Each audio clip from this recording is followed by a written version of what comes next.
Recording in progress.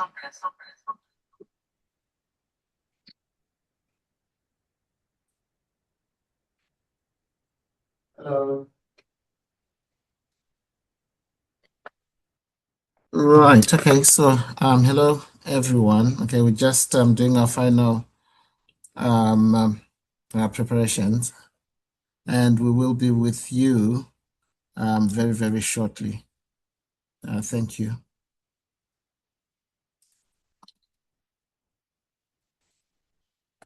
Sorry, are you guys on campus? Muted, sir. Sorry, The microphone is muted. mine is not muted. Oh, sorry. Can Are you on hear me? campus? Can you hear me? Yeah, I can hear you.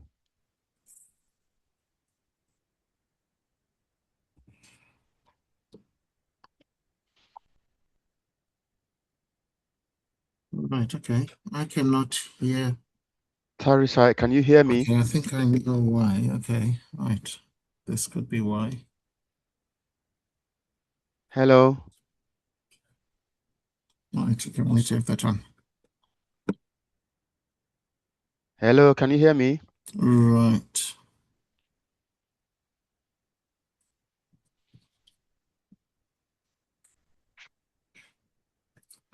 Right. Okay. So, hello. Can you hear me? Yes, I can hear you. Yes. Yeah. Yes. But can you hear me?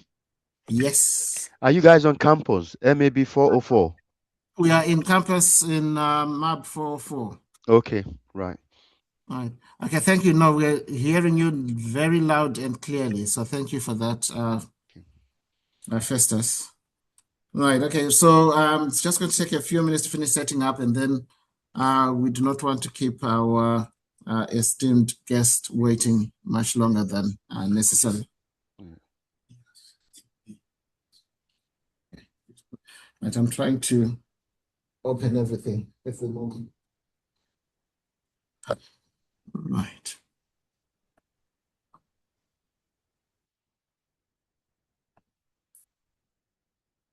Now, this will not let me share for some reason. Forward it to you. I've got it on my WhatsApp. Right. I'm just trying to get, it's not allowing me to share.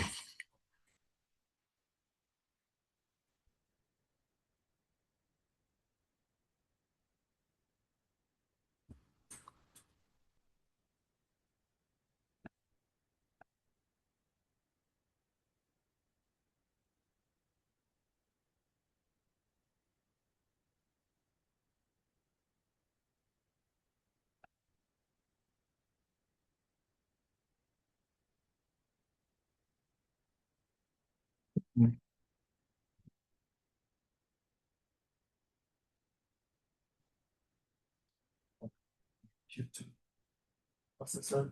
That's my two. On the side. Okay. Hello, can you hear me? Yes, we can hear you. Good morning. Right.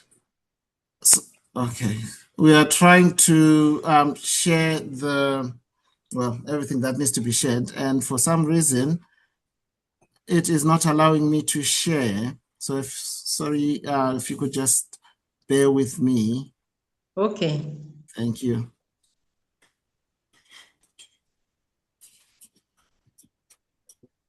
Okay.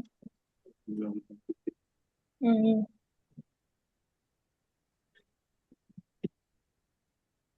Okay.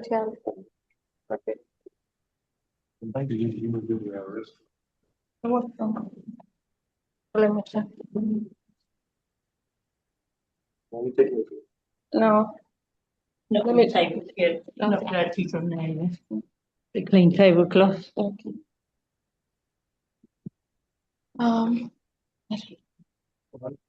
Okay. So, Okay. When we have that conference, the AFRIG,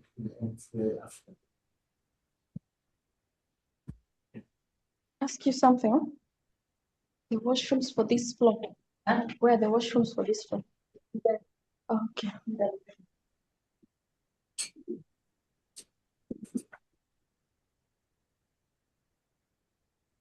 He was asking. I'm just waiting for Andrew to get here because I'm trying to share.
Right. Okay. Just to let you know what's going on. I've got the information that's required, but for some reason, Zoom is not letting me share anything at all.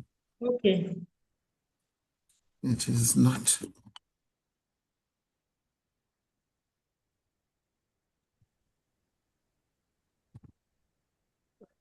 What do you want to share, Tari? Right. I want to share. I don't know. Can you share, Samson? Yeah, I can share. I can see from my side, I can share. So Right. it Can must you be a actually computer. try? I mean, I've got the ability. Well, it's showing me that I can share, but when I click on share, it's not doing anything. So can you just see if you can share? Oh, so how come? All right. Okay. So Samson, right. Shall I send you some Yeah, slides? please send me.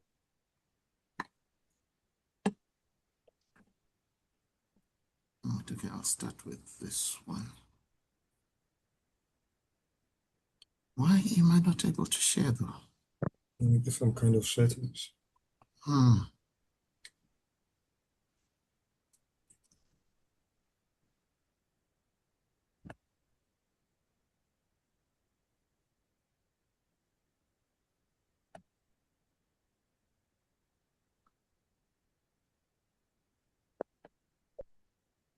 Yeah.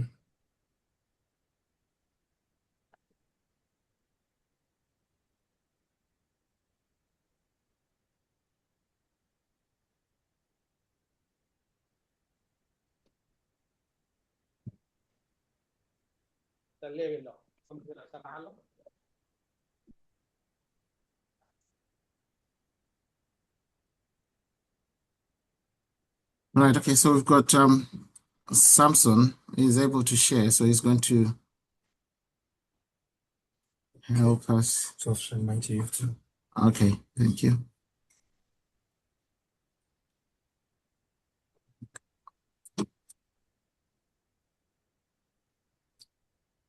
So we're waiting for someone. Right. Okay. Now I'm just sending some information to Samson so that we can get started. Yeah. Samson's online.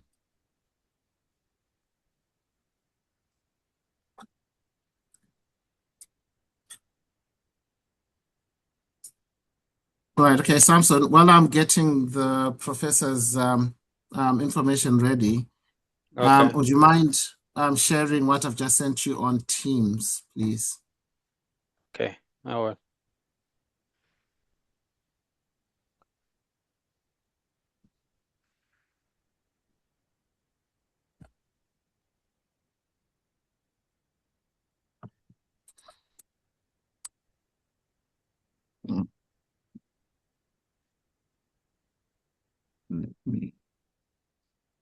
Let me do this one.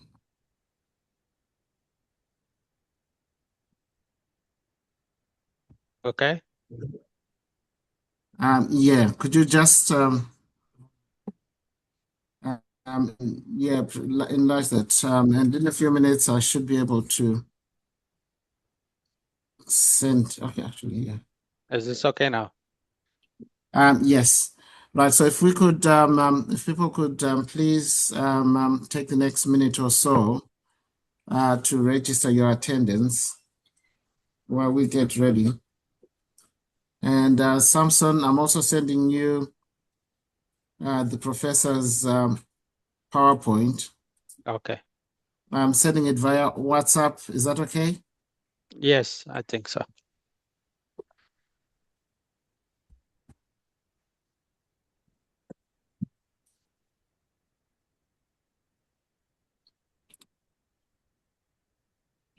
Right. So I've sent the presentation.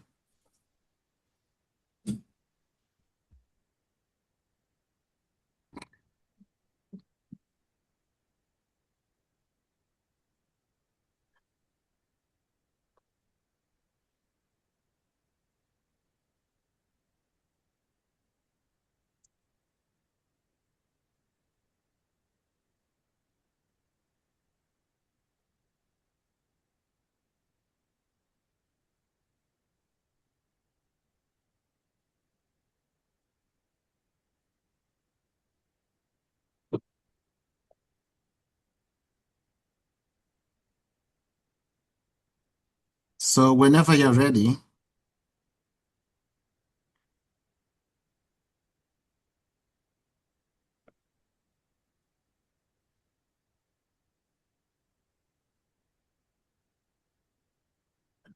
Sure.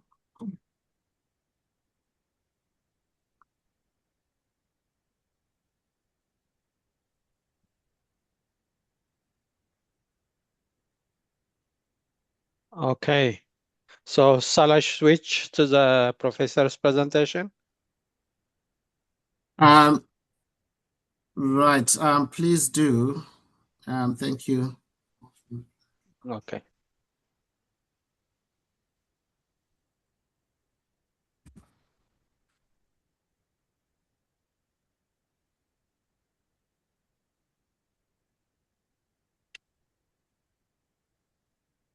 You can see this, right?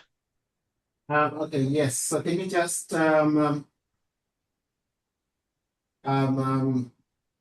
get it ready in the slideshow.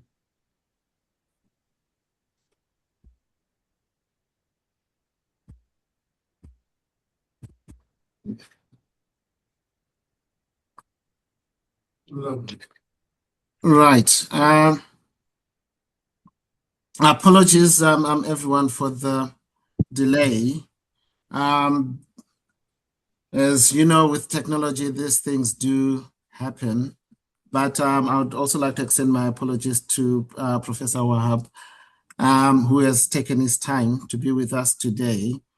So without further ado, without wasting much more time, I'd like to introduce Professor Wahab, right, to give us his address for today, right? And in the interest of time, if the professor wouldn't mind just giving us a little bit of an introduction as well as to who he is and what his position is. Thank you very much.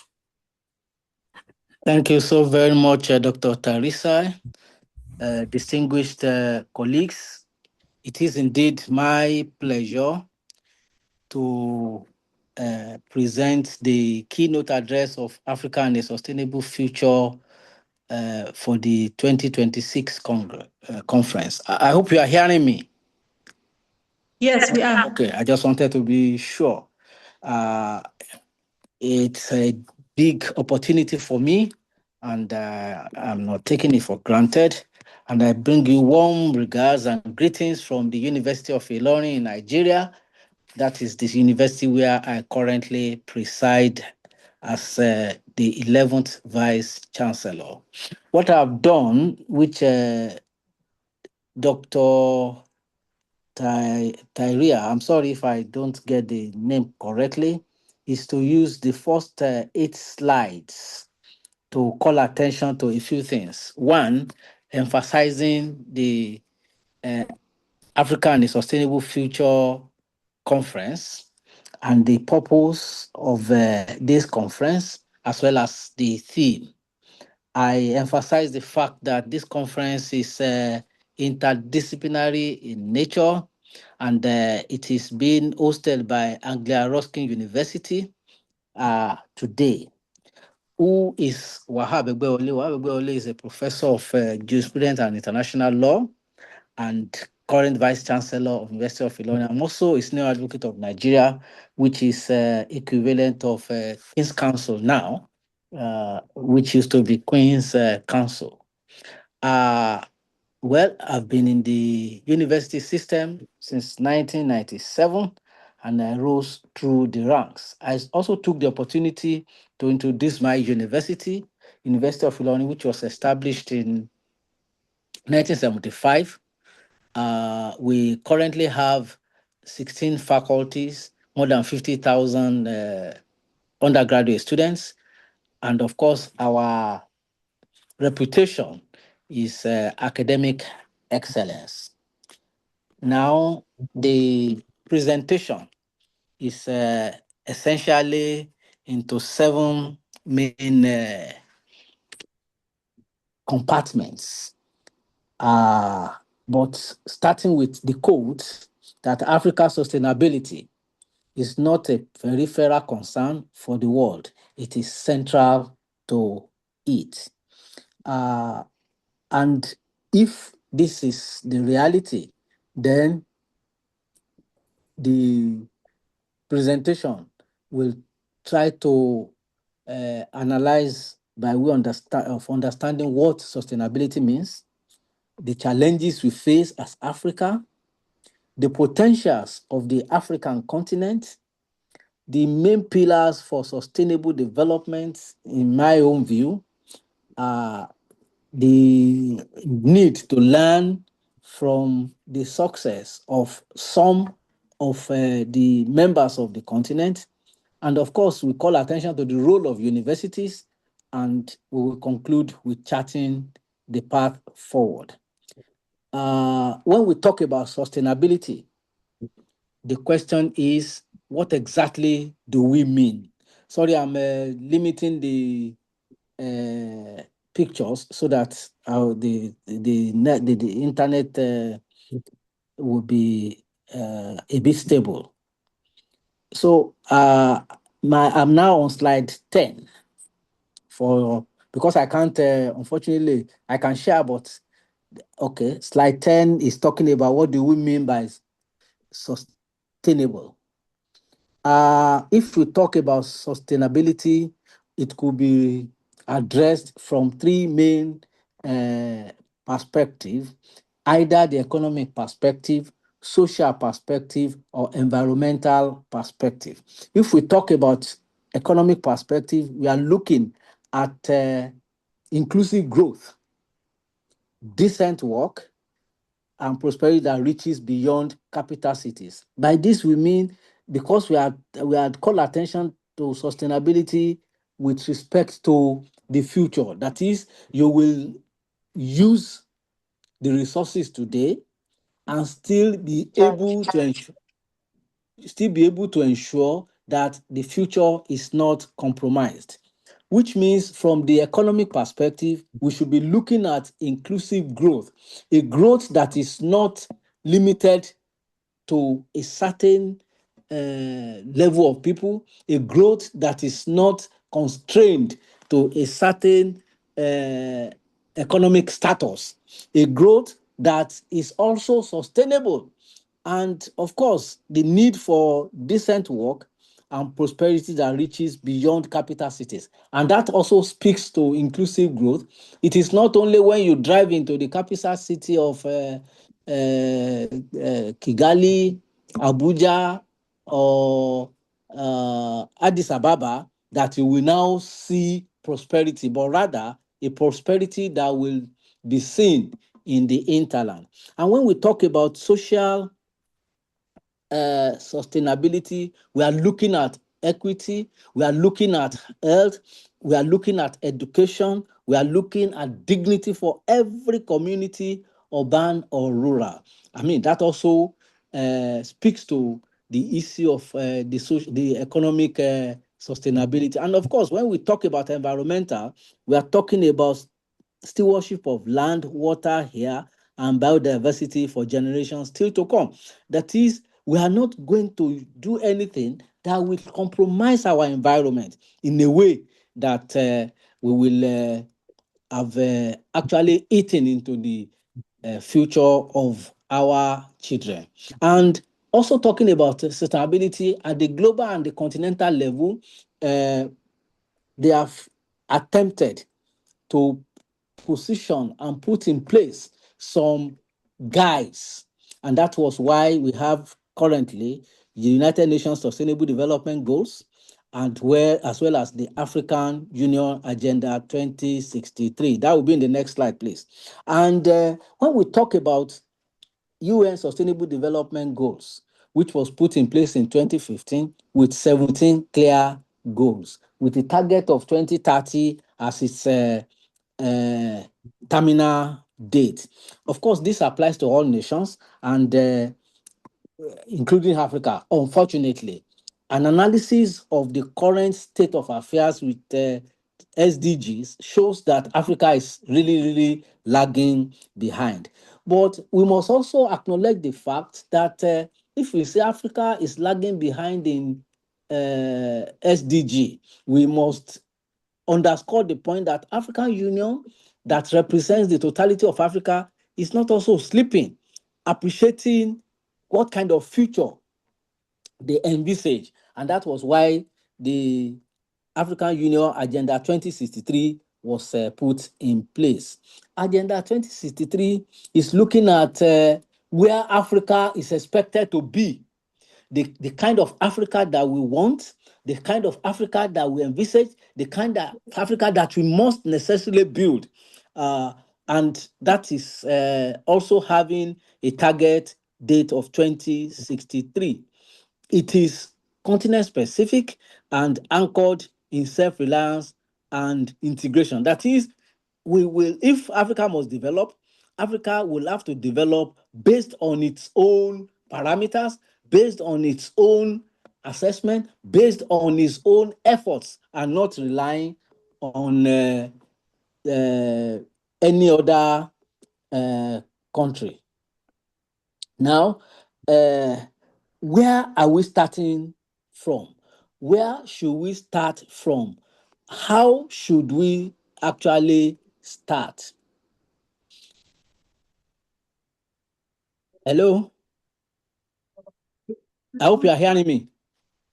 Yes, Yes, we can hear you, actually. I can hear you. Yeah. Okay, thank you. So, this Agenda 2063 is just a call for action.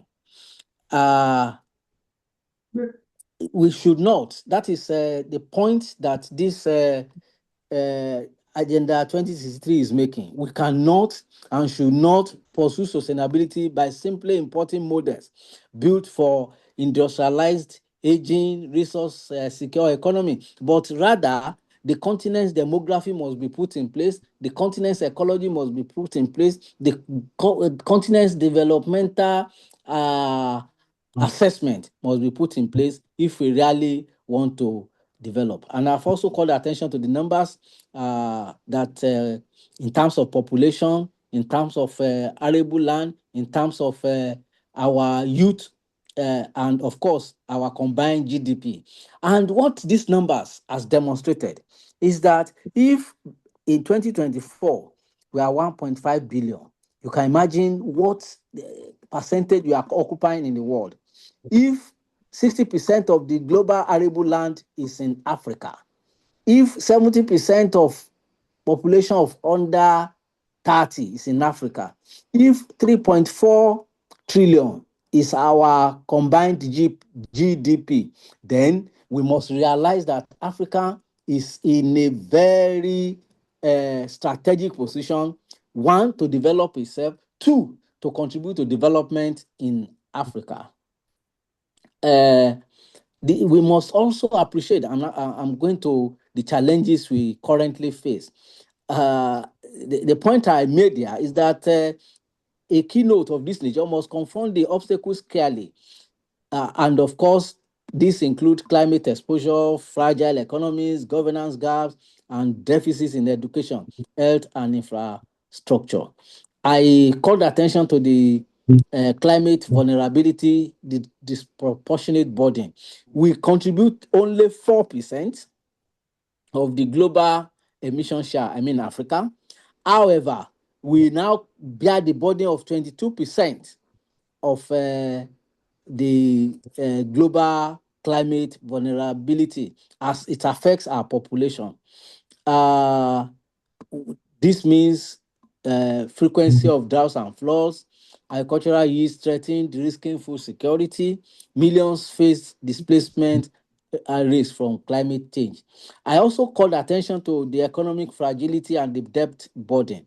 The graph encapsulates between 2015 and today, showing that there's a rising debt service, which now affects our resources that could otherwise be used to fund climate resilience, food security, education, health on sustainable basis.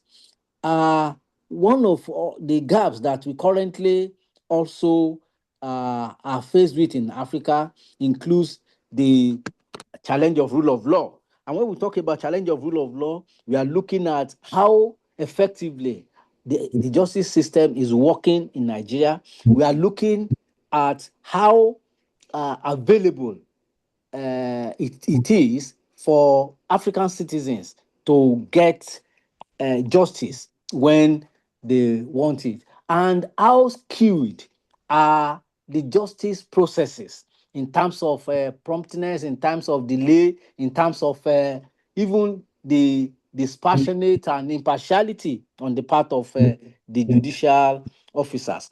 Of course, there's also as part of the governance and additional gap, public financial management. We have a very weak budget processes, very skilled accountability addiction, and of course, we have serious corruption challenges. But let me also say that in spite of the fact that these are issues that afflict and affects Africa, we must appreciate the fact that it is not limited to Africa. That's number one. Two, most of these challenges are actually engineered by the global north to position or profile Africa the way it is. Yes, one of the challenges is also limited citizenship participation in terms of the voice of the voiceless. Are we actually providing opportunity for them to, and of course, there is the education deficit. It's been acknowledged that we have 98 million out of school children in sub-Saharan Africa, 9% of gross tertiary enrollment ratio, and 3.5% average government spending on education. If you look at these figures, it's also it's a far cry from the situation in the developed economies. What that means is that there's need for us to urgently intervene on the issue of access to quality education, to be able to drive sustainable growth. We have also looked at the health demography. We currently have overstretched health system facilities, a huge bulging needing services. If you recall that earlier, I called attention to the fact that less than 30 population in the world is 70% is actually in Africa. And of course, we need rapid urbanization. And when we talk about rapid urbanization, I must emphasize that this is not the kind of thing that urban renewal and the stuff that we have in most countries in Africa, but rather an urbanization that will transform otherwise either to rural areas to urban cities. I also identified what I call the infrastructural gap, looking at our energy, looking at digitalization, looking at water sanitation, looking at transportation. All these gaps, if you look at the statistics that has also been provided, more than 600 million people still lack access to electricity. Even the ones that have access, how available are these things in spite of our potentials? Patrice talking about Africans' untapped potential. And I want to say that we have always emphasized potentials. We have practically under-reported, under-analyzed, under-identified possibilities. And for me, I believe that yes, we have untapped potentials. How can we turn these untapped potentials to possibilities is what I believe we should be looking at if you are looking at the future of Africa. I re-emphasize the 70% under 30 population. I called attention to the natural resources that we have in terms of critical minerals, arable land, freshwater basins, solar potentials. But how can we actually turn these potentials to possibilities? One, the first thing is for us to try and leapfrog through technology. And I called attention to M-Pesa in Kenya, which from one analysis has demonstrated that is about one of the most effective mobile money platforms in the globally, and that is coming from Africa. We also have to accredit of Grid Solar, which is a pay-as-you-go solar electrifying our homes. Digital health and health tech, we have had a number of technology innovations. And I must say that I attended a summit yesterday, an education summit that was facilitated by Huawei in Nigeria. And the global competition that held all over the world was won by Nigeria, an African continent. Which then I also, a few days ago, watched a report with regards to the global spelling bee competition, also won by an African, the African participants. What this is showing is that we have the potentials. Our potentials turning to possibility is what I believe we should be doing. What I've done in the current slide that is being screened is to call attention to the renewable energy potentials that we have in Africa. by IRENA, African Renewable Energy Potential 2022, the figures in this 8 shows that 1,000 gigawatts is a possibility. We have wind, that's for solar, wind at 461, hydro at 350, and geothermal at 15, which means a combination of solar, wind, and hydro will totally obliterate the energy challenges that we currently face in Africa. And of course, we have, nobody is likely to contest that with us, that Africa is the powerhouse of agric revolution, which means food security is guaranteed, which means we can also feed a reasonable percentage of the world. What I've done in part 4 is to call attention to pillars of a sustainable future, which includes economic transformation, environmental stewardship, social inclusion and equity, strong institution and governance, innovation and technology, and of course, education as a catalyst. Essentially, the point we are making is that if we want that sustainable future that we so desire, if we want that sustainable future that we are envisaging, if we want to be a global player as a continent, then we must find a way to transform our economy. We must provide an adaptable climate position. We must have social inclusion for practically all our people. We must also build strong institutions and not strong leaders. We must provide a good governance structure that is sustainable, that is reliable, that also assists in transforming and of course, we must be ready to innovate as a people. It is important for me to also underscore the point that education is at the heart of all of this. Therefore, we must find a way to expand access to quality education so that we will be speaking to ourselves on the same page, on the same paragraph, and possibly on the same line. But it is not all gloom.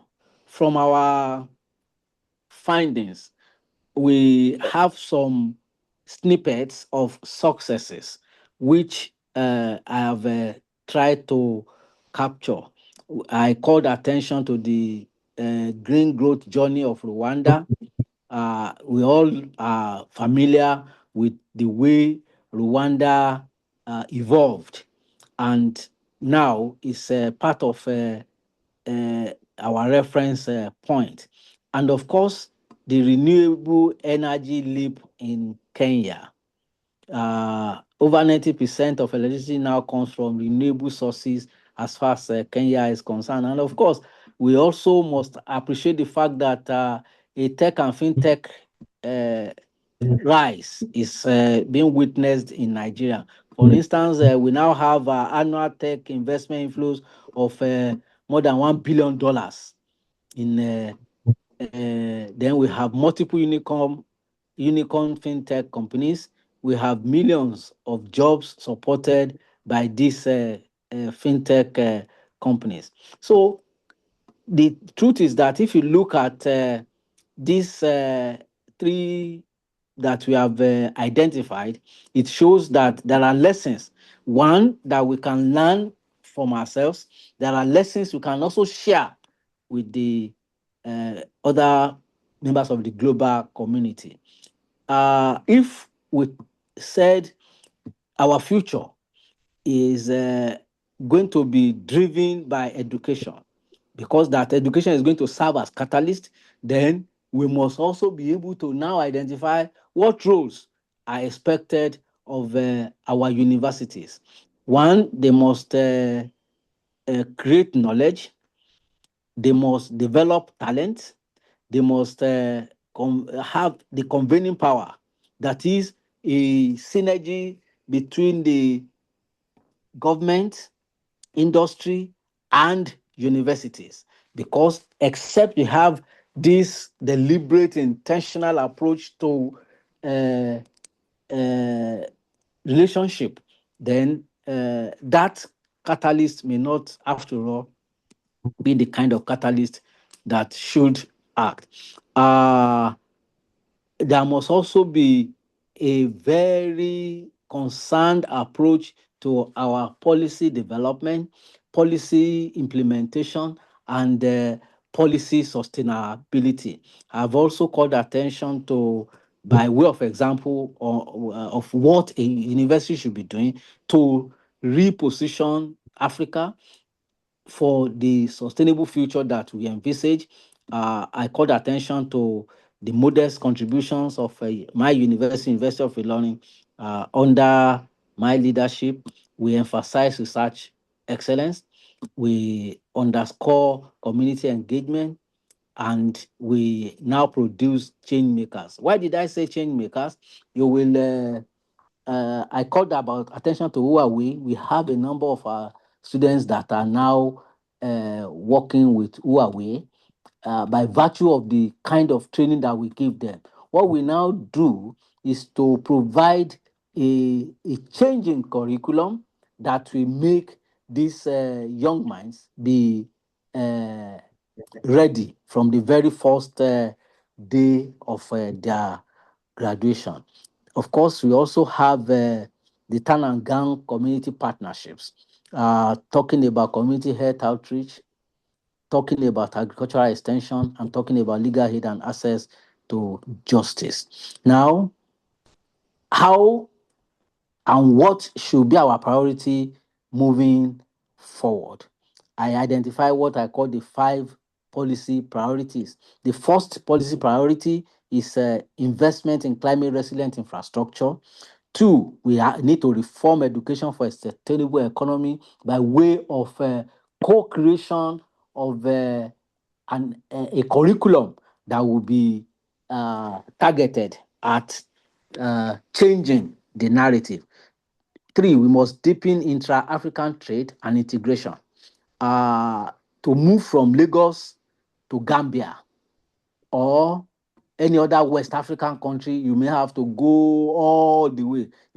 This is by straight flight, 40 minutes, 1 hour, 1 hour, 30 minutes at the most. You may end up spending 5 hours because there is lack of integration, and therefore there must be a deliberate approach to ensure that we have that intra-African trade and integration. There's also the need to strengthen institutional public accountability.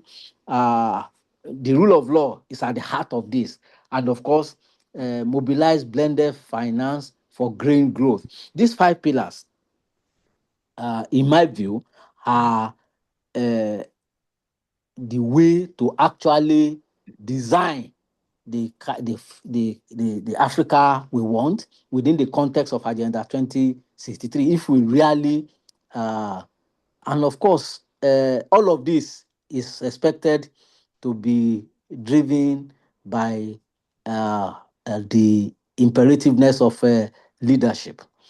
The kind of leaders we need are leaders that are statesmen and not just politicians. Are leaders that are not only looking at the next election cycle, but looking at the next decade, looking at the next century.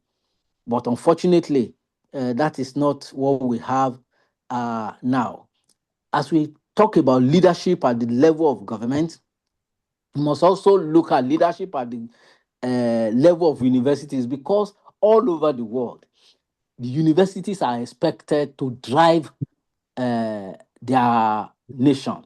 And I recall about 2 weeks ago, the president of the Federal Republic of Nigeria, President Bola Ahmed Tinubu, challenged the universities to come up with solutions to the security and economic challenges in our country. And I want to say modestly that we now have a task force within our university that is looking at that challenge by His Excellency the President. And we are hoping that we'll come up with some policy initiatives that we believe the government should pursue if the security and economic challenges are to be solved. And of course, at the level of business, we also must have leaders that treats sustainability as a strategic approach to development and not just preside over businesses or just go about trading. And of course, the citizens must themselves be accountable. For us, as part of the prognosis for the path forward, we also believe that there is need for a regional and global partnership. And for us, the AFRIG's role is also important. And what are we looking at? We are looking at the need for research networks coordinated by AFRIG, not just sitting down in Alian Roski, sorry, the university that is hosting this conference. We should actually provide research networks across divides in the West, in the North, in the South, and of course, everywhere that we have the opportunity to relate. I also believe that as part of what AFRIG should be doing is to also engage in policy dialogue, bridging academic insight with the priorities of governments and institutions. And of course, we can also champion global solidarity, linking African sustainability agenda to international partners and resources. Because at the end of the day, if this conference is not going to end up as a talk show, then there is need for us to take some practical step. A future will not wait for Africa to be ready. Africa must decide now to lead. And talking about leading, universities, governments, investors, and citizens must be ready to be champions in their respective rights. If we look at Vision 2063, the conversation continues, research policy and action align. That is 2020. By 2030, we are looking at SDG targets provide a global checkpoint for progress. By 2040, we are looking at a new generation of African leaders educated for sustainability will have come of age. By 2063, the African we want is integrated, prosperous, and resilient. And for me, as a university leader, all these things should actually be embedded in our curriculum, because that is the only way for us to succeed. There's light, and it's for Africa to carry it forward sustainably for itself and for the world. I thank you so very much for this opportunity. I will take questions if we have. Thank you.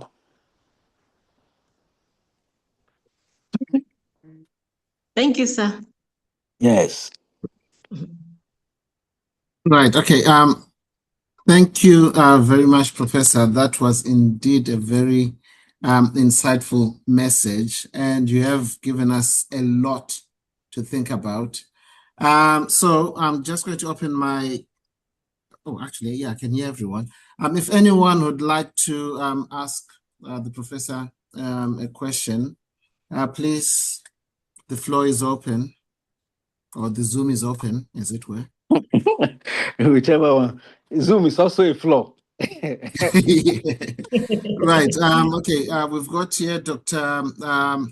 Fakoya, who's got a question. Dr. Fakoya is with us on campus. What's your question, sir? Thank you. Professor Ahab. Okay, should Egbewole. we first?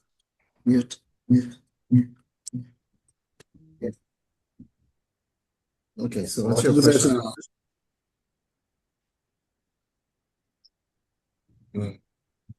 Okay. Right.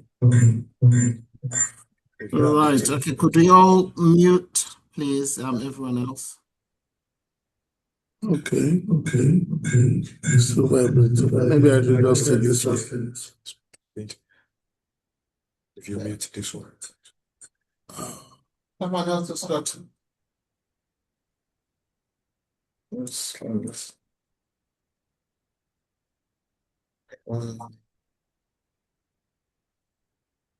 Just make sure. Have you exited? Maybe I have to exit. Yeah. All right. Leave.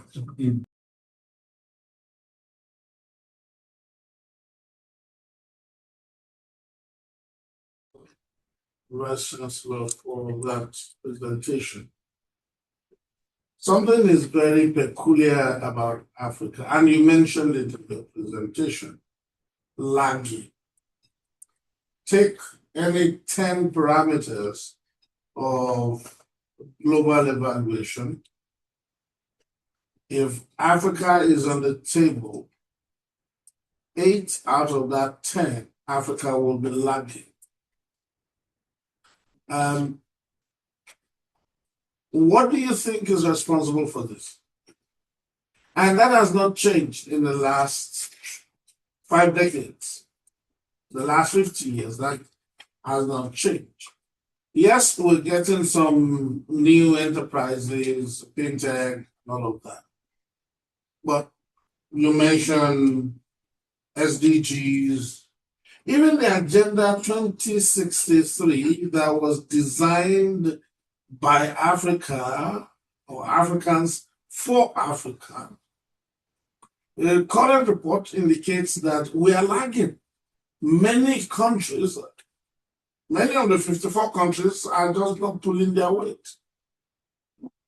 There is in the news, I hope it's a rumor, that the West Africa is coming back again to the idea of the eco currency.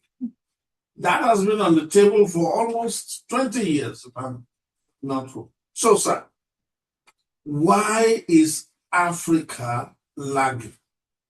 Is it in the DNA? Or is it a kind of vaccination that we have been given that's making us lagging on it? I refrain from using the word colonization because I've had that as an excuse. But truth of it is we are no longer colonized. So why are we lagging? That's my question. Thank you. Thank you. Do I go ahead and answer this or? Yes, please. Yeah, thank you. Let me appreciate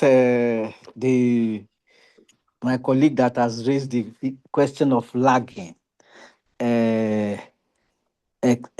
Maybe clearly avoiding docile, clearly avoiding that we are in a slumber, deep slumber, as it were.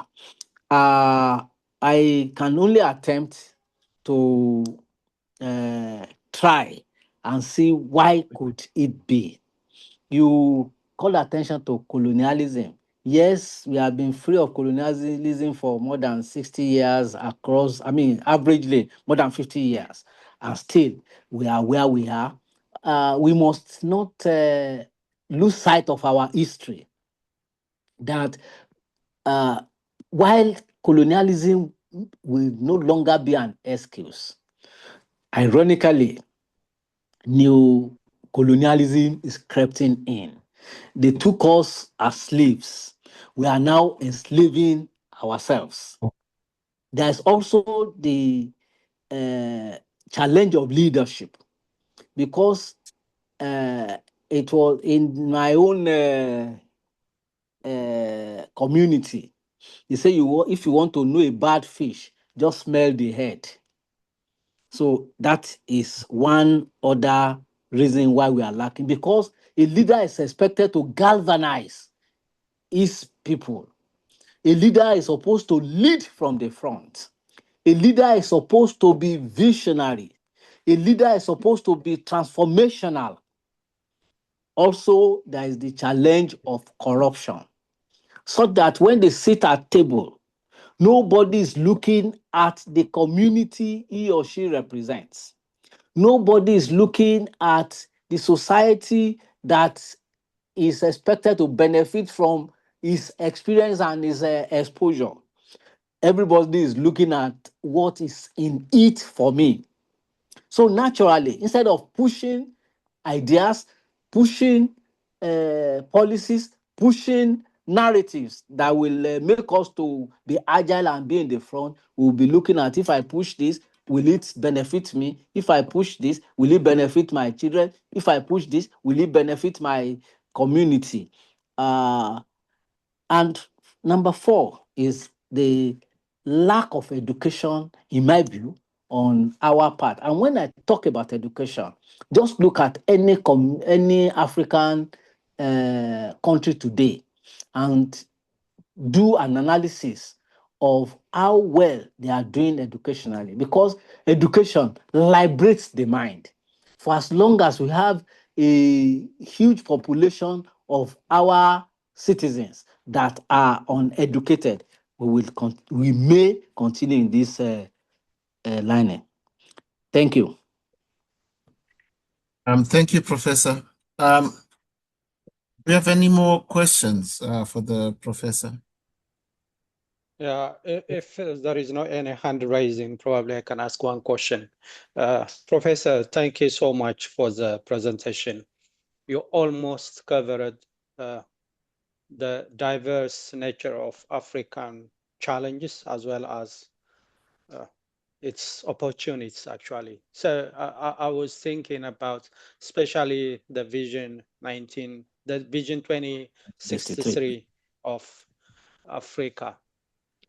So one is the African Union, which is probably one of the challenges by its nature. So if you see all those challenges, what do you think would be the most challenging part of African development? Well, the most challenging part of African development, in my humble view, is that our youth population. Youth population is expected to be an advantage to us, but it is becoming a burden, because a large chunk of this 70% of youth population in the world that resides in Africa are now into drugs, are now into all sorts of vices, and everybody is looking at Dangote, the richest man in Africa, and at age 24, 25, you also want to be a multi-billionaire without any innovative ideas, without thinking about what you can add to our society, but you just want to be rich by hook, by crook. That, I believe, is the most challenging in my humble view. Then, of course, the leadership conundrum is also there. Gradually, we are going back to military era. If you do an analysis, you will discover that gerontocracy is what is leading Africa today, when we are supposed to be looking for vibrant individuals. I'm not saying, with due respect, age is not a limitation to great ideas. Age is not a limitation to vibrancy. Age is not a limitation to progressive thinking. But it is also, we must also appreciate the fact that age comes with its own challenges as far as leadership is concerned. Thank you. Thank you very much, Professor. We've got one more question from Oluwashola. If you wouldn't mind asking your question.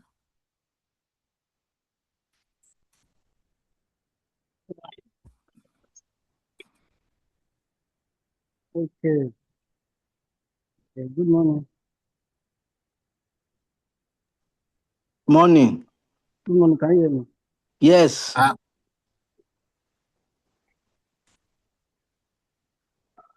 Hello. Yes, we Yes, are we can hearing hear you.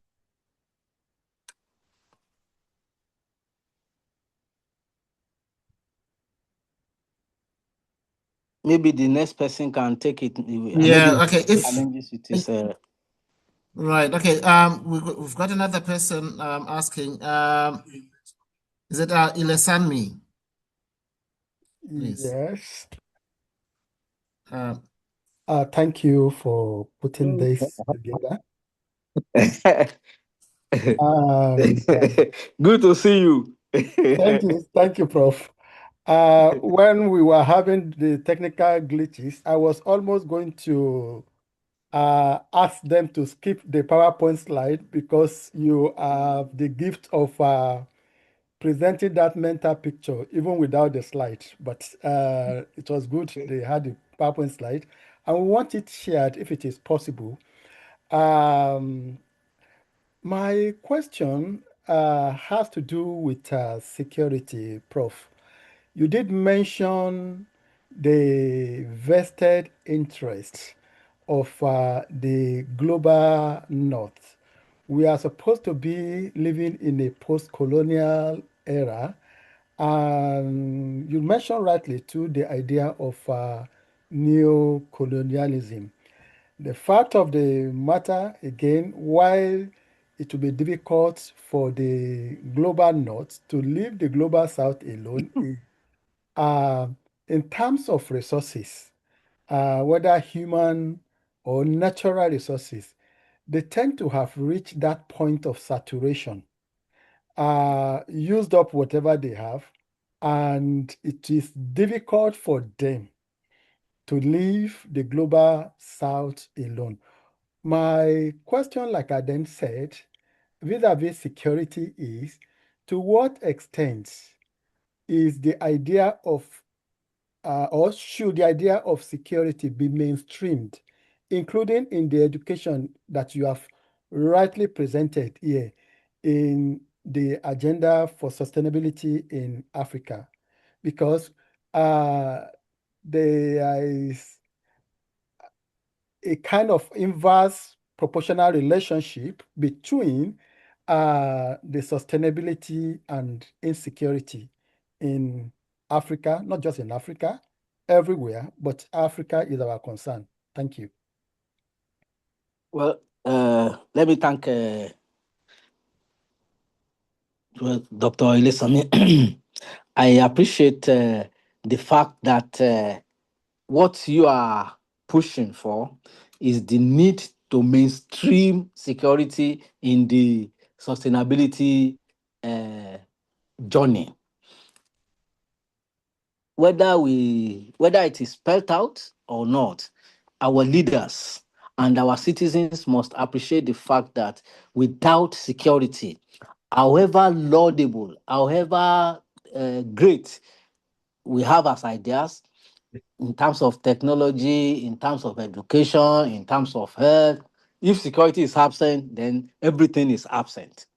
So I believe that the way to have the sustainable future that we envisage is to also look at security. And that will take me back to that 70% of under 30 population. The main challenge that we have is that we are leaving this huge number of our population to their own devices, and their devices has been to go into drug, to go into kidnapping, to go into all sorts of vices. I believe that you are right, that there is need for us to put our searchlight on security and make it a great pillar of sustainability process. Thank you. Okay, thank you very much, Professor. Just in case there's any questions in the chat, let me just take a quick look. No questions. Is there a question inside? Oh, okay. So there is one more question from the campus, and Dr. Andrew, would you mind asking your question?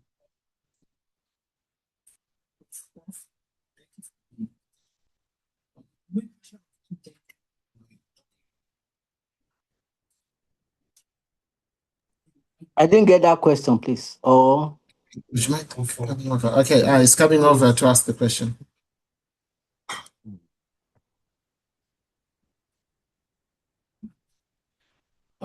I said, can you hear me now? yes. Okay, great. I said, while you were talking, you made mention of two things that could be a challenge. One is about leadership. Although when you're talking about Nigerian leadership, I could see you were a bit lenient, and I understand the lenient that's the opposition. But my question is, and it also boils down to the fact that there's a global south, global north, not leaving the global south alone. What advice would you give to governments when negotiating or relating with the global south in terms of asking for funding, asking for loans that gives them the kind of conditions that makes things even more difficult for them to develop their country? So what kind of advice do you have for them? That's number one. Number two, you also mentioned about AFRIG, and I think I've always been a champion of that. That AFRIG should not just be, we shouldn't just be having a discussion, that there should be interrelation. So what are you suggesting based on your own university and AFRIG collaboration, just to, and it's part of what I'm going to present in my thesis, in my presentation today. So what can you suggest in terms of collaboration between AFRIG and then the university that can bridge this academic gap that you're talking about these youth and their education? You made mention of them looking for quick access to riches and sources, and I think that's boiled down to the fact that the education is not strong enough for them. We can't really blame them much for that. But how can we help them through our own collaboration? So I hope you got that question, sir. Thank you. With regards to loans, we have said that we have enormous resources in Africa. Harnessing those resources appropriately with the appropriate technology and leadership, we will not need to look at the global north for support, because the support of the global north comes with its stamps, comes with its, because you cannot we cannot run away from it. For as long as we think we need the global north for handout, they will come with their conditions, and their conditions is like any human being, is self-trust. Okay, if you are giving you this money, it's just like you got somebody who got a contract, who has no money to execute it, and has gone to an investor to come and support the execution of the contract. The natural thing is that by the time they are dividing the profit, 80% will go to the investor, 20% will go to the person that hand the contract. So the reality of life is, for as long as we do not have homegrown solutions to sort our problems, to harness our resources appropriately, we'll continue to be in this. So, however, if our leaders wants to go into discussions, into agreement, into partnership, it should be partnership of equals. We are all of them are nations. Talk about Nigeria and America. Talk about Cote d'Ivoire and China. Talk about Ethiopia and Spain. They are sovereign nations. Therefore, our expectation is that they go there not cap in hand. They go there with their own values. We have XYZ in our country. We want you to come and assist us in exploring or exploiting it, but on these conditions.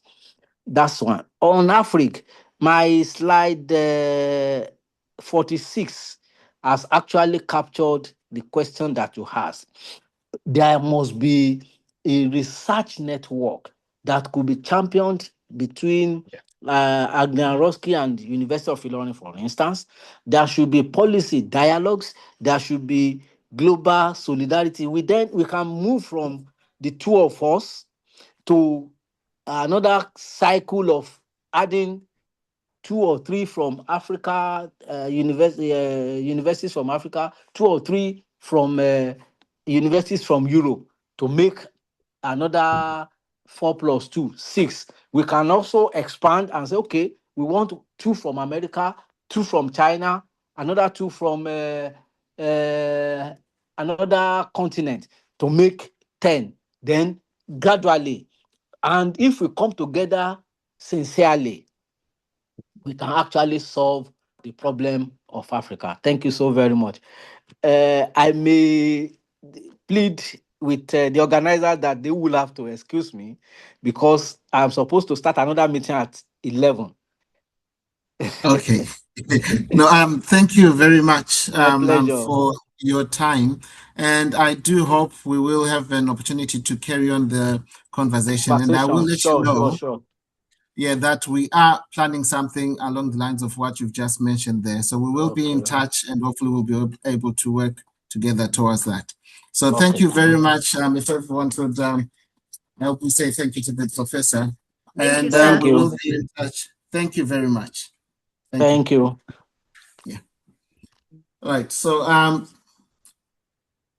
as the professor leaves us, okay, we move on to our second presenter, and it is our own Dr. Samson Segei, who is actually going to be joining us from Zoom.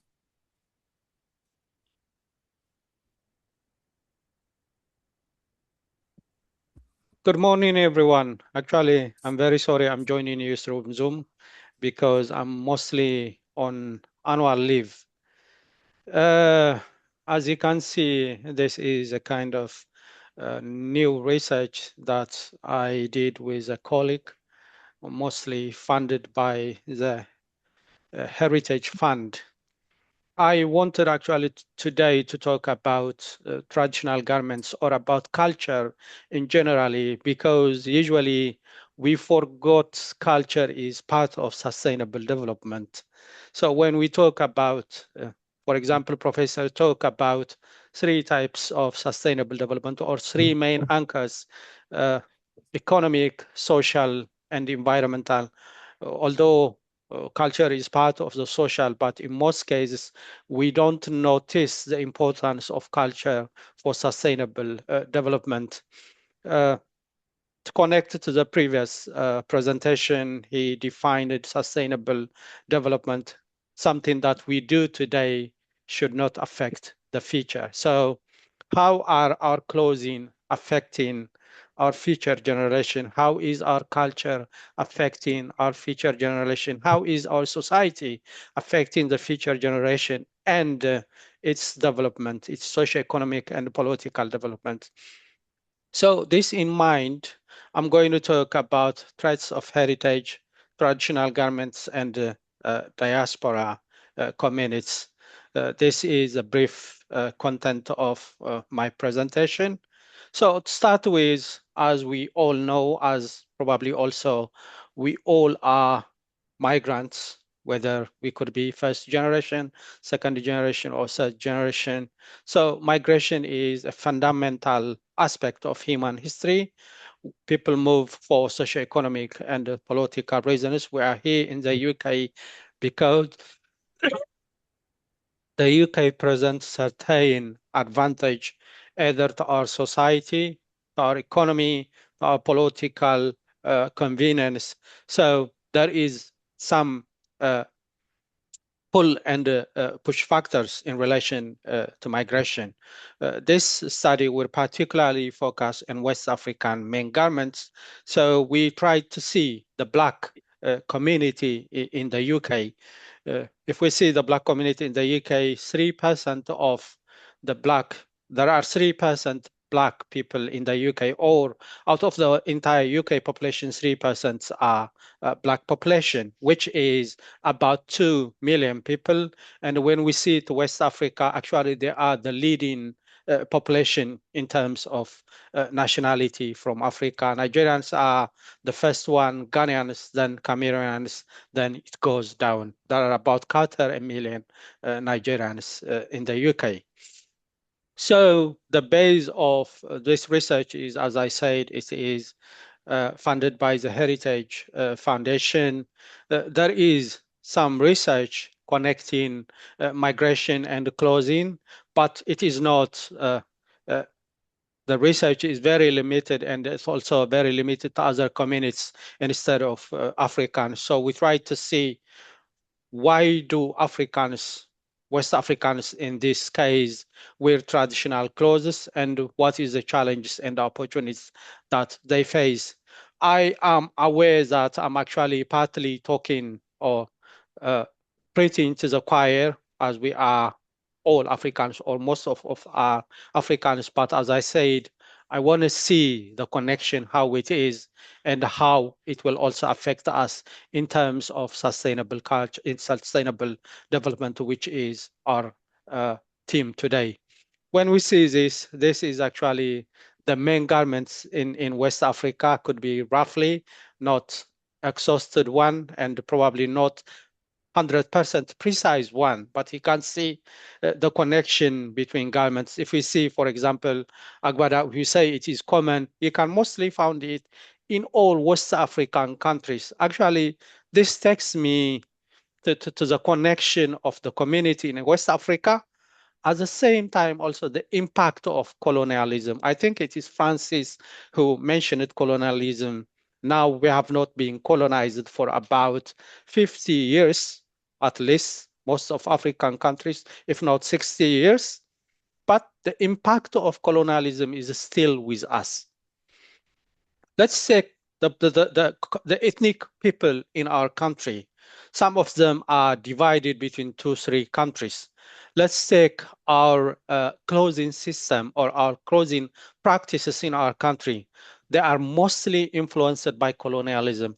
Let's take the language that we speak. They are mostly influenced by colonialism. Let's take the education system that we have. They are mostly influenced by colonialism. We almost say there is no colonialism in Africa, but still they are in Africa, not directly, but indirectly. So in terms of theoretical framework, we use the diaspora theory and the third space theory. The diaspora theory mostly to connect the diaspora community with their countries, and the third space theory, if there is any new dimensions that those African clothing are taking in the West. Data is collected in 2 ways. One is secondary data, records and documents, and the second is semi-structured interviews with 24 participants. And about 4 of them, specifically 4 of them, are cultural experts and fashion designers. We use the thematic data analysis for the data to be analyzed. So in terms of reasoning, why do we wear our traditional clothes? Why do Africans wear our traditional clothes? Actually, we found 4 main points. One is the sense of identity as an African. Because even though we are outside of our country, we are still Afrikaners. We feel Afrikaners, especially if we are the first generation and we came here when we are adults. One of the participants actually said, you can take out the monkey from the forest, but you cannot take out the forest from the monkey. So it is inherently built in our identity. It is part of our culture. This is one of the reasons. The second is the sense of belonging to African communities in the UK. So it is not individual also, it is social, it is cultural. For example, someone can tell you he is a Ghanaian without being a Ghanaian, without telling you he is a Ghanaian. If you see someone with a Kente dress, mostly might not be 100%, but he can guess 60, 70% this guy is a Ghanaian. So if you are a Ghanaian, if you are an African, regarding his color, probably there is a high probability that you would ask him, where are you from? Or are you a Ghanaian? So there is this sense of belonging as Africans in the UK, as a community in the UK. The third one is the beautiness. African dresses are so beautiful. They are so colorful. They are so beautiful. They are so shiny. So when you dress them, there is a sense of beauty. There is a sense of pride. So that is also one of the reasons. The fourth reason is many people, they want to influence their children. Others also, they want to influence the host population. In terms of children, this is what is related to sustainable development, or you can say sustainable culture. Are those children going to be rich? Are they going to be Africans? Can they be both? So this is about the issue, especially the story that I hear is children, especially when they go to secondary school or they go to junior school, there is an issue of identity. They feel that they are not 100% rich, some of them, and if they don't know their culture, if they don't know their language, if they don't know their identity, when they go back also, when it takes them to Africa, Nigeria, Ghana, Eritrea, anywhere, so they feel also they are not part of that people or that culture. So there is an issue of identity crisis unless you try to teach them their culture, their identity, and clothing is one way of, or one tool of teaching those people their identity, or their children their identity. The second one is usually we talk about our identity, our culture. We need to think about influencing other people. Professor was saying there is a huge potential in Africa, not in terms of economy, not in terms of raw materials, not in terms of oil, but in terms of culture. We need to teach people about our culture. We need to disseminate our culture. There are many good things about Africa. There are many beautiful clothes about Africa, but most of Westerners, they know about Africa is either it is about war or it is about raw materials, oil or diamond. We know there is a blood diamond movie, but there is very less good about Africa that is being disseminated to the West or to other people, especially in developed countries. So many actually said we want to teach people about our culture, about our beautiful things. As you see, this is Chris Brown with an African attire, with dashiki attire actually. So there is opportunity. So what are the opportunities, especially when we come to the UK in relation to African garments? Now there is a presence of African clothes in the UK. This presence could come from online shopping, or this presence could come from African designers. So you see, this is a picture that I took from Bolton, the UK. There is a Rocky fashion, so you can see different types of African garments, men garments. So there is a huge potential that we can get African garments now, beautiful African garments from the UK.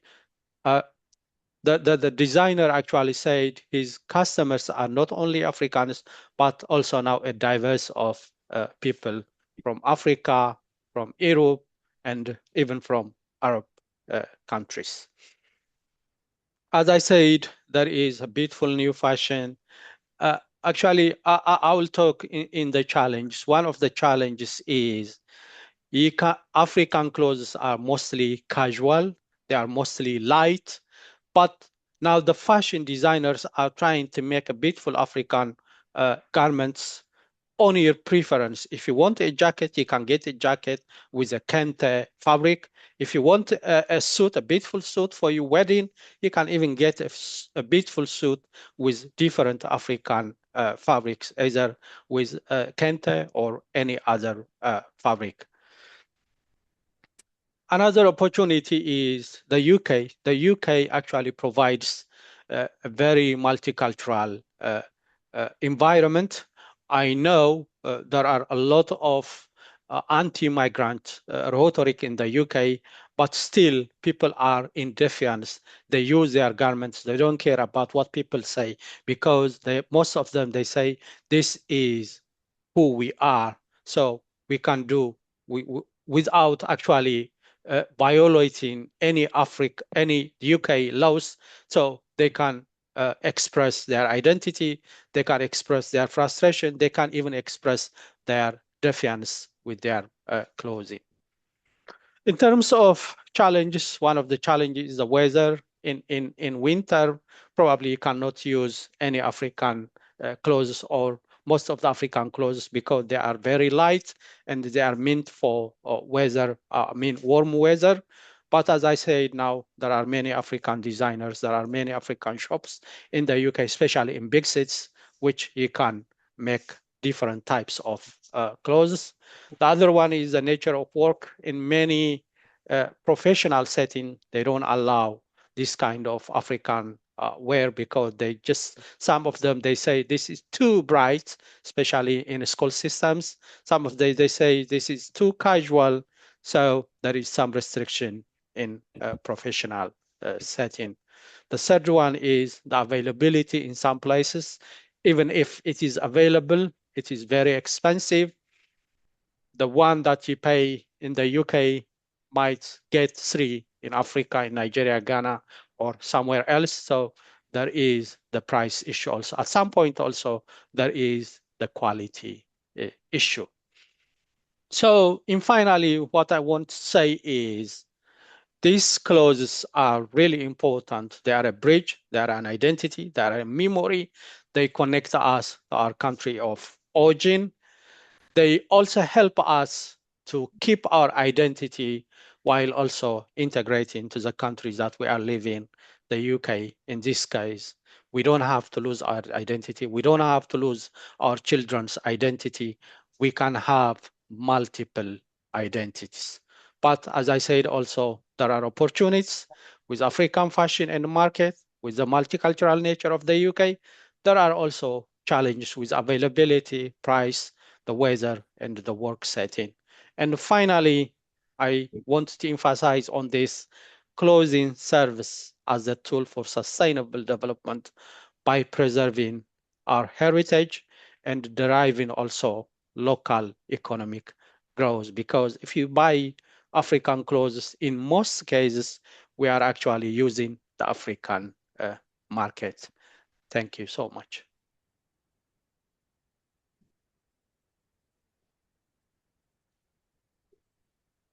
Right. Thank you very much for your message there, Dr. Samson. So do we have any questions? Oh, goodness. All those things. Okay, so I've got a couple of questions here. Who would like to go first? Dr. Right, so Dr. Nezapi is going to ask the first question. You might want to come a bit nearer, sorry, because of the mic. Right. Can you hear me? No. No, he's muted, but he can still hear us. All right. Yeah. Right. Did you say something? Yeah, I can hear her. She said, "Can you hear me?" Or he said, "Can you hear me?" Okay. Thank you for your unusual topic. It highlighted several issues, I think, that we just sort of take for granted. So a creating map those issues from a research perspective is really interesting. And I had a question. Well, I had 3 questions. One around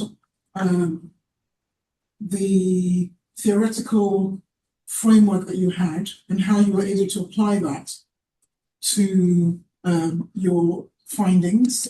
To what extent did your findings reflect the concepts in that framework, or perhaps challenge them in some way? My second question is around the issue of preservation. To what extent were you able to explore with your participants the extent to which the indigenous fabrics and styles are actively being preserved, and to what extent are they being transformed?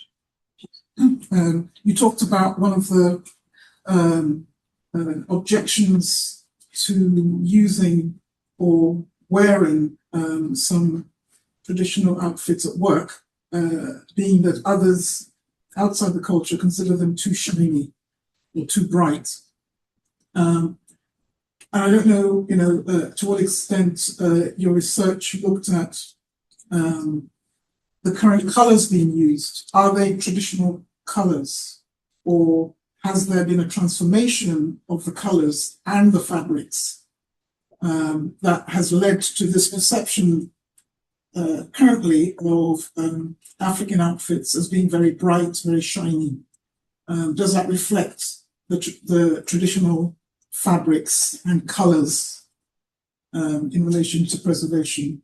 And my third question is around, you highlighted in your conclusion the potential of culture and in terms of your research, fabrics and traditional outfits as an engine for economic growth. Now, I know that the earlier speaker was talking about one of the challenges for the youth, but I'm not sure that we necessarily got into the issue of the lack of jobs, for those who are graduating, either from high school or universities, and what are the avenues for creating employment. I asked this because recently I became aware of there was a sort of whole series of posts in social media from a fashion festival. I think this one took place in Nigeria. I can't remember the name of that festival, but there were some amazing photos posted globally on social media that was really sort of bringing those designers to a kind of global audience. And that seems to echo what you were saying about the potential for, the creative industry, for designers, and maybe potentially for youth employment as well. Sorry to ask so many questions. I hope you were able to note them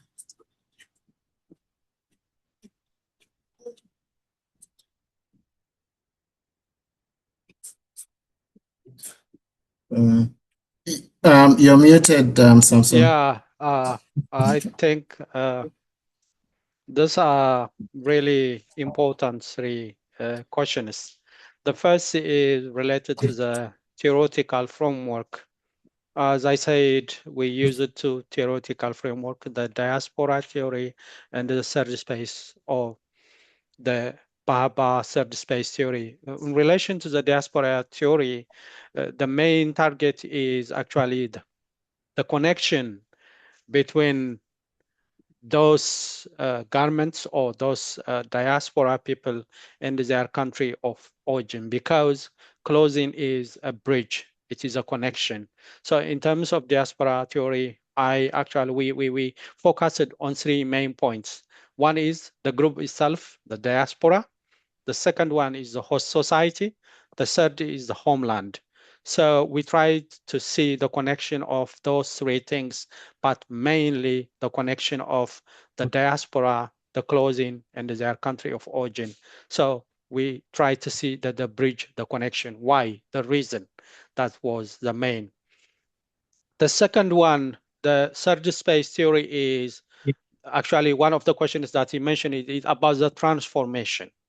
So we wanted specifically to see the transformation, the change, the new dimension of those clothing that are being either produced or imported to the UK.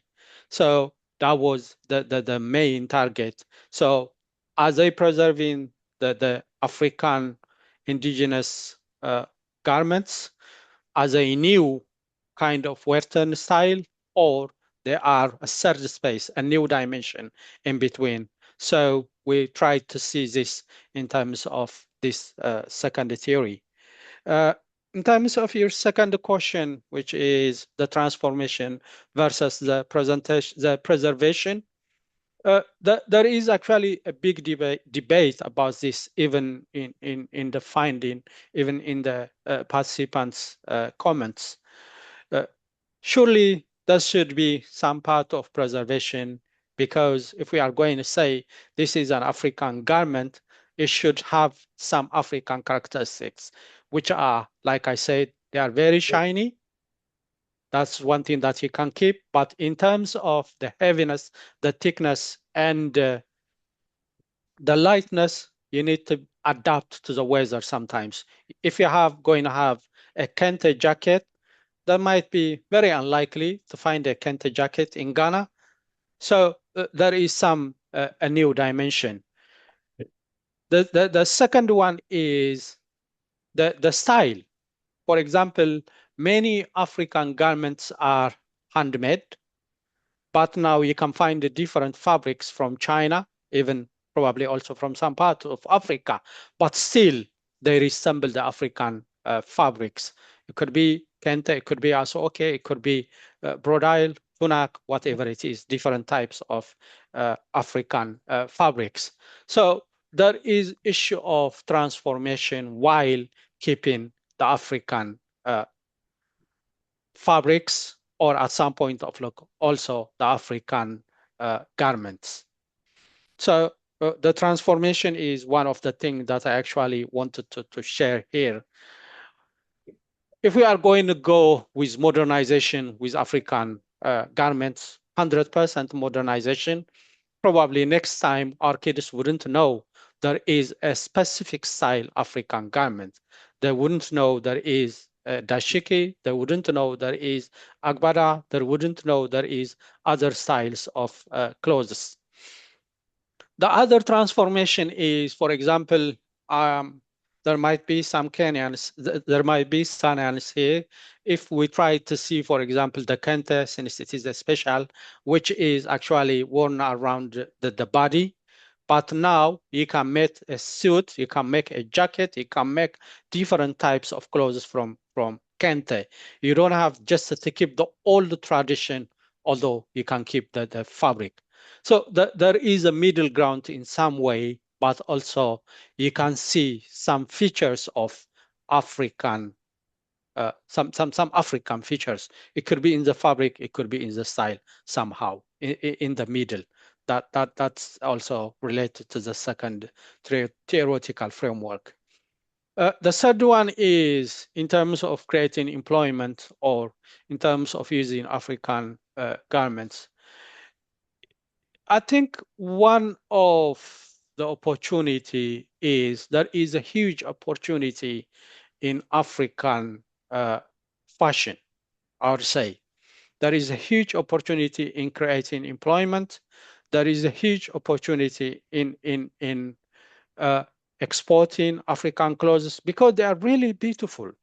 For example, the type of suits that we buy, expensive suits, which reach about 1,000 or something, if you see that the fabric, they are not even as good as the African fabrics. So there is a huge, I would say, especially if we can use it properly, if we can introduce it to the African diaspora, if we can make a lot of fashion shows, exhibitions, and all those things.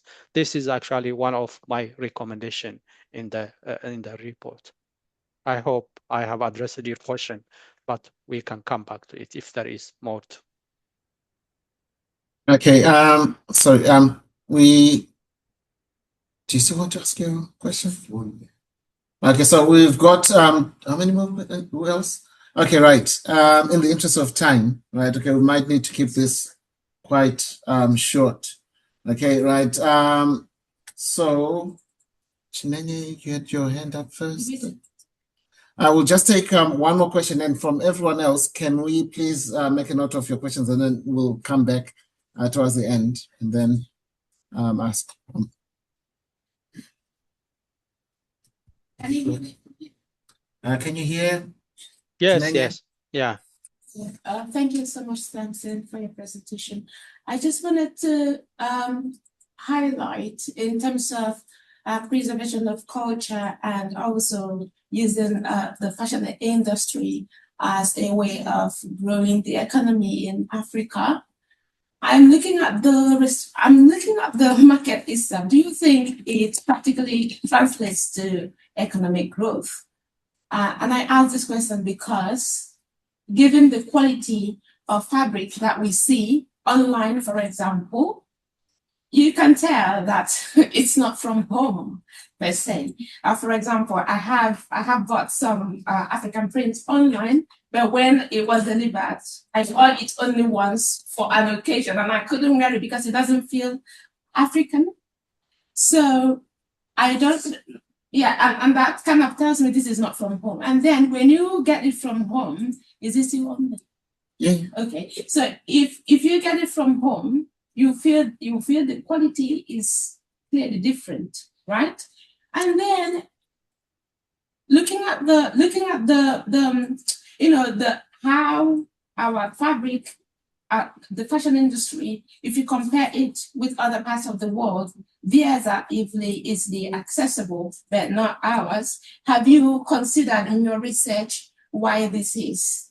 Yeah, I know people individually advertise, use social media platforms, but why can't we, have you thought about why we don't have, for example, these great designers, their products? Why don't we also access them like we easily access things on Amazon?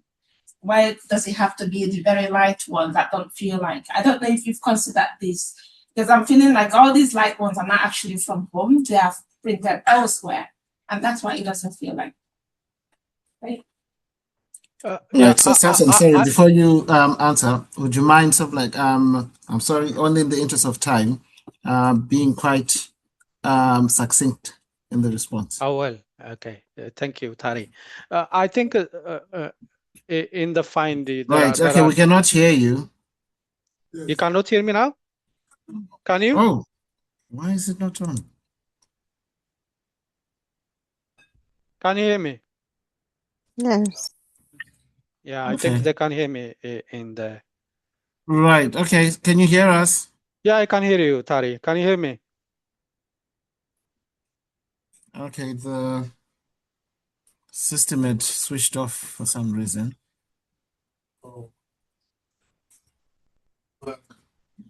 Yeah, okay, Can you I hear think me we're now? good. Yeah. Okay, yeah.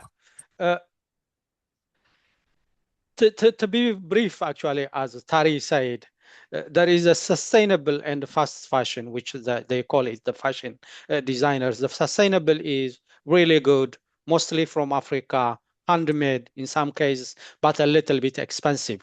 The fast fashion is mostly produced, that fabric is mostly produced in China or somewhere, made somewhere, sold in those online shops. For example, in Temu, you can find now an African garment in Temu for £10. So the point is now this globalization has made everything accessible and at different prices. And one of the challenges that I would say is because we are not good in Africa, we are not being competitive to do our own garments and sell it online. So someone else is taking the advantage at our garments with a poor quality and making money. I think that's the problem. Okay, thank you. Alan will come to, would you mind? thank you for such a brilliant presentation. Particularly as we spoke about our African outfits at the last African Day. So we'll be talking to you again, Samson. Thank you so much. Yeah, I'll be glad to talk to you. I wish I could make it in person, but that's what it is sometimes. Yeah. Okay. Yeah. No, thank you so much. A brief comment. I will have. I was a little surprised. You were talking about our garment, and then I'm seeing you wearing a presentation. So I wondered why is there? It's just a comment, an observation. Nothing. Right. Okay. Okay. Right. I'm not at home actually. That's right. I thought about that, but I'm not at home. Yeah. Okay. All right. Because Okay. an attire will have completed, the presentation. I think Samson will take that under advisement, isn't it? Yeah, for the next time. Right. Okay. So, thank you. So, now we are a little bit behind time, but I think we're going to make up some time. Unfortunately, maybe over lunch, maybe a slightly shorter lunch, so that we can keep up with the rest of the program. However, it is now time for a little bit of a break while we move on to the next part of our presentations. So those online, we're going to take a 5-minute break. And then when we come back, we are going to have Dr. Francis, who's going to be presenting to us. Right, so for everyone else here, right, okay, tea, coffee, and pastries out there, right? And please say hello to someone you've not met before, right? Not just hello, find out who they are. Right, okay, so see you in a few minutes.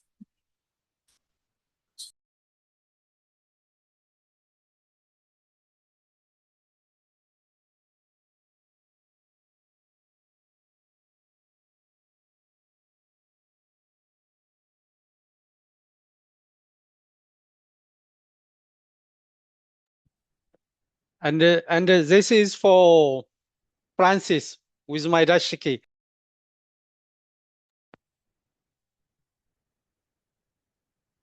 Yarmitari. They've gone for a break. Okay. Oh, that's Samson. Yeah, this is for Thank Francis. you. There we go. I have my garments, although I'm not at home today. Yeah, very sorry. Oh, that's fine. Oh, Samson. Yes. Would you mind if we send you Francis's presentation? Yeah, send me anything. Yeah. I have a lot of transitions. That's why I want to do it myself. Right. Okay, but can you get onto Zoom? Yes, I am. Okay, so then we'll just swap Okay. around. Okay, thank you.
Sorry.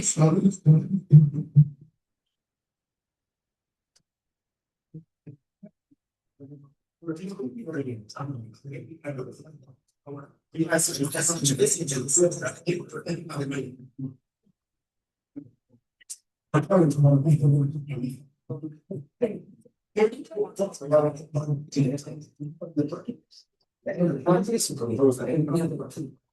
you want me to do? From there, I can present from here. Oh, nothing's come here. Okay. Because yes, you're doing that. That's C or yeah, it is C. But I'm sure the others are available. For sure.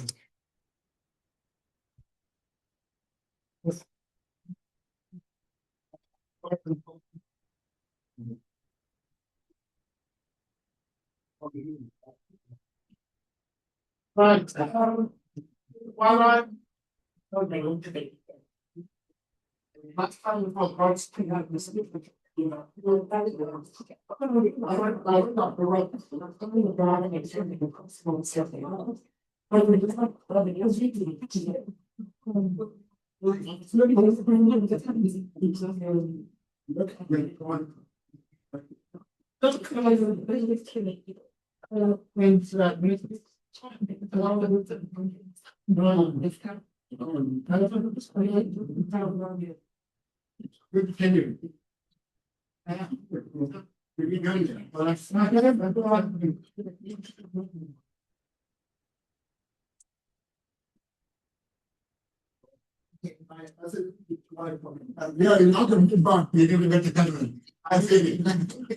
How come I'm outside?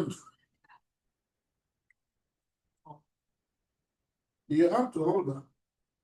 I'm not doing that. You won't see anything.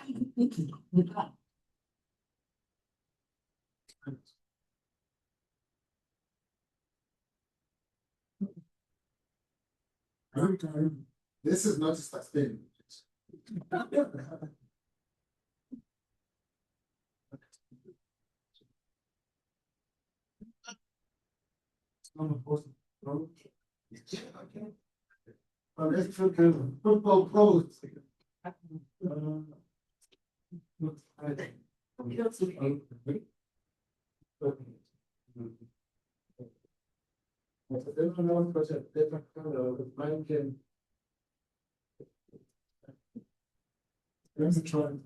Our needs.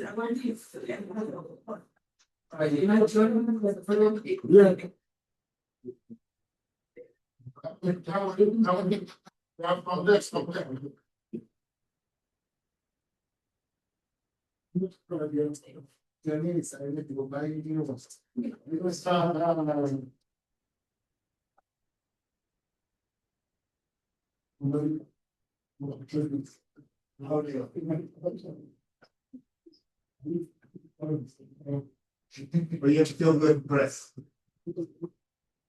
Oh. But the needs of not sustained.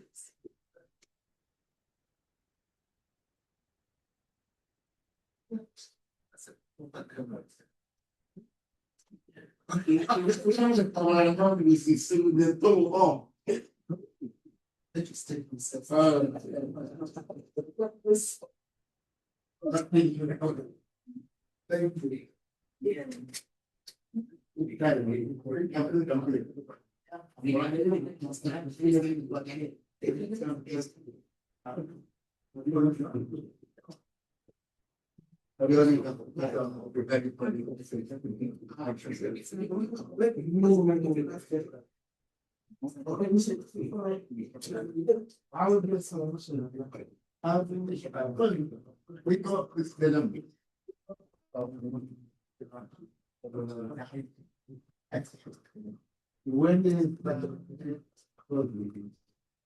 I've been minding of this one as a point or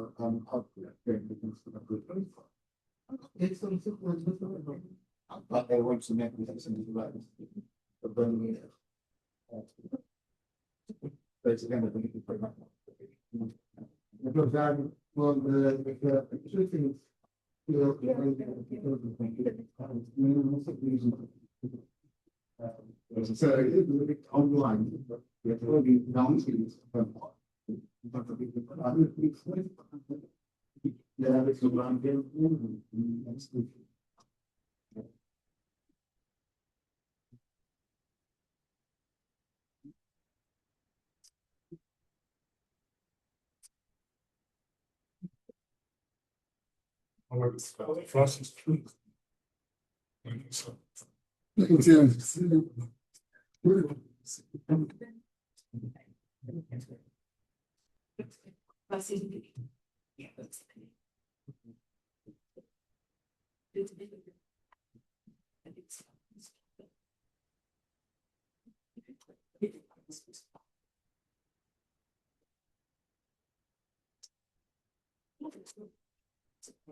This one's it's like a good one. I was a profession. Because as Africans, we don't progress. We start going to the European countries to seek medical problem, but we have got our own minds. Why are we not taking it all over the world, bring it back to America? We know. On one point, as was said by the professor, which is yeah,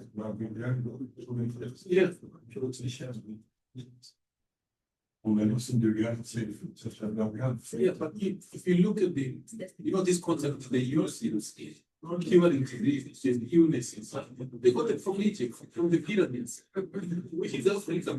Why is it not advanced now? We don't know. So we just like because we still have a colonial mind. Because we don't talk about ourselves. Nigeria is good.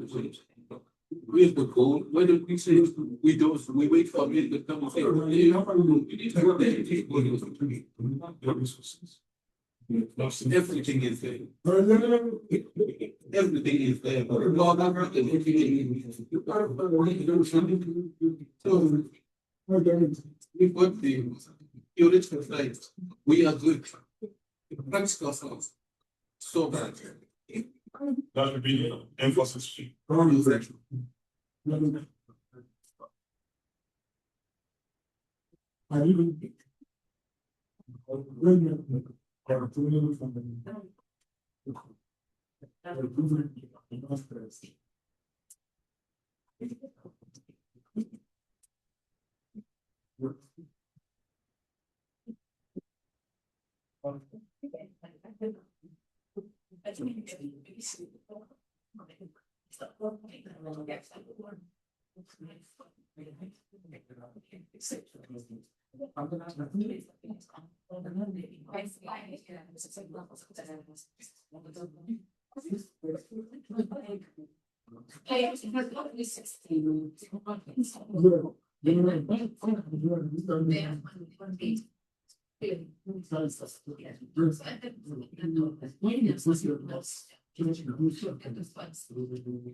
Right, okay. So are you on Zoom?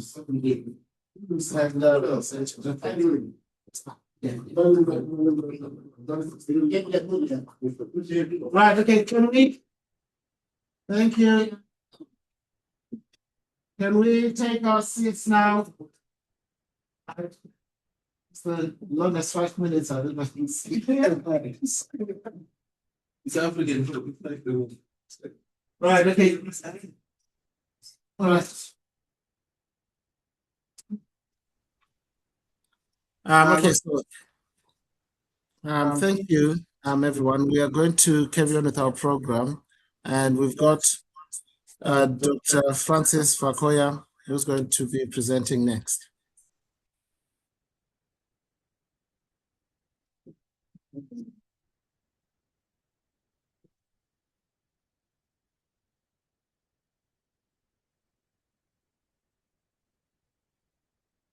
Morning, everyone, and thank you for being part of. Careful. Sorry.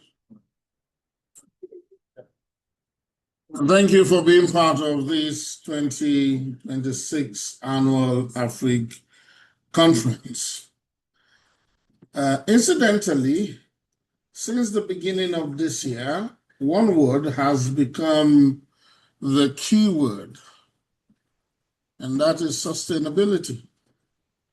This is the second conference I'm attending this year that the key focus is sustainability.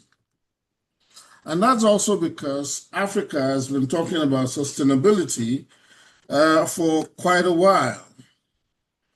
And one of these angles is sustainable industrialization.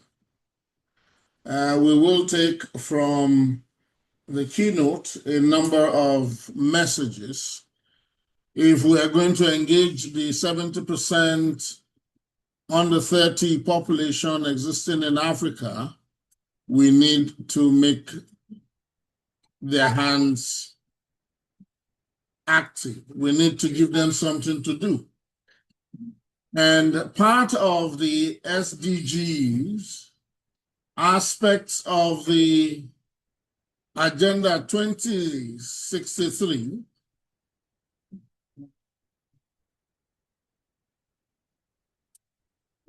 mine is changing.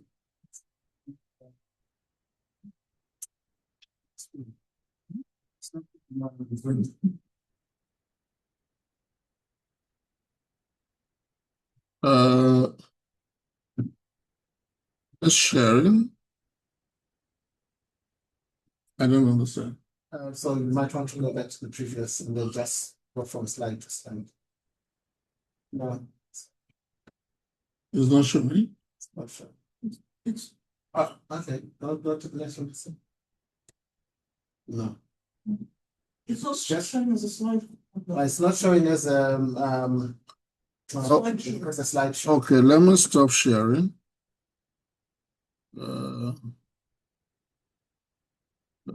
Share.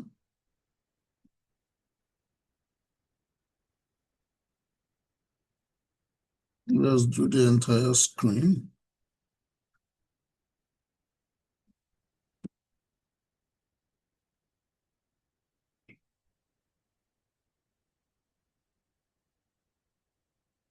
Okay, yeah. Just a moment. No, it's good. It's showing people. So going now? And now? Okay. So I was saying earlier on that there are quite a number of opportunities that have been set out. Agenda 2063, the SDGs, the African Union STIGAP, Science, Technology, and Innovation Program.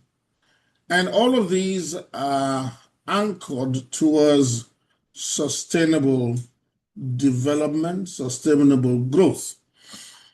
The key focus is sustainable industrialization. One major problem in Africa today is all the raw materials that we have are just exported verbatim, dug from the ground and sent out. No value added to it. Good example. We farm cocoa, but then we pay back extensively in chocolate. Until recently, when Dangote built his own refinery in Nigeria, for the past 5 decades thereabout, money has been spent on those refineries 4 actually in Nigeria, but then we still import oil. And recently, someone bought, this Vaseline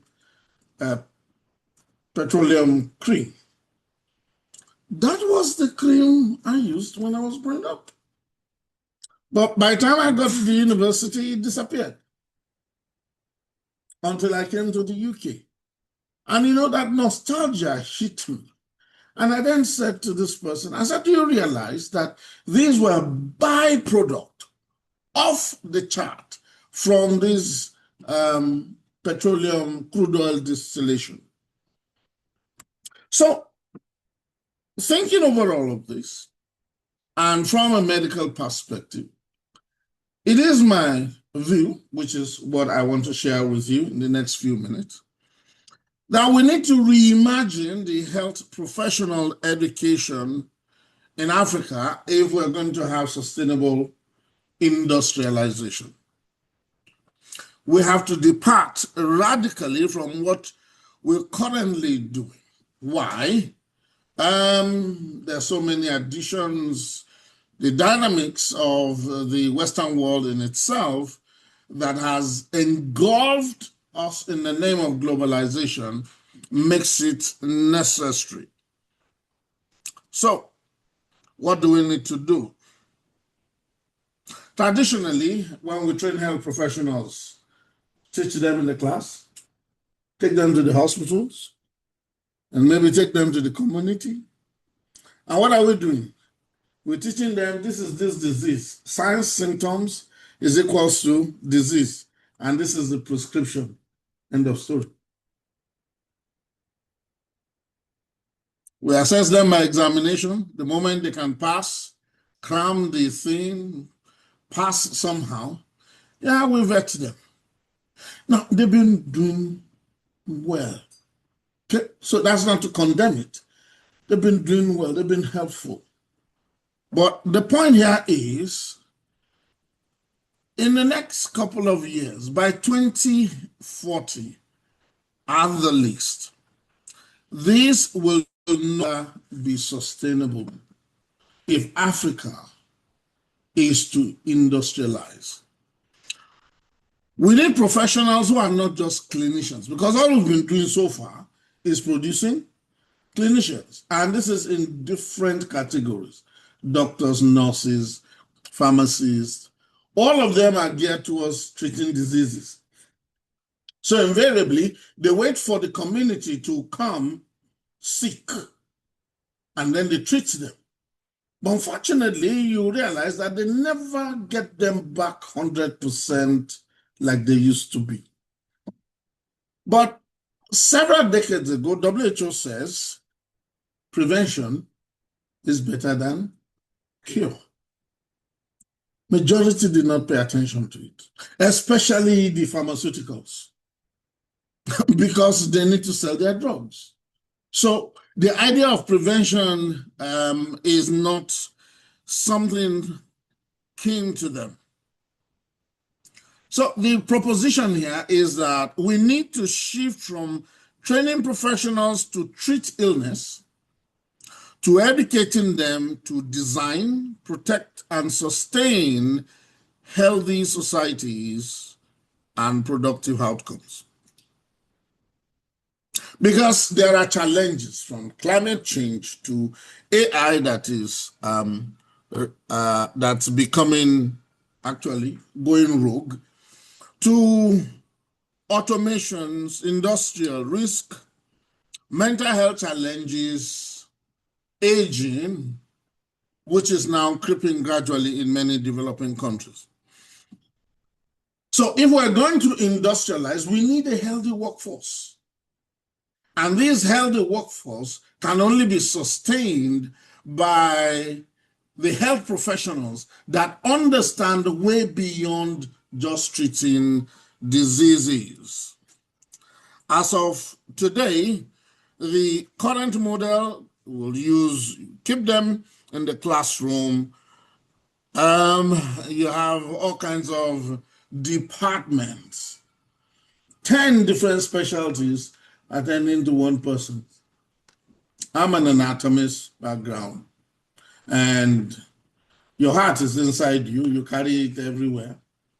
So it doesn't matter whether it is your eye that's swollen or it's your ankle that is swollen. You carry everything everywhere. And when you see the one doctor, the amazing thing is that the doctor will say, oh, okay, your leg is swelling. And then he gives you a paper. To who? The orthopedic. Because in court, that's the specialist. That model is really not sustainable if Africa is going to grow.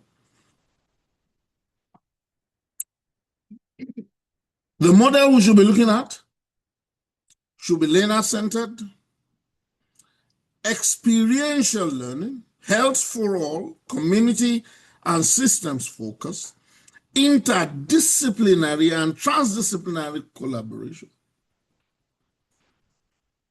You want a program where it doesn't matter what profession it is. So long as you are going to touch the human, then you should all be trained together. Back in the day, the program I was acquainted to, we train everybody in the same cohort. Doctors, nurses, pharmacists, physiotherapists. They start their career, their training together. And then, they then split as they go higher up into their individual.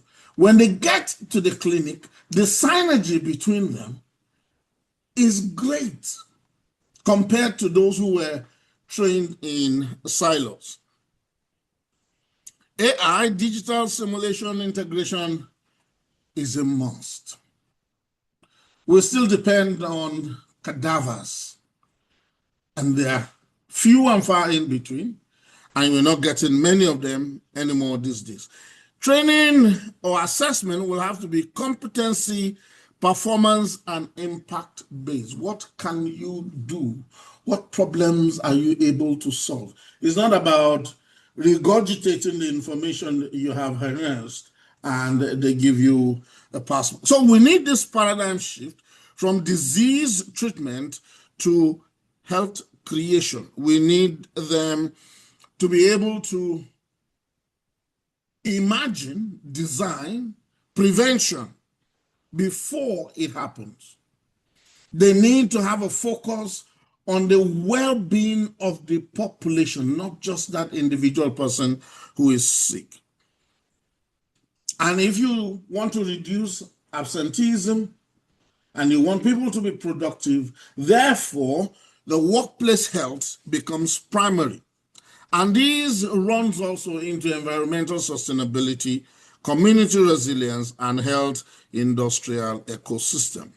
So we're saying a new graduate that will be relevant to sustainable industrialization in Africa is more or less one who will not only study his medicine, will have affiliation to engineering, occupational health, AI, environmental science, and human factors. Competency, including workplace hazard assessment, occupational disease prevention, industrial ergonomics, worker well-being system, and safety engineering principles.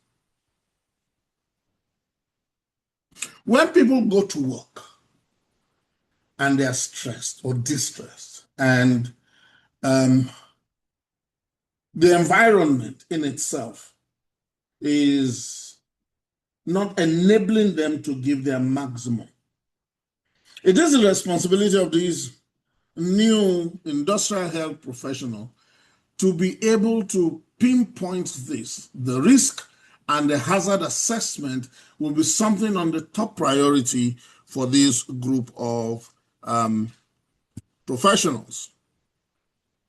So I mentioned the pillars for this model will be learner-centered, technology with purpose, interprofessional and transdisciplinary.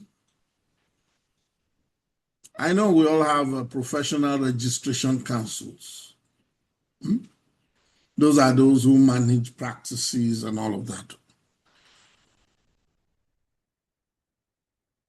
But these councils will need to be reorganized and modified in the light of wanting to sustain industrialization in Africa.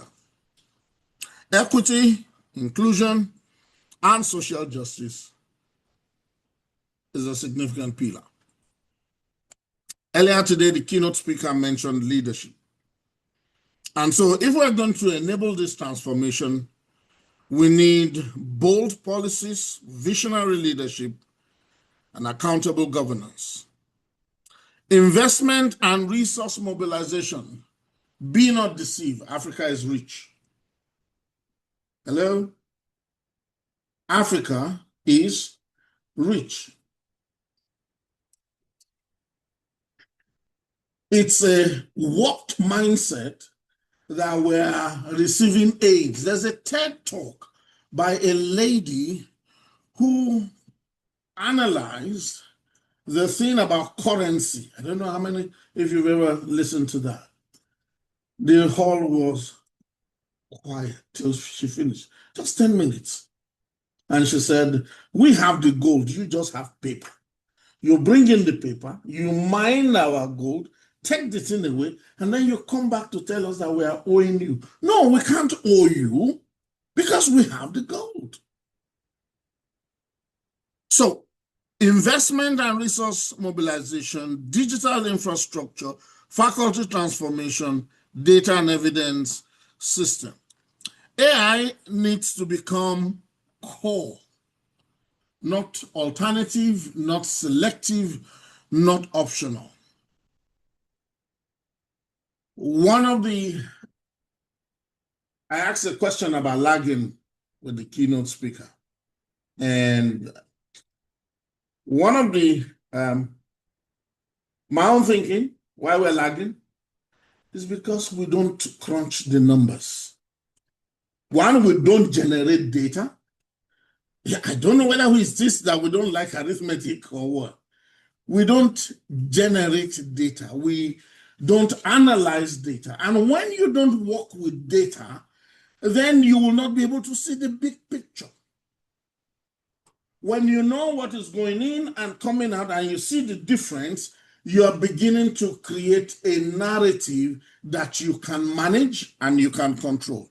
So clinical practice needs to become digital. Workplace application for early detection of hazards, fatigue monitoring, mental health support and disease prevention. These will constitute human oversight for this process.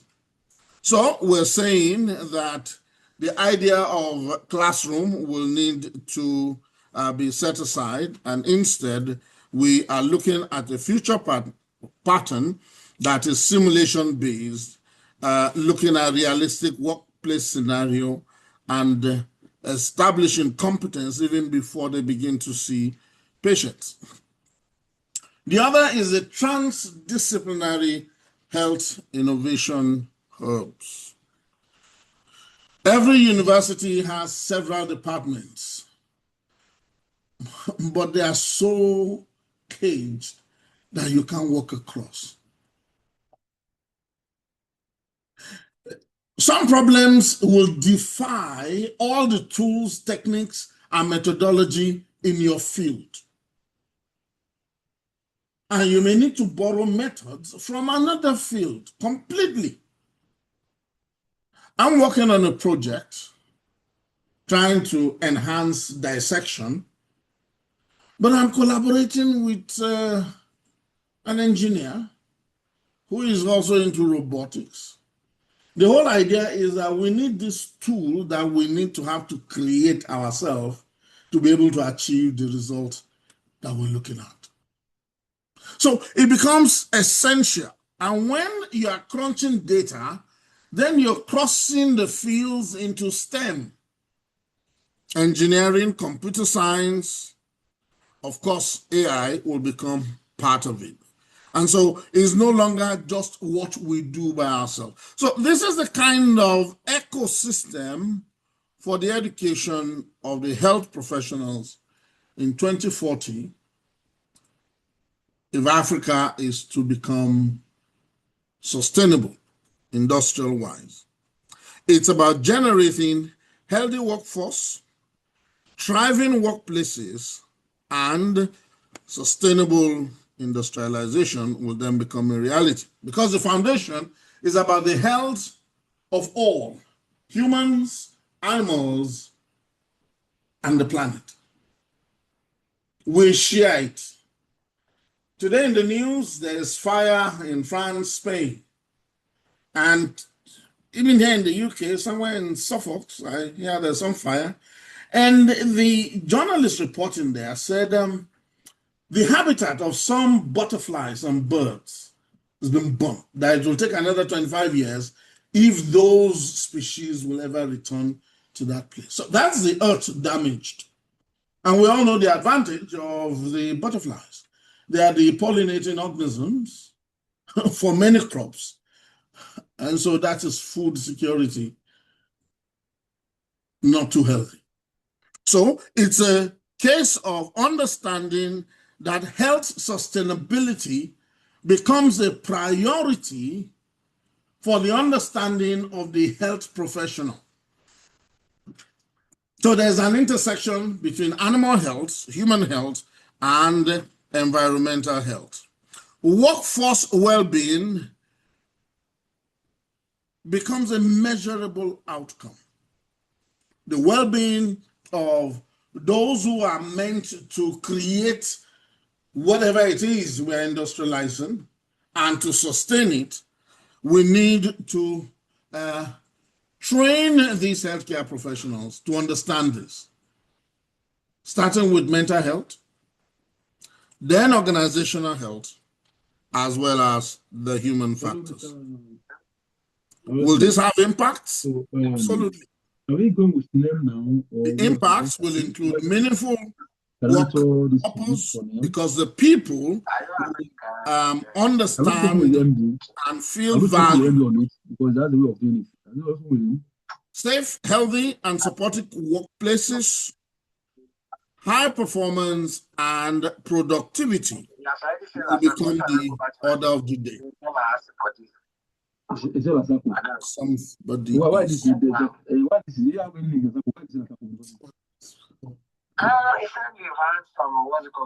Can you mute the person? Or Dulami or something?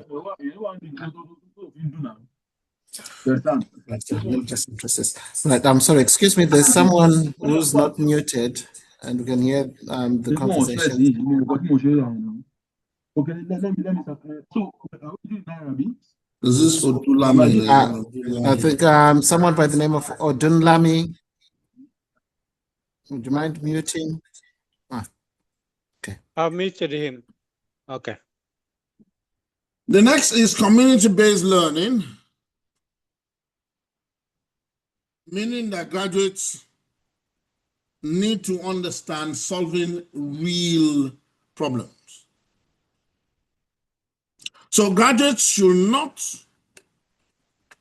be let go if they have no rural innovation experience, community health enterprises, of course, public health. And of course, this is all going to be encased within the use of applicable local technology. Ultimately, for sustainable industrialization, occupational health becomes very key. The third aspect is entrepreneurship. And you may wonder,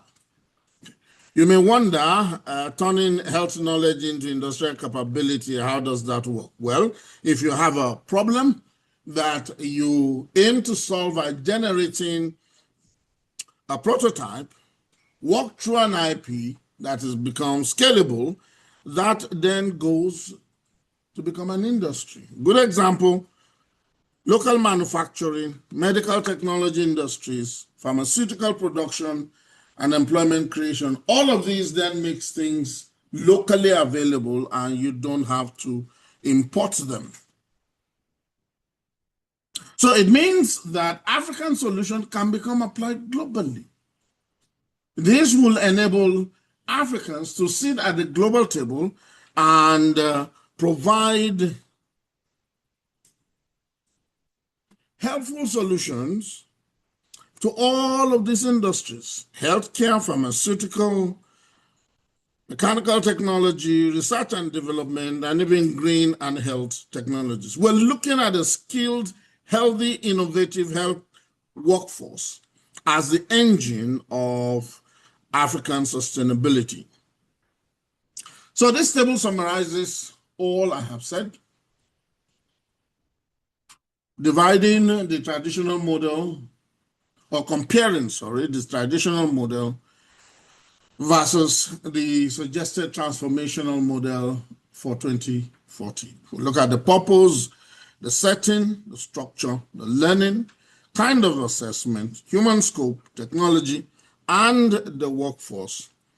These enable a proactive mindset for these professionals.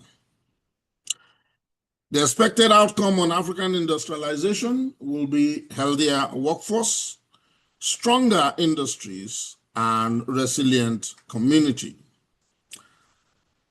For us to achieve this, therefore, we need to act now. Redesign health professional curriculum between 2030 and 2040. Establish AI-enabled health education platforms. Create interdisciplinary innovation universities, because that's where it's going to happen. Integrate occupational health into all health disciplines. Develop simulation and digital learning centers. Promote industry academic partnerships. We don't have that. You have the academics doing all the talking and teaching. And by the time you send out the graduates, the industries will have to retrain them before they become absorbed into the industry. So why are we wasting all that time and money? Train health professionals as innovators and entrepreneurs. Finally, embed workforce well-being as a national development priority. So this will summarize it. It's a call to rethink, reimagine, rebuild, invest in people, innovate for impact, and prioritize well-being. So who is this 2040 or post-2040 graduate? The health professional will be a scientist, an innovator, a community leader, a technology partner, and a workforce well-being advocate. His features will be that not only is he healthy and skilled, he's also resilient, capable of empowering people. And these will be the foundation for sustainable industrialization in Africa. How do we measure success at the end? Africa will become globally competitive, regionally relevant, but locally rooted. The Japa syndrome will definitely become a thing of the past. World-class education and research institutions, thriving communities and healthy populations, vibrant industries, and a strong economy, and an Africa that leads in health, innovation, and sustainable development.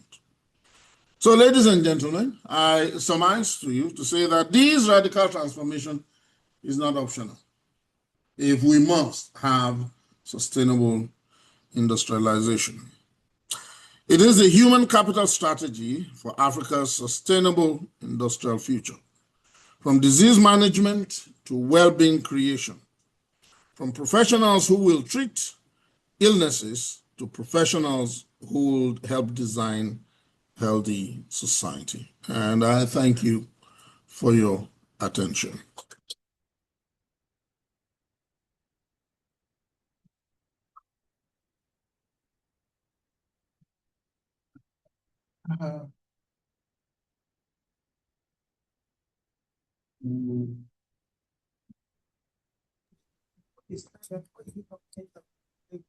Sorry, in case I get a bit angry.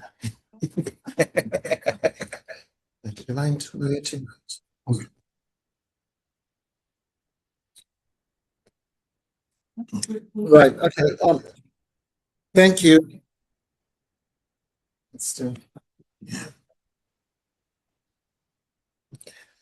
Right, okay.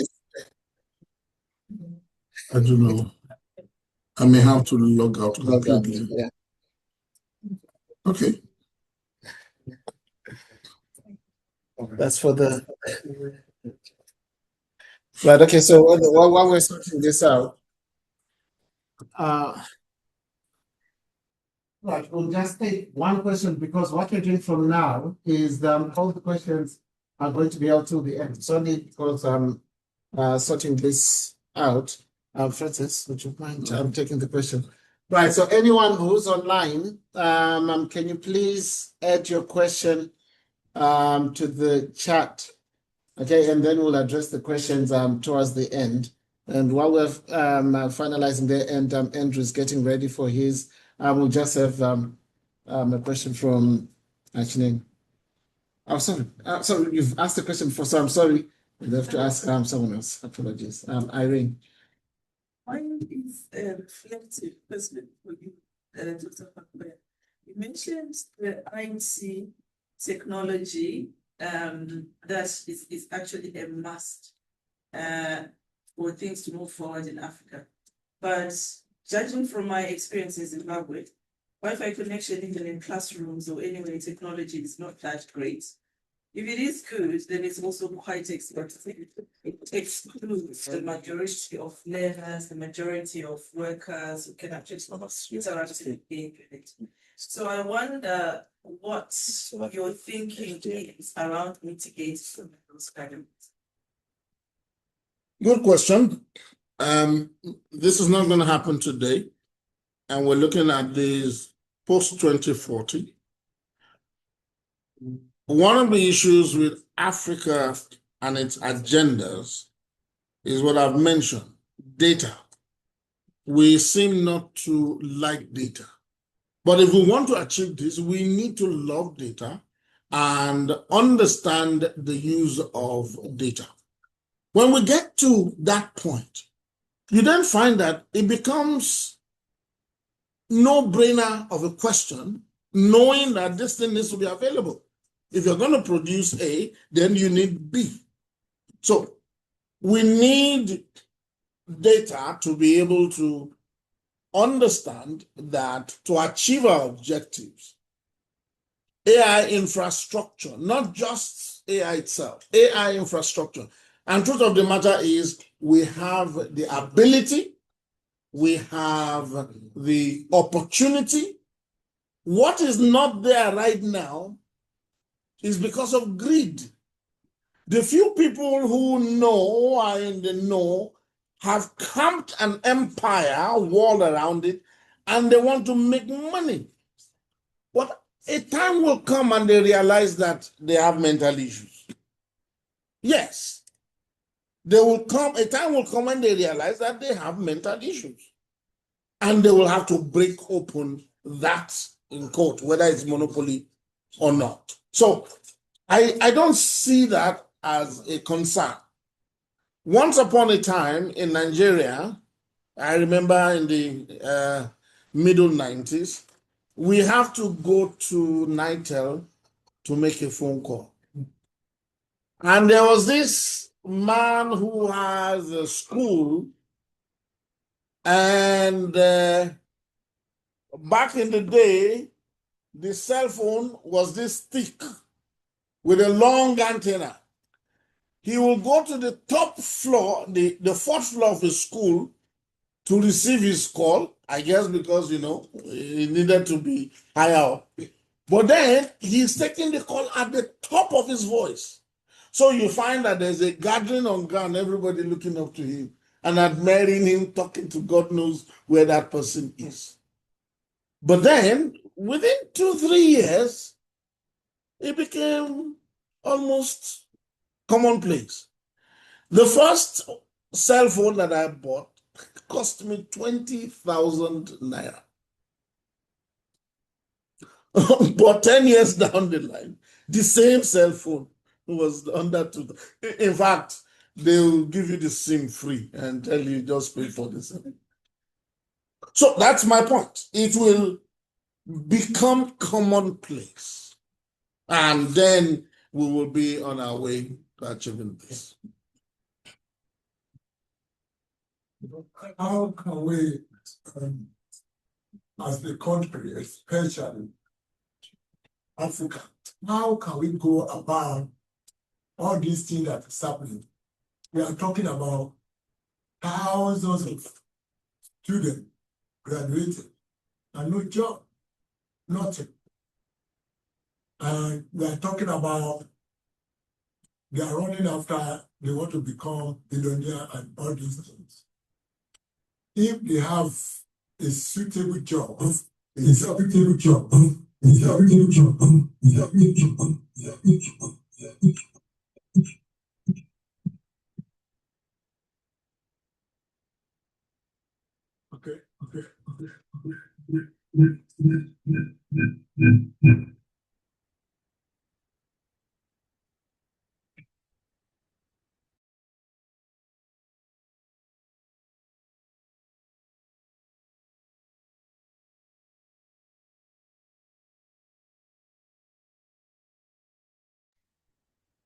Okay. After you finish from university, you are guaranteed that you got a job. You go to work, you look after your parents. That's not happening now. A lot of order, here, I employ people with masters and they are doing care job. These people play on us. They came to Africa. They ask you to come and study in Europe. We give you a job, we give you this, we give you that. And after you finish your masters, maybe they give you another 1 year. You are looking for COS and you can't find. You are frustrated. I have a lot of them begging for job. But we can't give them the job. Like you said, corruption is one of the things. Because they went to Nigeria, they employ all these people, they get them visa, they come here, no job. And they are paying like 50,000, 20,000 for COS. All these things we need. How can we work towards that?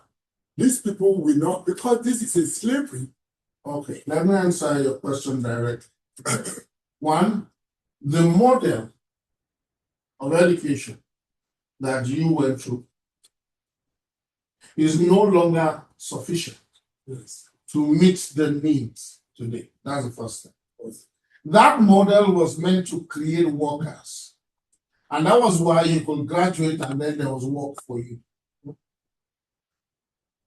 Unfortunately, those who took over just continue that model, I believe, verbatim. No rethinking, no reflection, and no consideration of the future. That's the main problem today. That model is obsolete, archaic, and needs to be in the dustbin. But unfortunately, it is not. And so we need to reevaluate it, consider the future of this massive population that we are graduating, for them to become gainfully employed. In recent times now, people are attaching adjunct entrepreneurship. So in some schools now, you see they are doing entrepreneurship, and they say entrepreneurship, so it doesn't make them so that. But then even the entrepreneurship, when you get out, you have an idea. How sound? Did you test the idea? Did you, back in the day when my wife was doing her master's, a young man came from Abuja to learn to do technology management. He says he works in an incubation center. That's when I got to appreciate that. Because when you are giving someone information, you cannot see the presentation. Now you graduate, he doesn't have the money, he doesn't have the connection, doesn't have the leverage. He will fail. I want to build one. You can just see your profile picture. Can you hear we me? need to be evaluated. Yes, we can hear you. Yeah, so the presentation is not working. It's not opening. So that's one. See the picture I've sent you on Teams. Okay. Two, the mindset of this generation is upgrading the mindset of the older generation. Older generation will work hard, go to work hard, and they will leave. Majority of workers they are not too about getting rich. They'll how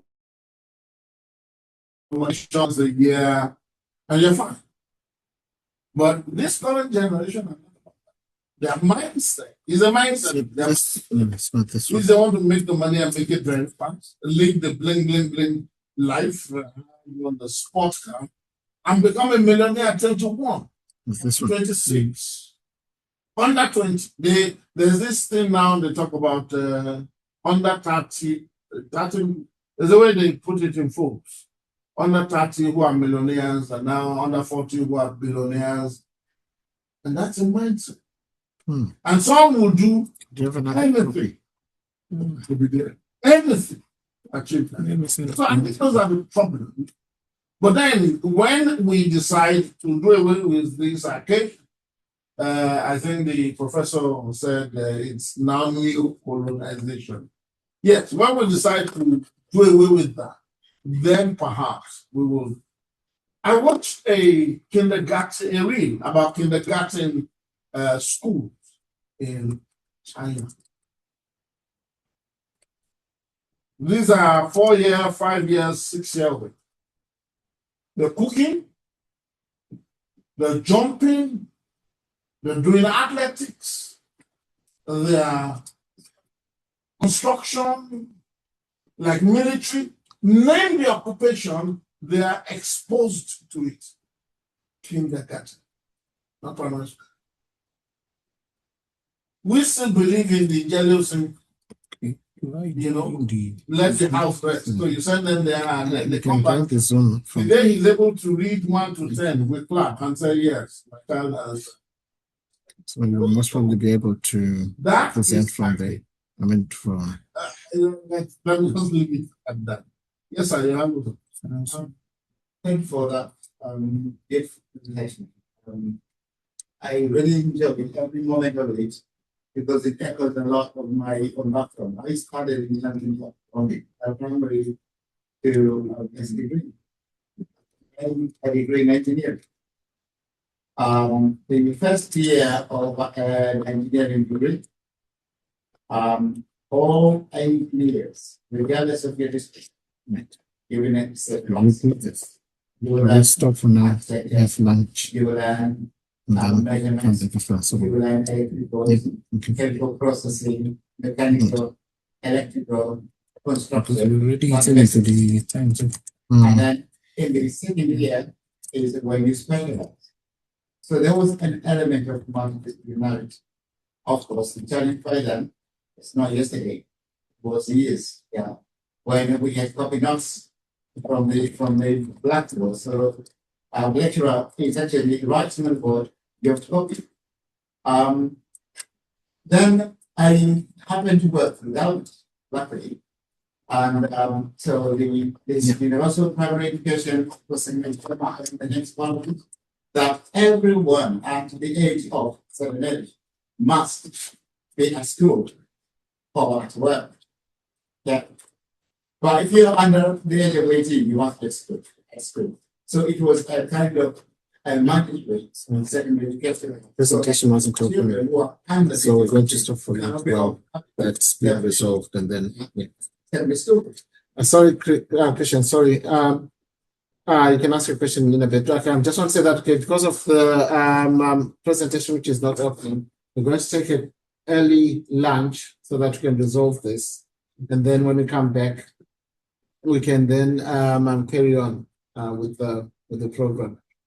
So you can finish your question and then we will go forward.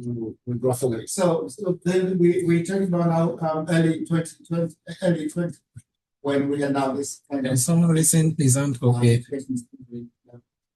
And at that moment is when started.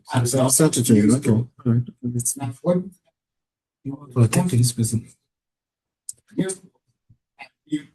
Maybe.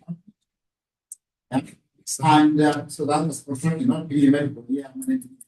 So we built a lot of schools and a lot of clinics, and these were not programs. Okay. That means there were not enough teachers. Teachers were qualified. Is it responded? So we go to do the mass production. Mass production of nurses and doctors is demand.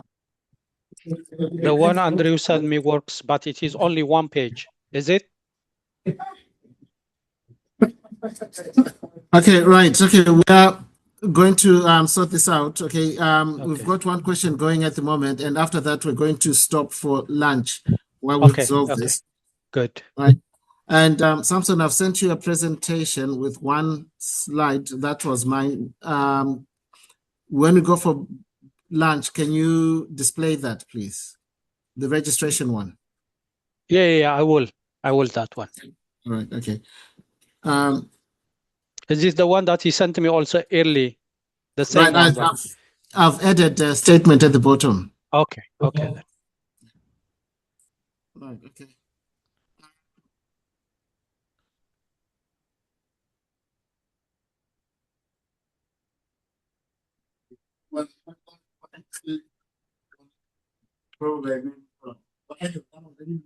But yeah, so the mass production of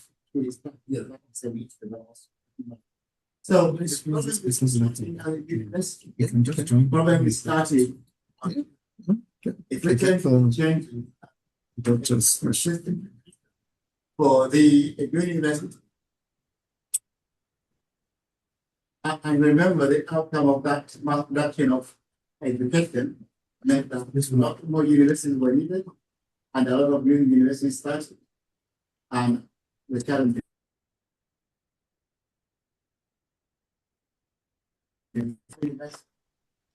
is actually starting way back, and there's now a huge problem for unemployment.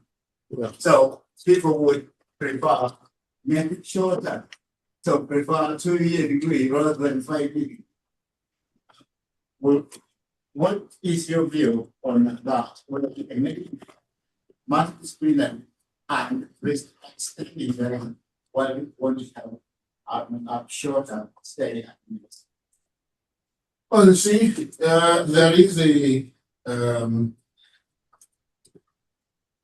divergence between policy and its implementation. And this is where the problem of government is. It's a good thing to give universal free education. But when you're doing that, what they forget is that when you open that floodgate of free education, the population that will come through will be in their millions. Give me a good example. When in Nigeria they said the Almanjiris, what have you, they budgeted for 3 million or 30 million. No, 3 million. By the time they left the thing open, it was 4 or 5 times the volume that they got. They were not prepared. So you find that happened because there was no data. If there were data, they will know what is the volume they're going to deal with. They will be able to plan how much this is going to take, and they can then decide to spread it over how many years they want it to go.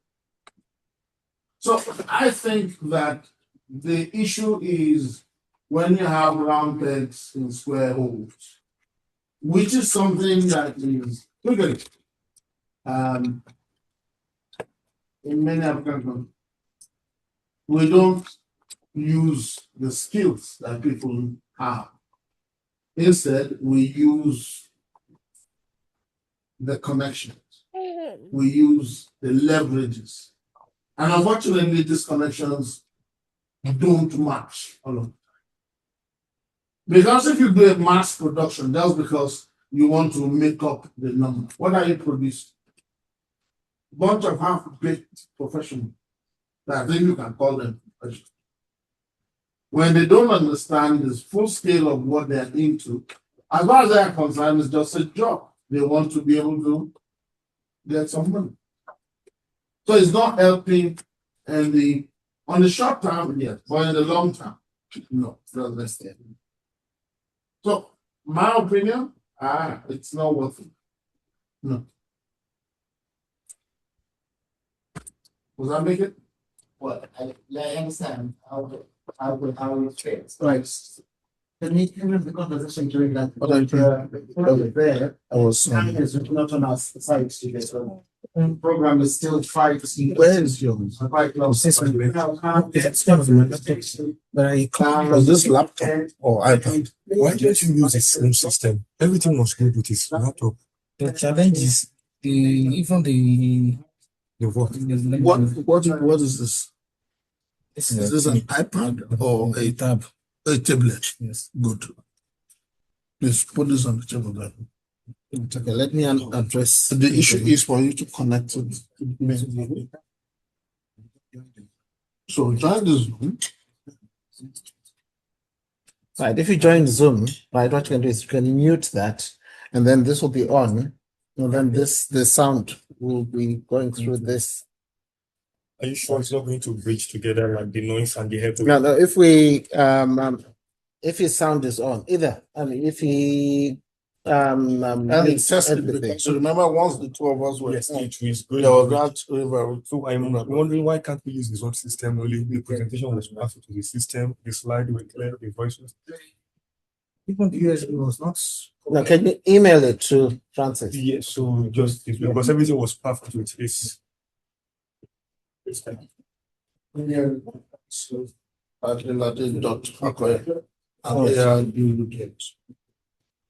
What's implemented with the technology?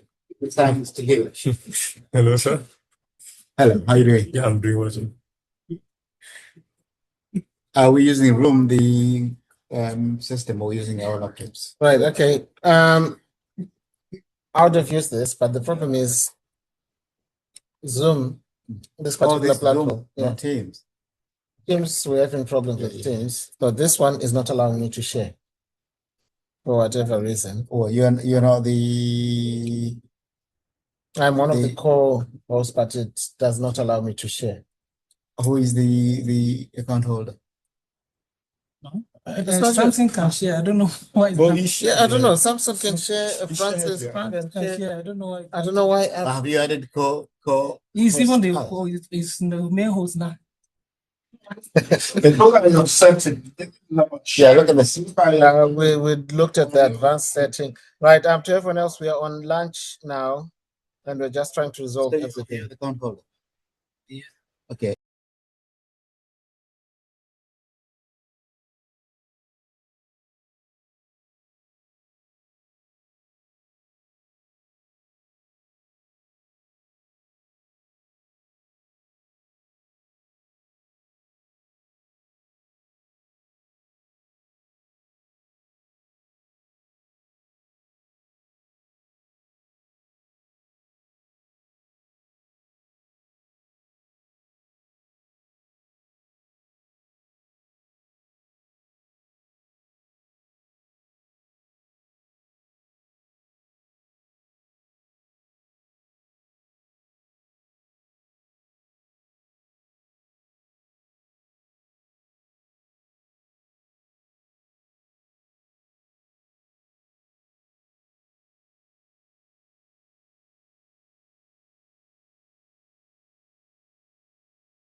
So it's reason to act like they lead.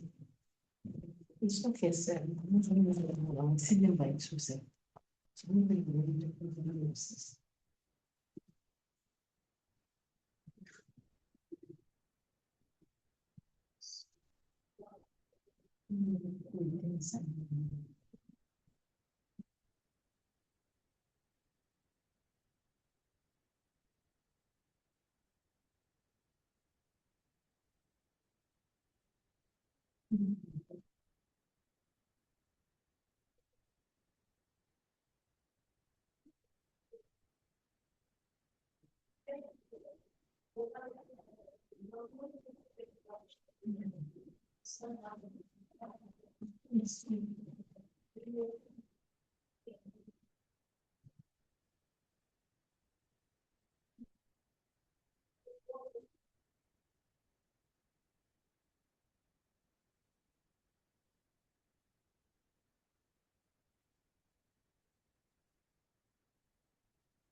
They'll be doing by this will finish. If you finish, I just go.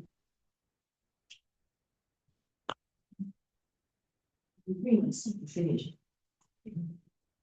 I was waiting for him, but he doesn't even appreciate. Last minute. And he did. This is respectful.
This is just you Nigerians don't find out. Nigerians was not checked out. Nigerian was not on time. It's a madman. When to tell you, Nigerian was not on time. See what she wants.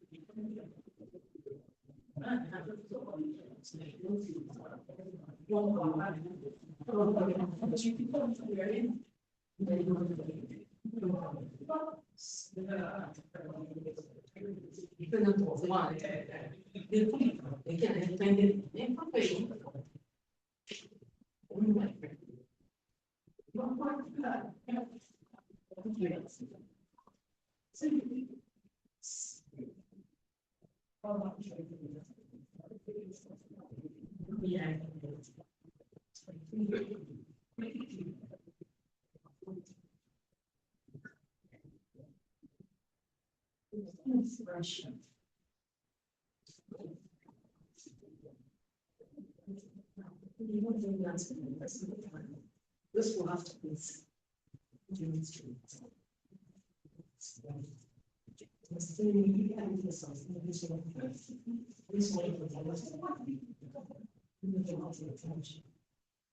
We don't see a very nice audience.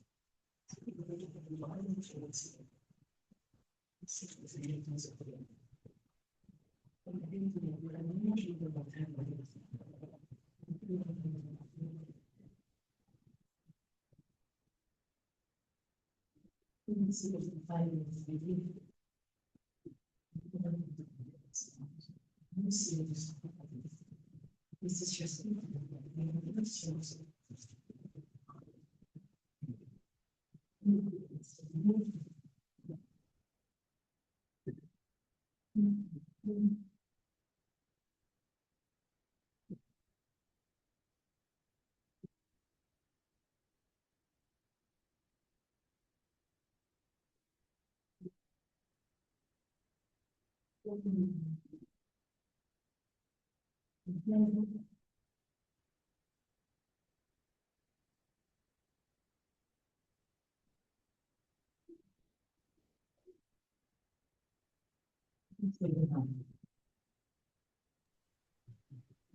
Something, can you share this? Something, can you share this? You know?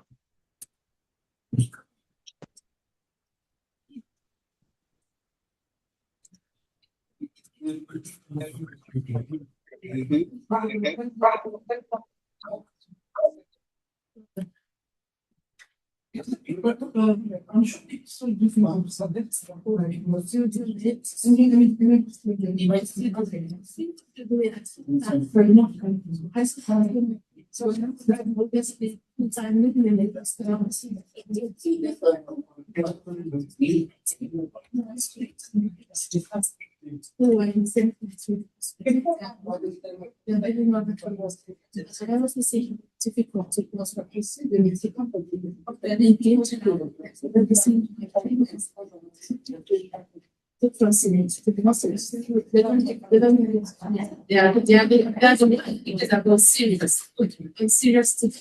But if you tell them the one, you know, say that, no, no, no, no, I was like, what to say? Is it admiration? It wasn't.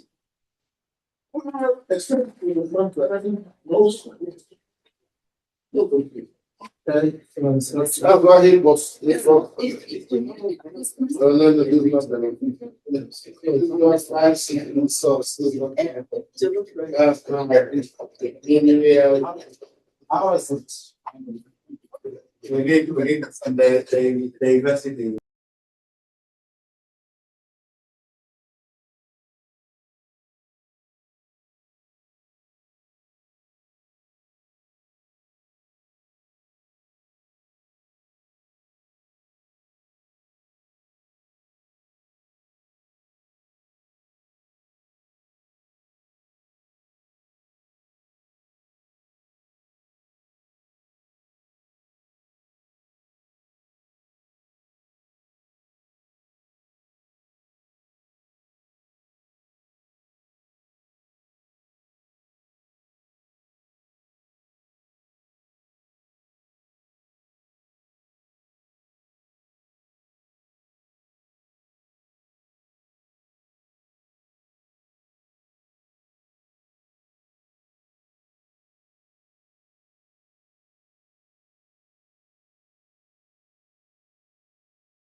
Hi, something.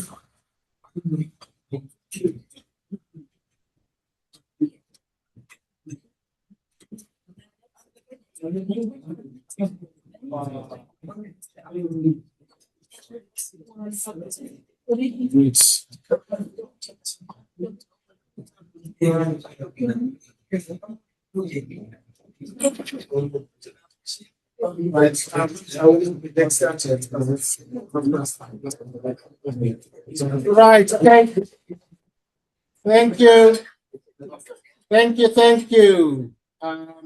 We are about to start, and we still have quite a substantial amount of presentations to get through. So, right, so welcome to our second, is this one? Yes. Right, okay, so welcome to our second part of our presentations, and we are going to start off with Dr. Andrew, who is going to be, talking to us, and he'll explain everything about what his talk is going to be about. And once it's ready, he is going to introduce himself and get started.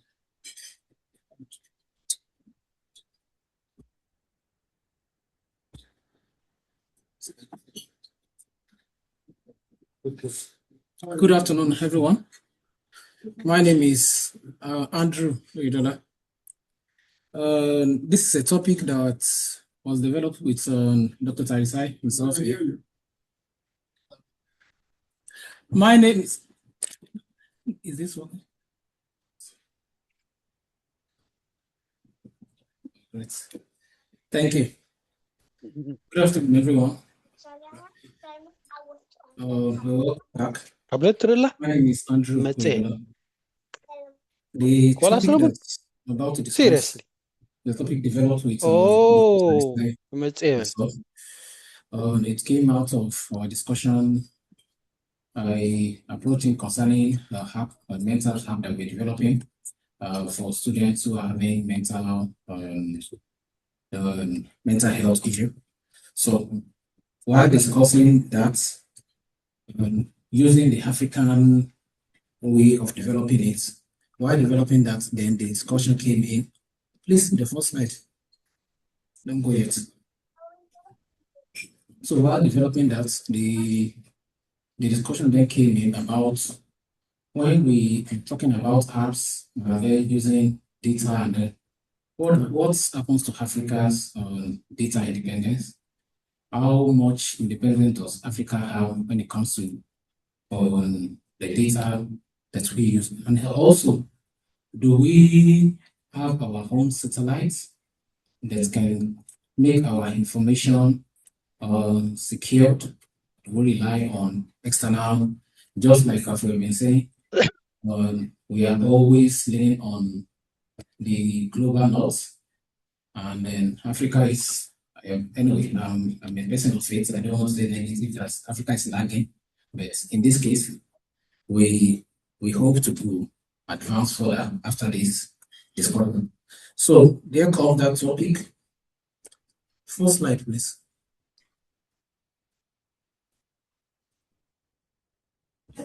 The first, go back.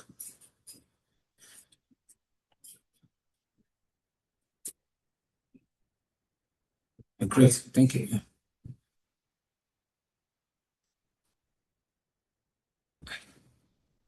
The first. First or fourth? I said the first slide. Please go back.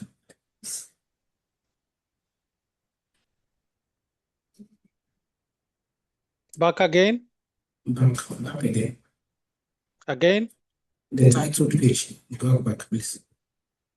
Thank you. Thank you. So, we are then proposing, because as we are going to discuss, we'll see the level of independence Africa has when it comes to technology and data handling.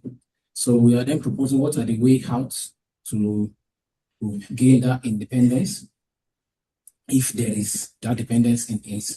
So one of the ways is what we are talking about, diaspora collaboration. Those who were here last year will remember that I've always been a champion of collaboration, especially diaspora and those who are at home. Last year it was about health, some healthcare practitioner in Africa, and then some of the pharmaceutical strengths that Africa has. How can we collaborate with them? But this time around, it's about technology. So that's why we are the solution we are proposing is how can diaspora with those who are home collaborate to build an African orbital and digital sovereignty. So please, next slide.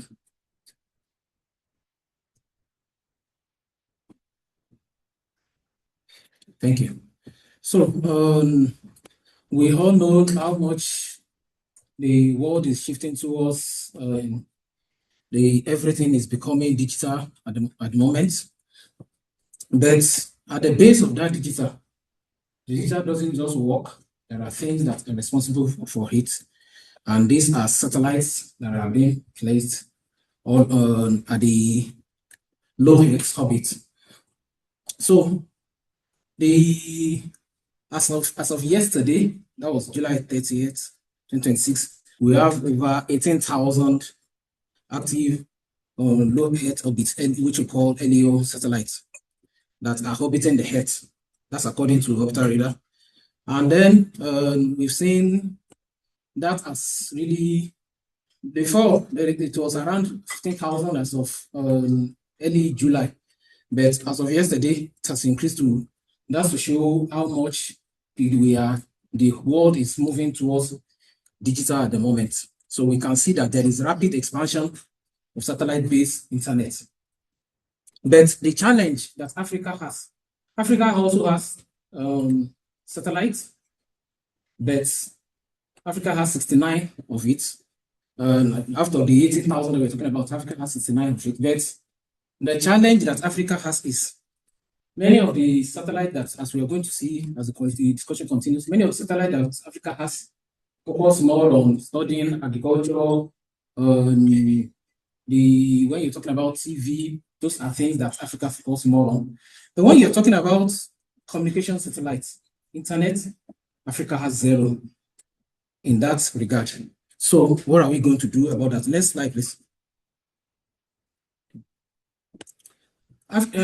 Meanwhile, despite having that zero, we all know that Africa has connectivity. You can speak with someone in Nigeria, you can speak with someone in Zimbabwe, you can speak with everyone everywhere. So, but as we have seen, in the case of zero, connectivity does not equal to sovereignty. Because Africa has that internet connectivity, data connectivity does not mean they have sovereignty in terms of that. So the question is, who owns the data? How are data being managed? How are they being stored? And we know that all these things are a way of going into not just economic, social, but also political power. So as the previous slide, we see that Starlink is the largest when it comes to satellites. It even has the largest satellites based on a low LEO. And it's one of the satellite base that Africa is relying on to provide their internet base. But this has not helped, again, the sovereignty that Africa has when it comes to data. Our data is exposed. As we see as we're moving on, we see what these companies are doing with our data and what it has been for us as in terms of our independence and in terms of our political power. So, in other words, we are in all the same still dependent when it comes to that. And that has not helped, just like the guest speaker, keynote speaker said, they are trying as much as possible to encourage youth into innovation in different parts of Africa. as its own case may be Nigeria, then we can see there is limit to what they can achieve. And these are part of the reasons that we do not have our own independence when it comes to the data we manage, the data we store, the data we use. We do not have sovereignty over that. So how does that help research at the local base? For Nigeria, for instance, they are still talking about digital voting, and they are using this, the argument that there are some in the rural area that do not have access to such. Next slide, please. So, putting name behind the problem, the challenges we're talking about, one is which forms our framework. One is the technological sovereignty. How sovereign is Africa when it comes to technology? Digital extrafism. I said the other time that the companies, they come to the continent, Starlink for instance, they come to continent, extract data to be exploited without any fear, what do you call it? Any fear, payback or compensation. They take our data and they use it as they placed. They determine the algorithm. They determine what you see. So, and then of course, who plays the who owns the means of production always detect the political power. And the same thing, this one, in this case of data, they own the means of production. So there is always the challenge with political economy when it comes to African development in that area. So please, next slide. So there are two questions we are trying to answer on this. One is the fact that how does our reliance on foreign satellite system constrain our sovereignty? Do we have that sovereignty given our reliance on the data that's coming from satellite that's coming from outside? And how can collaboration models mitigate constraints? We will show the practical steps. I was discussing with my sister Chinyere the other time, and the same discussion I had with someone last year as well. The practical steps that we can take in our own little way. From now till tomorrow, we'll talk about governments. And one of the challenges is what I noted to the keynote, our keynote speaker the other time, that even the government itself has put its own hand in where it's difficult for him to get out of. So can we just keep, are we just going to keep talking about government, or is there anything that we can do on our own to mitigate this challenge? Next slide, please.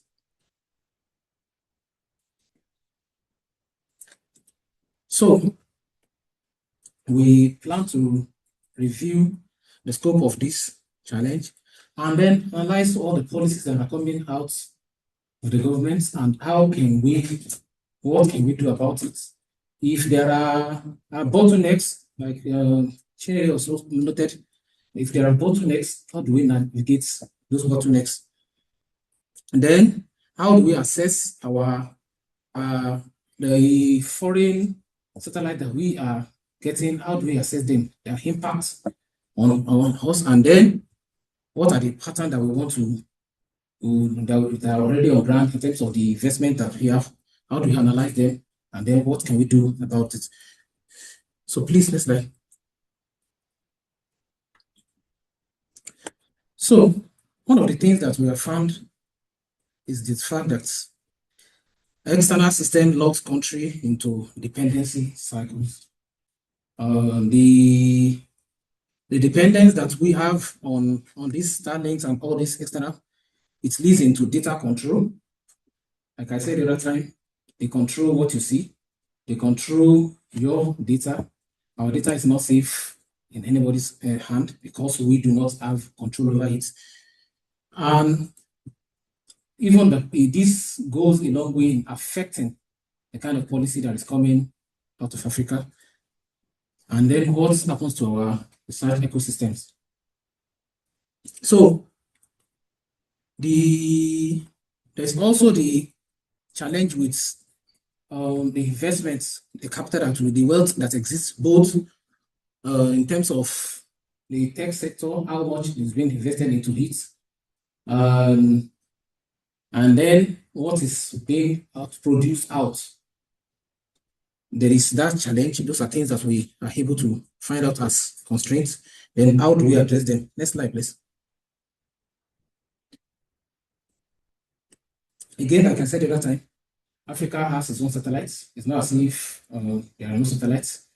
That's not the communication satellites, not a satellite that can give you, that you can watch, if it is on YouTube, that you can do video call with, that you can store, those not those satellites. There is even the one that we have. Egypt has the highest. Now it has risen to 16. That's left 14. South Africa has 13. Nigeria still has 7. Rest of those satellites. At the Algeria, Morocco, Kenya, they have sizable number 653, but the rest, they share the rest of these 13 countries. They share the either 2 or 1. You can see not even, and again, this doesn't have anything to do with internet satellites. This is still satellite that studies the ecosystem, that studies the climate, that studies for agricultural purpose. These are what we have. And when it comes to the communication that we engage in, how you store your whole profile, your data, Africa does not have any, not zero, in terms of the control over that.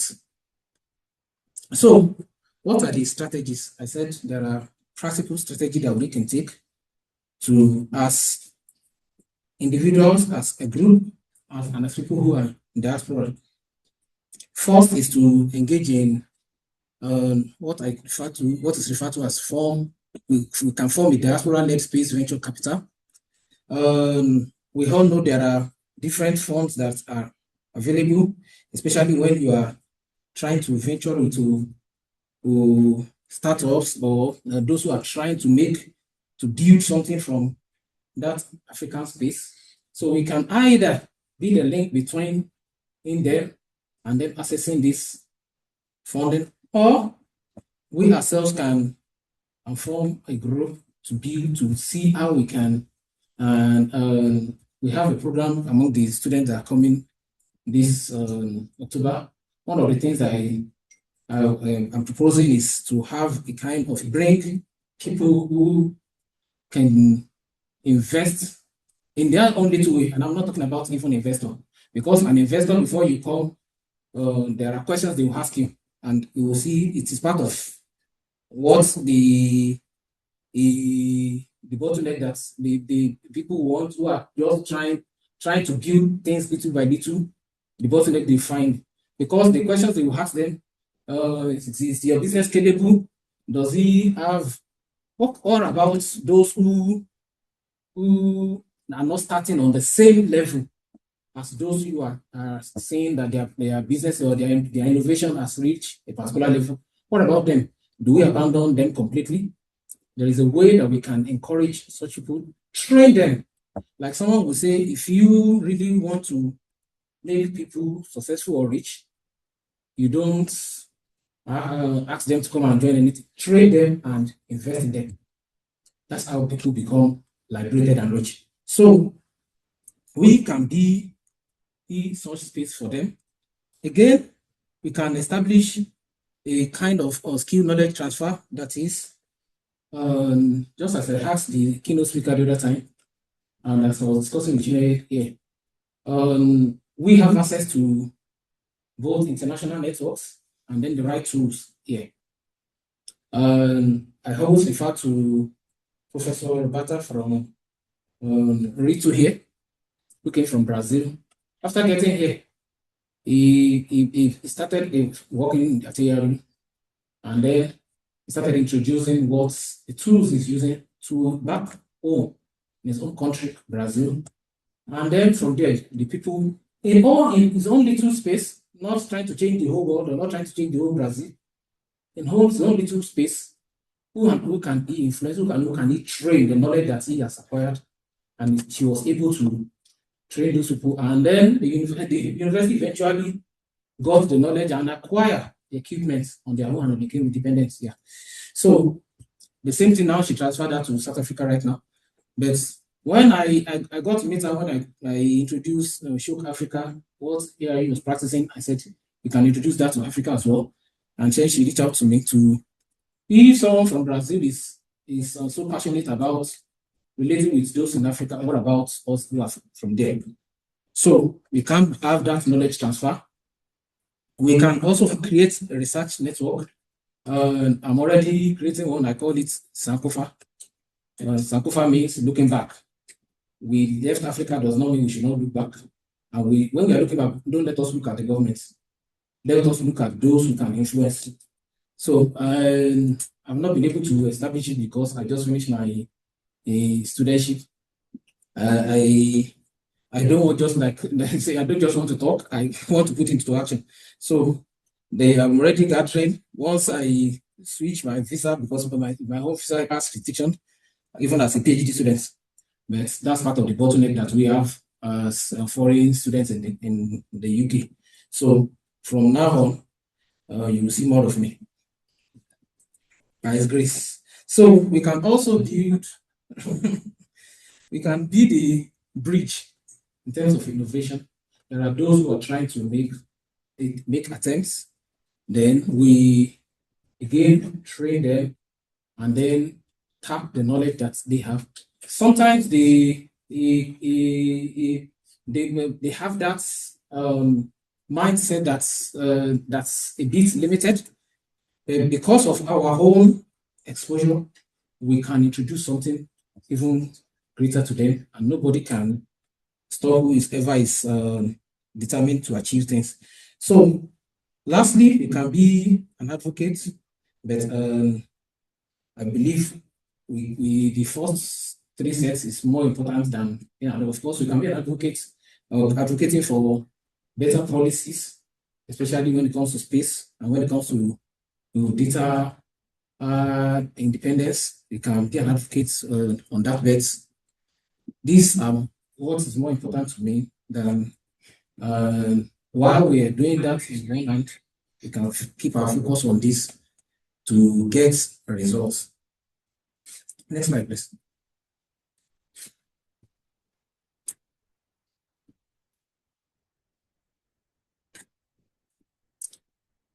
Next slide, please. So, like I said, we can create networks and then we can distribute research infrastructures to people who are back home. And thank God, our keynote speaker is a vice chancellor, and it can always be a good network link with that. There can be diaspora home collaborations, and then through that, we encourage those who are trying to build even nano satellites on their home. We can encourage them to build things. Before you know it, all this, even before you install the satellites in there, there has to be those satellites on the ground that takes the network and channel it around. These can be built by all those undergraduate students. I learned about, anyway, maybe this sounds political, about Traore's insistence that if you are in technology, don't write anything. But I've not been able to confirm that if it's true. That if you are in technology, ensure that your project is building something, no matter how little it is, even if it is replication, build something. So we can encourage them into this, and that will help us advance. Thank you.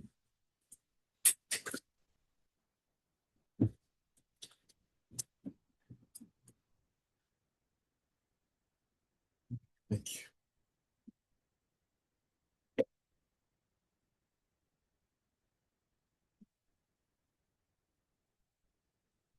Right. Okay. So Thank you. Thank you, Dr. Andrew. So we now move on to our next presenter, who is actually going to be doing a bit of storytelling. But as we move on to that as well and get ready for that, we will take one question. If anyone's got any questions. If anyone's got any questions.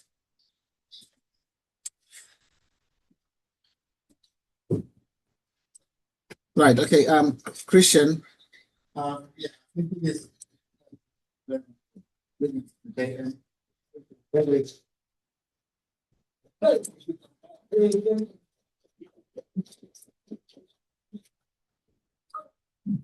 It is encouraging to see that we have innovators. People are willing to steer the wheel of the right direction.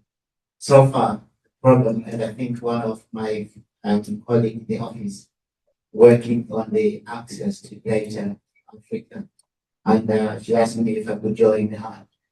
And the first question I asked them was, where did you get this data from? And they said, well, it's from satellite. And I said, that's it, access the remote areas of Africa where we need the information the most. And the answer was, not really. So there's a huge hole in the gap, in the data that we can access from the continent. And who is going to fix this problem? No one else. We're the ones to do it. So thank you for bringing that to attention. We should have an initiative on how we make the data accessible. Of course, the challenge of data security, information, and also the risk coming with that is real, because we don't have the savers. So all data, all information coming from Africa is being processed, being stored elsewhere, and being utilized by other people. And that's a real danger. Unless we now have an initiative of how we gather on data, have it, and store it and utilize it for our purpose.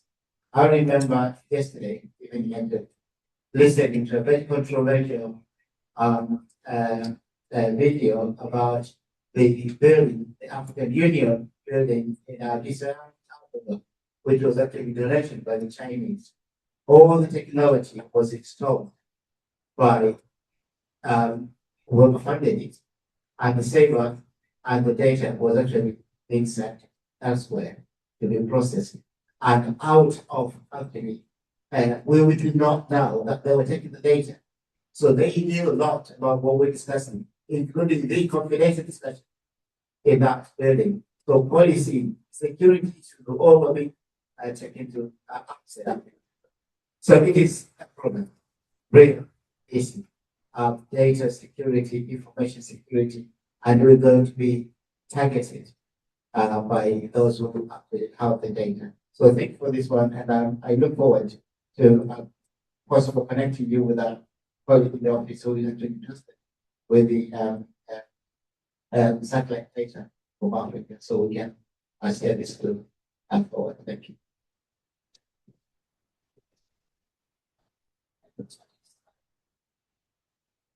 Yeah, you want a free one? I have worked at it. So, thank you.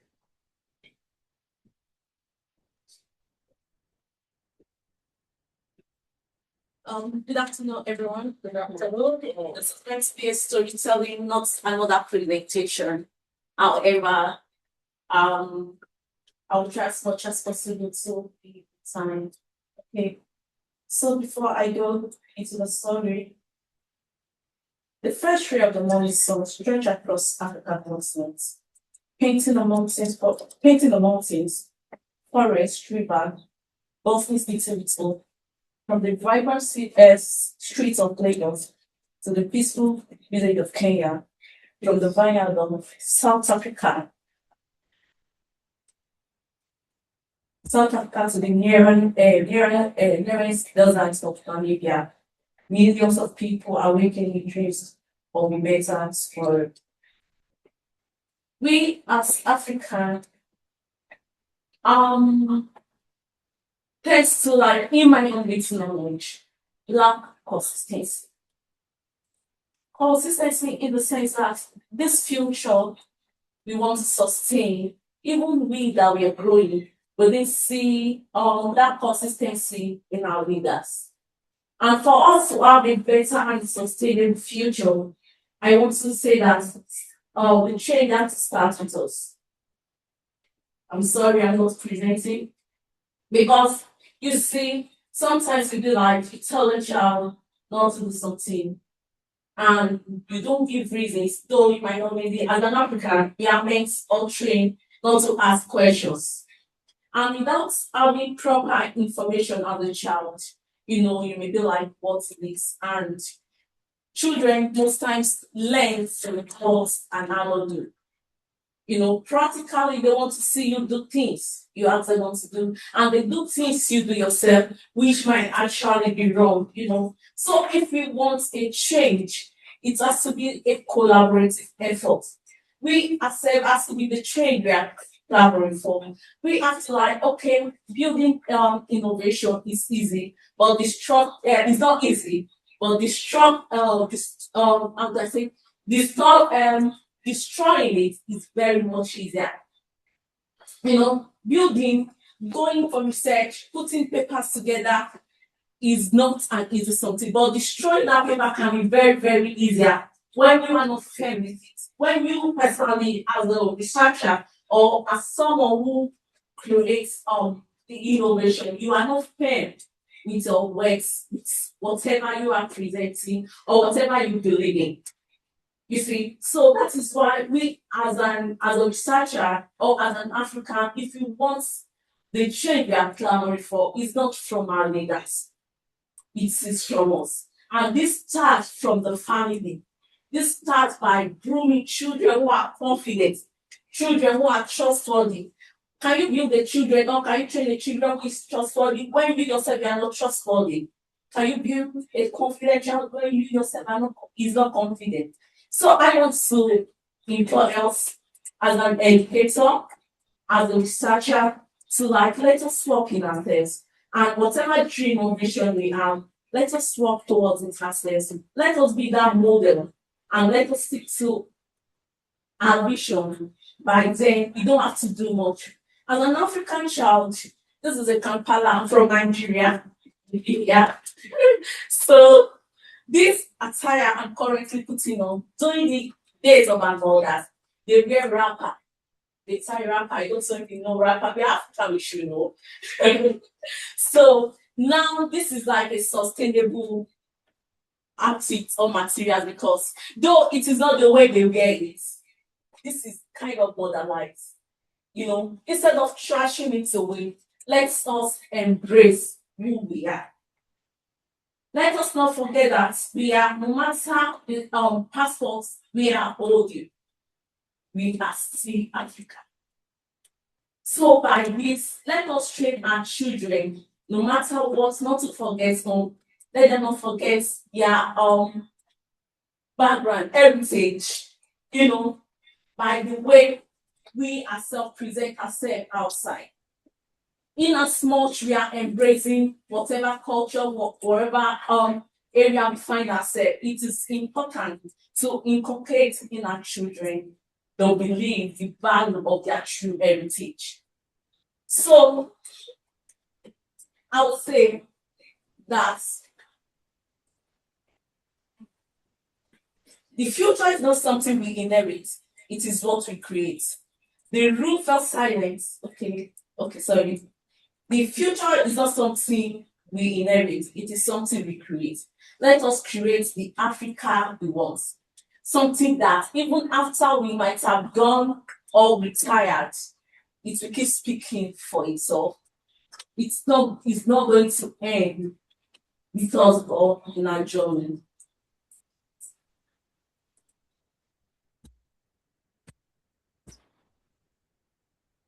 Africa had not simply imagined a sustainable future if we did not build one. And building, as I said earlier, it's easy to build, but it's not easy to maintain. Let us build something that's lasting. Let us train our children because we are all getting old gradually, irrespective of our age here. Even if you are 18, we are getting old. So this lies in your hand where you train your children. Build that confidence in them. Let them understand they are not inferior to anyone. Let's create an atmosphere where their voice can be heard and not silent. Create a situation for them. Let them be identified with their culture. Because once you really accept your roots, your background and everything, it is easy for you to dominate the world. And it is easy for you to carry on whatever you believe in. Then a better future is guaranteed. A sustainable future for Africa is achieved when knowledge, innovations, collaborations, and responsible leadership comes together. Transform today's challenges into tomorrow opportunities. What you want, Phil? What you want?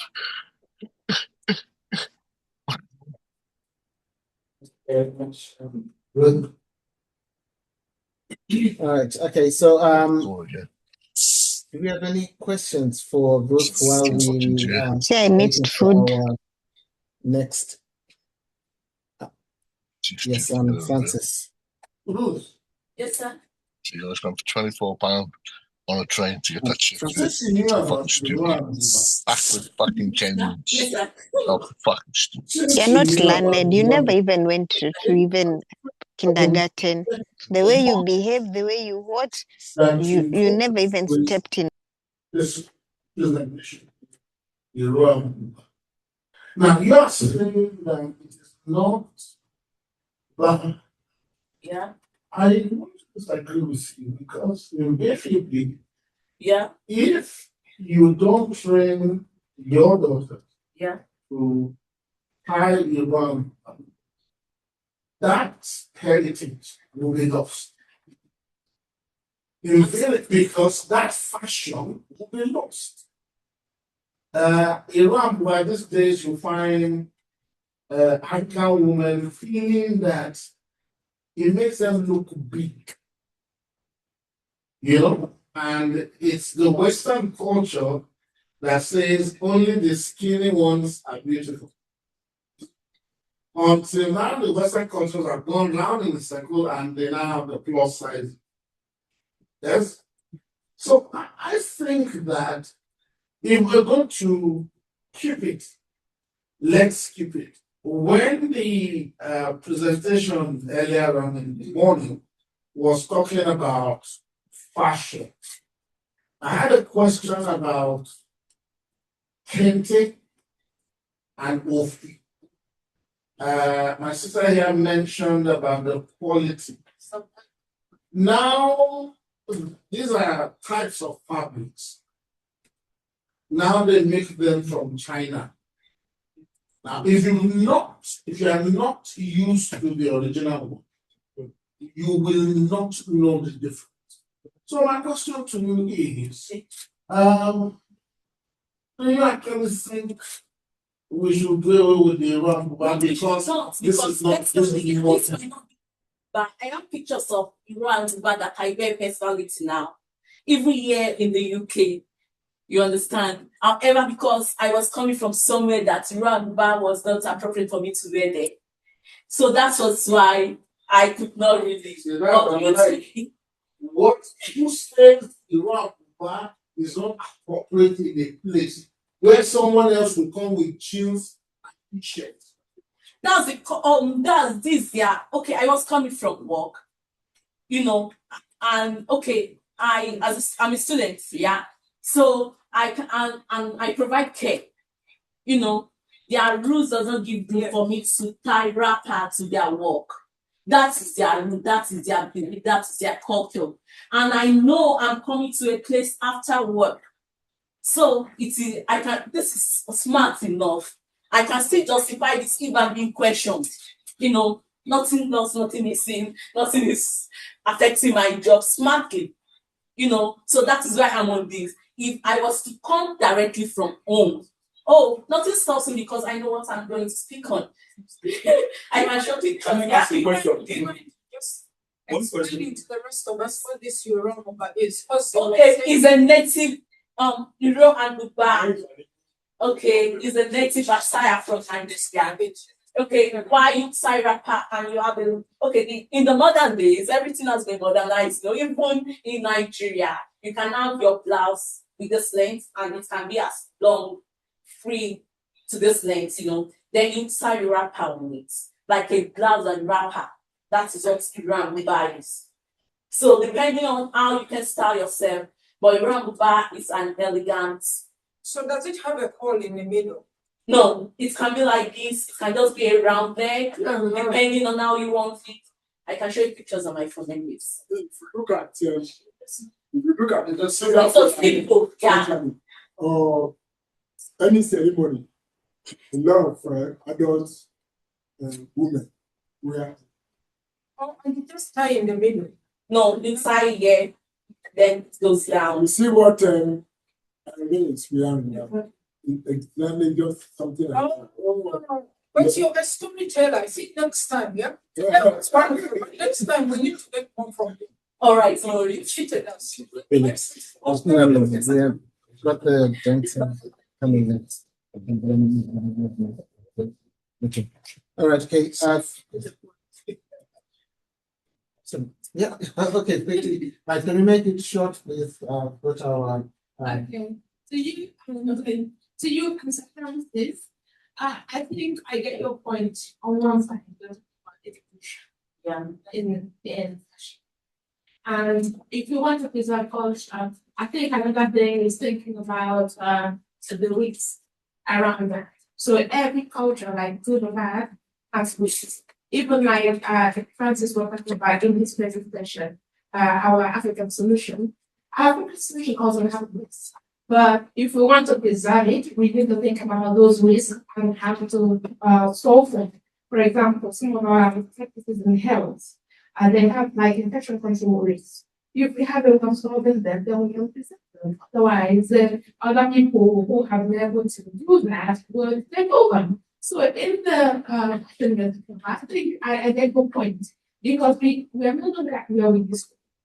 And with the rubber, we can preserve that, but they cannot teach in every state because they have to get to work. There is infection risk. Even the fashion period is harder to move to work. If you realize the skin crystals to work the mental health and putting yourself at risk. If I wear down the ones with the freezing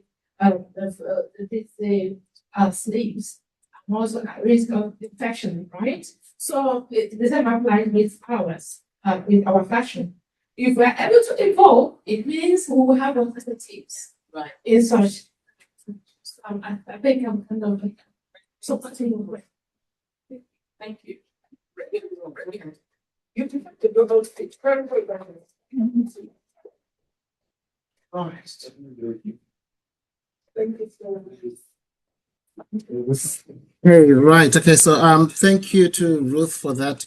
Now we are going to prepare for our next presenters, well, who are actually dancers who are going to be dancing for us. So we are going to take about 2 minutes for them to get ready, right, while we prepare the space for them. So please do bear with us for the next 2 or so minutes. Okay. Okay. Yeah, thank you. Okay, right. Thank you. Okay. Right. Okay. Right. Because of space, okay, the dancers are going to be dancing at the back. Right. So we're going to set up the camera so that I can switch on this, and I'll be playing the music on the system. Okay.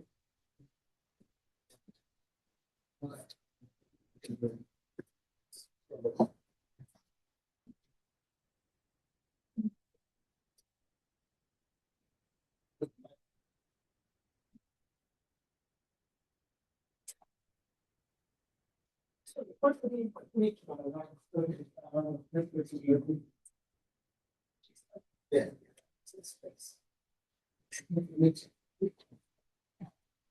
because it's showing a bit done. But it doesn't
Good afternoon, everyone. Good afternoon. I believe everyone is lunch. Okay, before we thank you. Before we have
Hello?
The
meaning of this is that all the time I'll be a Kenyan. Thank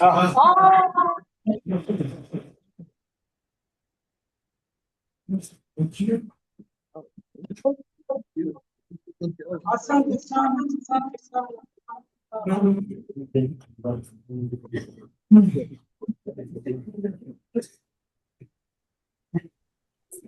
The next edition becomes beautiful. Did you know it's there or not? Because of the shaking that happened, not at all.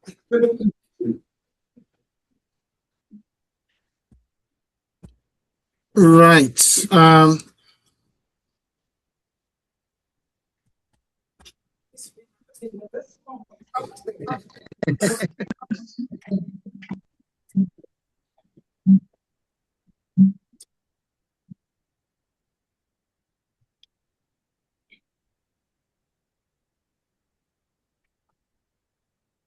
Right. Okay. So thank you. You have something else? That's all. If anyone.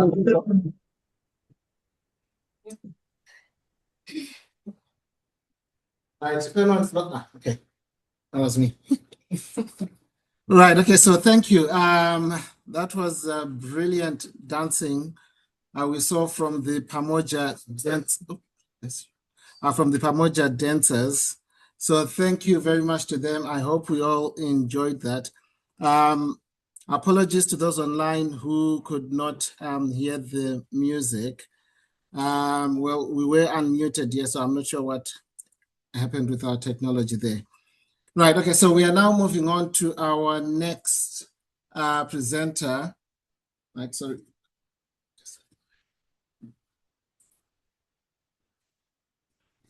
I just had a problem. One thing.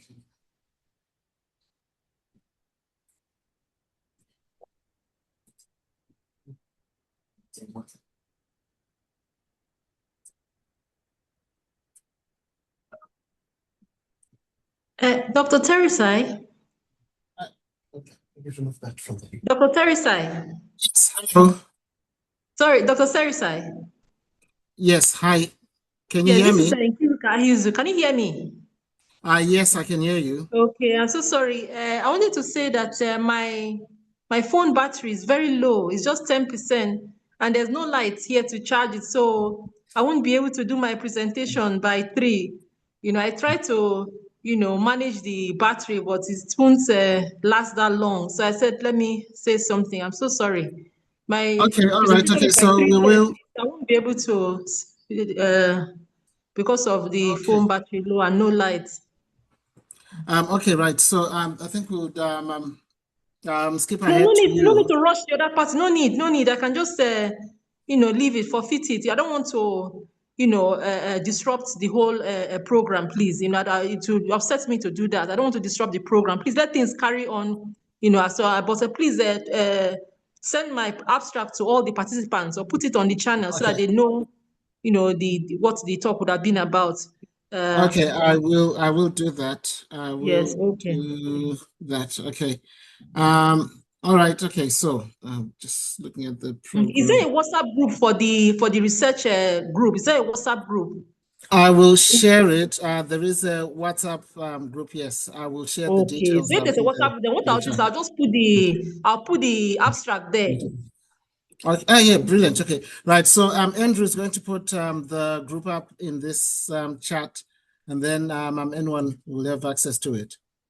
Okay, and then we Okay. can Thank put you very nice to meet all of you. Nice to meet you. Nice to meet you as well. Okay. Okay. Goodbye. Goodbye. Okay, bye. All right, okay. So, right, okay, so we've now got, yeah, precisely. So, Dr. Artwell, and then you'll be next after that. No, us. No. Yeah, we're not going to use that anymore because we needed to move them. Okay. So that's so are you on Zoom? Yes, I'm connected on Zoom. Yeah. Right, okay, so that you can connect it onto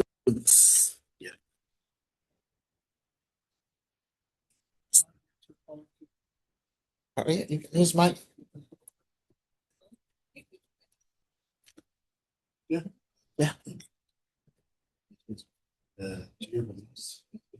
I've got a mouse. Okay. This one. You want to open it?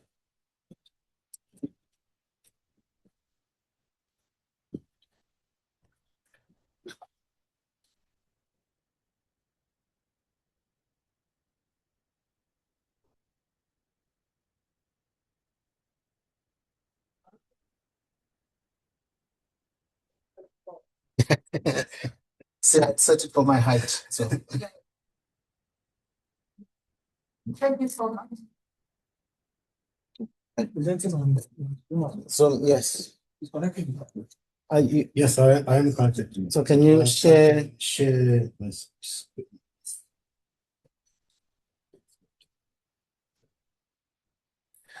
Right, okay. So next we've got Dr. Mlilo, who is just uploading his okay. Yeah. No, I think you're there. Yeah. Share. Yep, that's the one. Share. Share. Oh, the first. Yep. Okay. Right, okay. That's not an issue.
in the UK.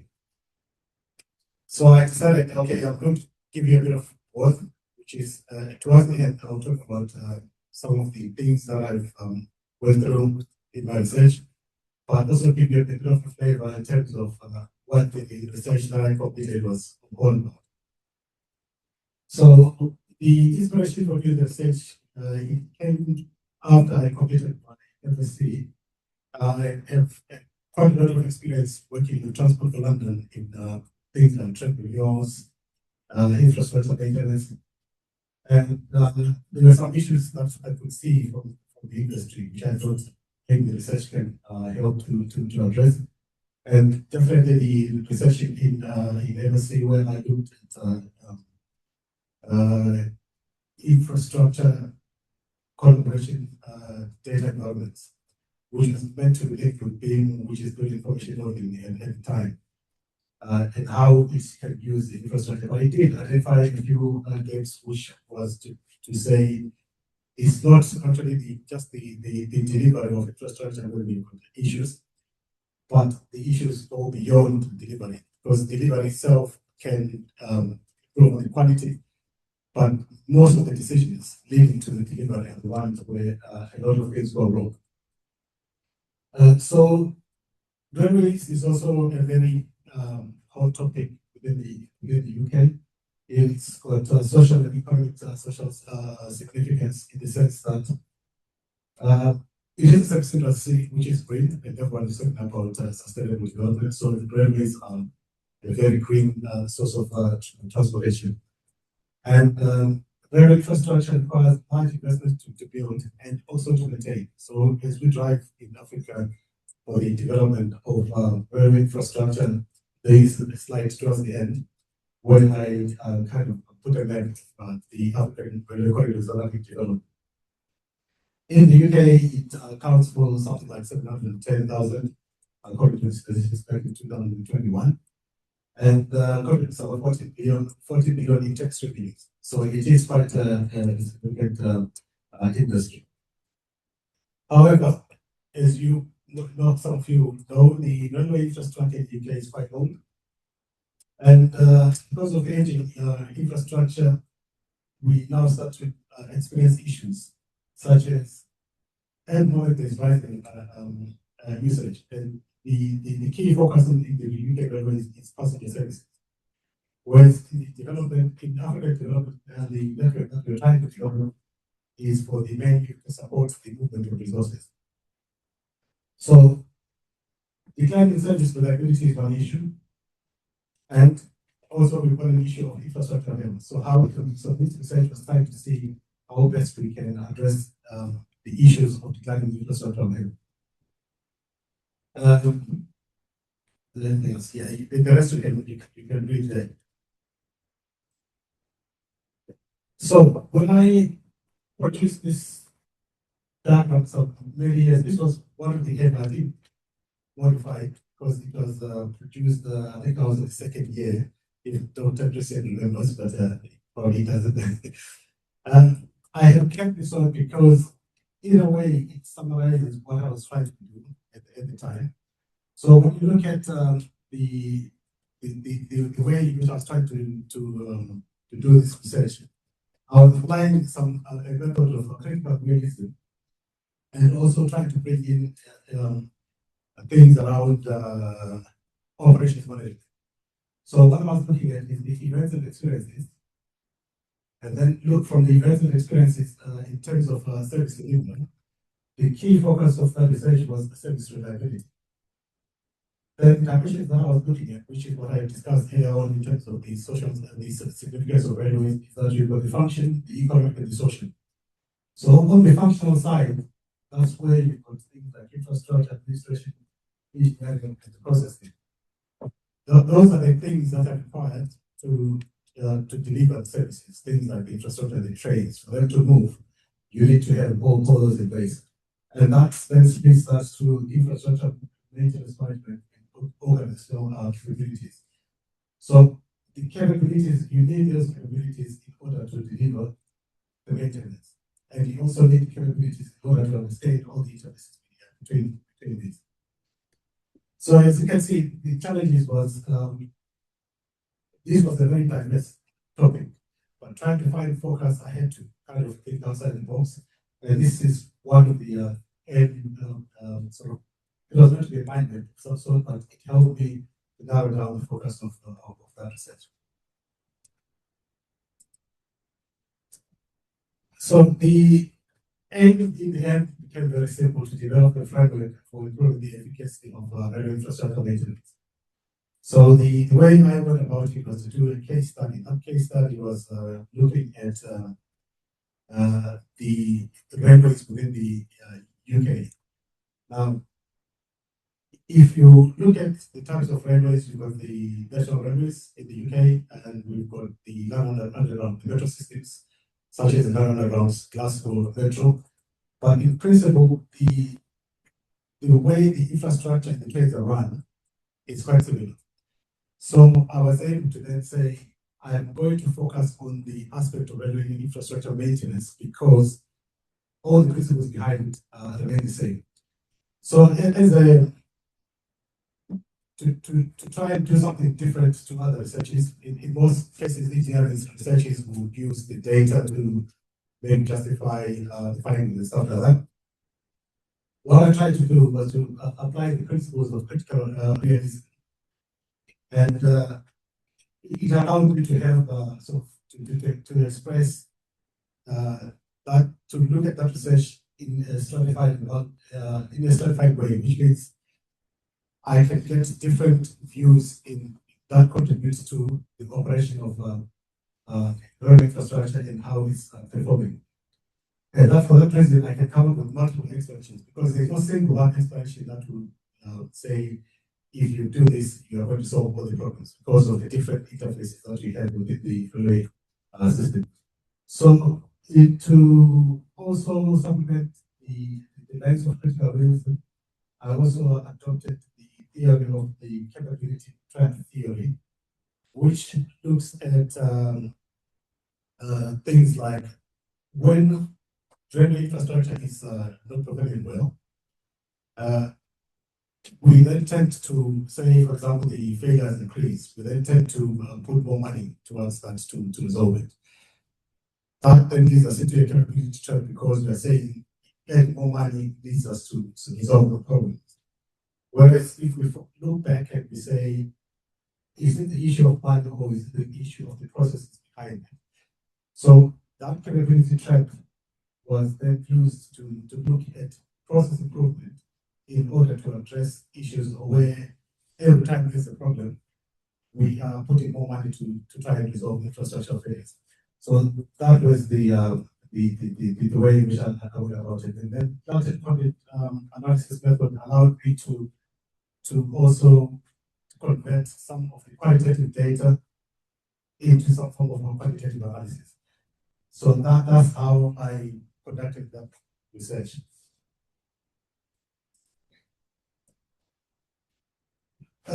Some of the key findings, without giving you a lot of data and graphs and stuff like that, but where railways in the UK naturally have started to change, because you know, over many years, people have known how to do maintenance in a certain way, make decisions in a certain way.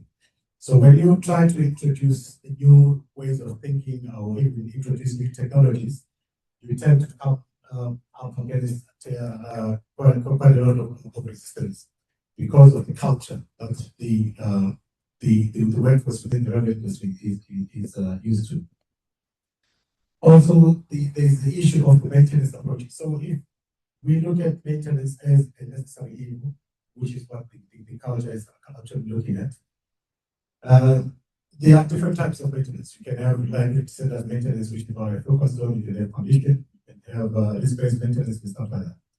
But when I did the interviews and I was asking the railway experts, what I did find is that there is genuine confusion in terms of understanding what those maintenance approaches actually mean. That has got a significant impact in the sense that if you are trying to go towards data-driven maintenance, which is what everyone is talking about, if you don't understand what is the underlying principle of your maintenance approach, it means you cannot develop the maintenance models that are required because you are not likely to collect the correct data which the models require you to collect. So that was one of the key findings. And then there was also another issue of rising expenditure in infrastructure. Now, if you remember what I talked about in terms of the capability theory, that if there are problems, we tend to put more money into it. And it is evidence there that 49% of the total expenditure in 2023 was actually on the railway infrastructure, which means as the reliability issues increase, we are putting more money into it, but we are actually what we are getting out of it is a short-term stopgap in terms of infrastructure performance. But if we look at it from a long-term approach, what we need to do is to probably use my framework for long-term gains in terms of how we improve our infrastructure performance. So the conclusions, the key conclusions were that UK railways are exhibiting the effects of the capability trend, which is just what I was talking about, that we tend to throw more money into issues as they come in. And which then translates to we are not working smart in terms of utilizing the resources that are made available to the industry. The actual shift is required to transition from data-driven maintenance. So in order to transition to data-driven maintenance approaches, what we need to do is to change the culture. And that cultural change also requires improving in the capabilities of actually understanding what are the factors behind infrastructure performance and how can that process then improvement help us in the long term.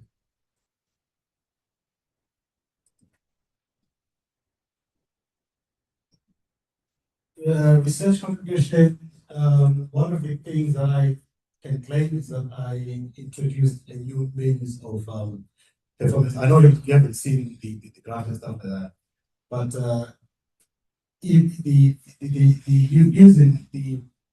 the framework that I produced, it helps to understand the different factors behind the infrastructure performance, and also challenging for process-driven improvements, which help in the long term. Now, if you take the top two, then you look at that aligns with improves the alignment between organizational and maintenance performance. So the way to think about it is, if you are a passenger in a railway service, it doesn't matter so much what part of the infrastructure or the service is broken. What matters is you are not getting to your destination at the time that you want to get to, and you are not catching the train that you wanted to catch. So if you improve your infrastructure maintenance to align with the issues that you want maintenance to improve or contribute towards the delivery of reliable services, then the process-led improvement then starts to make sense. And I think it was one of the first, if not the early adopters of critical realism in the application of railway infrastructure performance improvement in research. But some of the things that I experienced during the research, which is what I said I was going to plan my research and the stuff that I asked to self-doubt. I know there are some students who are still in the middle of research. There were times that I was looking at this big lots of data sets, and I could not even see how I was going to go through it. And one of the key things is when I was looking at the data, because I knew self-reliability was an issue. So when I did my first analysis, it turned out 96% of the data was showing only 4% of the services were affected by infrastructure. So I panicked and I thought that's the end of the conversation. What am I going to do next? Because this is not making sense. But it turns out that that 4% was actually accounting for more than 40% of downtime, which was more than 15 minutes. So when you start to dig into the data, and if you are patient with it, and you really take time out if you have to, you may find things that are kind of hidden. So whenever you feel like you are down, you should know that you are not the first one. But if you focus, it will come to pass.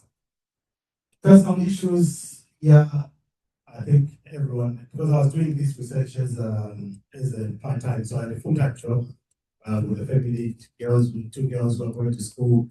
So I had to balance work, research, and being a parent at the same time.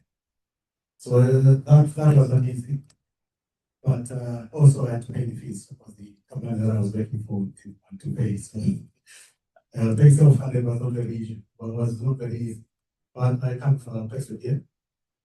And that leads to the next one, which is balancing work and life. So because I was on a full-time job, I had to do my hours. And that was a bit of a challenge in the sense that my weekends and my holidays were actually spent more in the library than outside work, which is, yeah. So one of the key things is that no matter what happens, as long as you keep the momentum going, keep, reading, writing, it will all help you.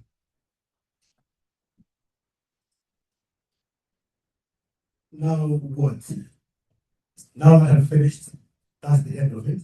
I can relax, put my feet up if I can. But there is a challenge there. You can see the outline map. There are quite a lot of corridors which are being developed. There's a lot of investment in infrastructure, rail infrastructure development. Just like the earlier speakers did mention the deficits in infrastructure development.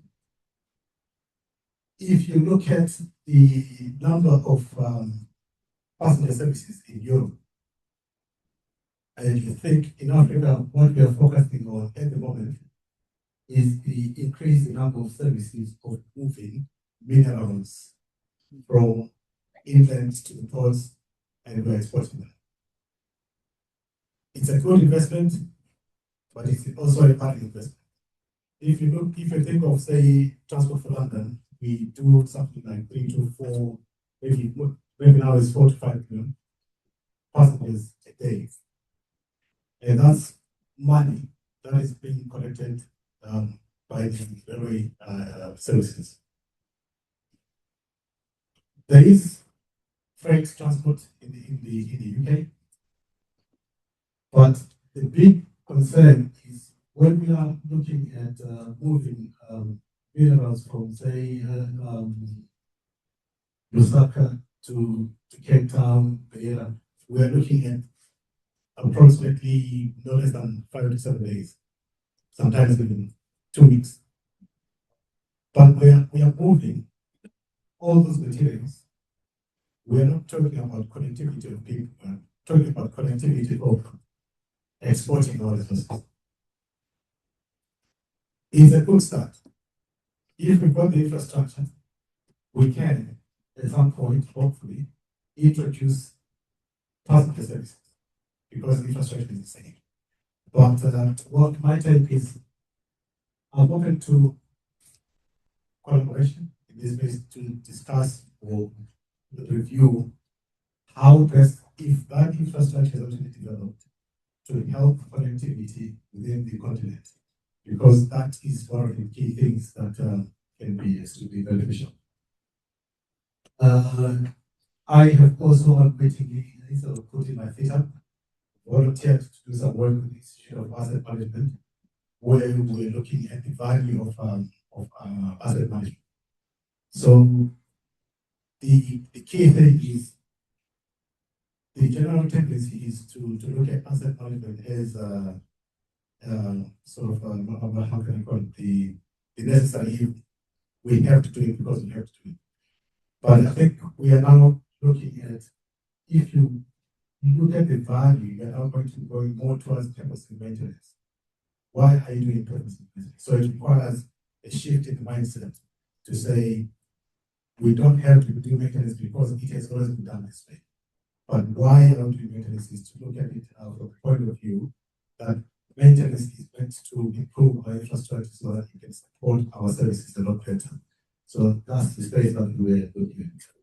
Publications, I think Christian is still waiting for me to come back to him with a topic to write about, but that is still in the line. And I've just talked about exploring railway infrastructure development in the country. I think that's about all. Yeah, so this map here compares the network we're developing in Africa and the similar kind of network in Europe. But that network in Europe is made for passengers. There is freight, but the bulk of usage of that network is for connectivity for people, for passenger transport. That's it for me.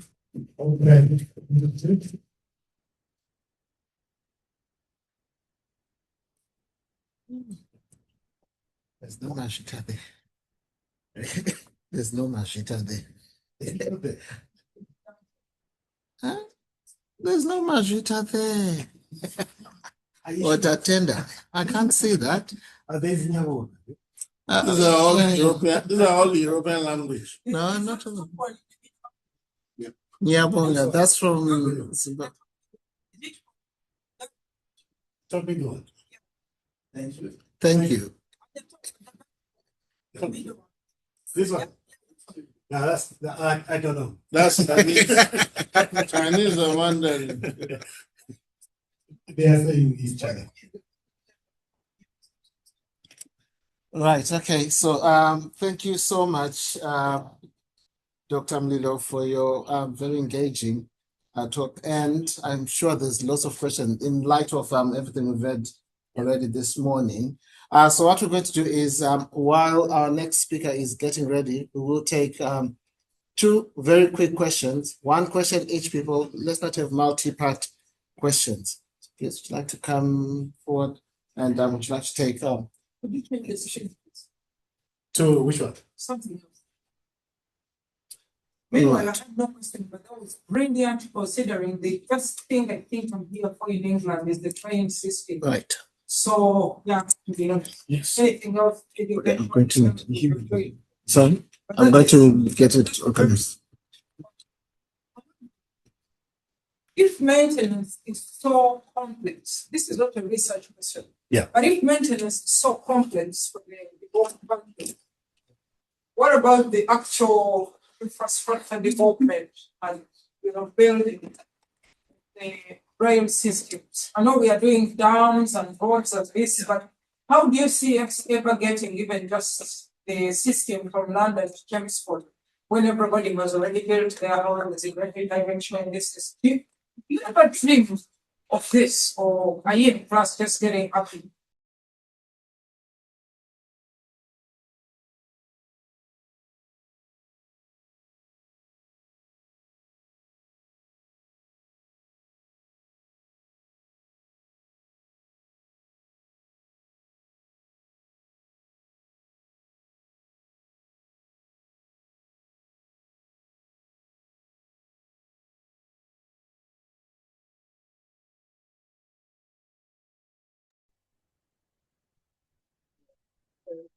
Can you take down the presentation? So we will replace it with the next one, just to get ready.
That's fine. If you explain.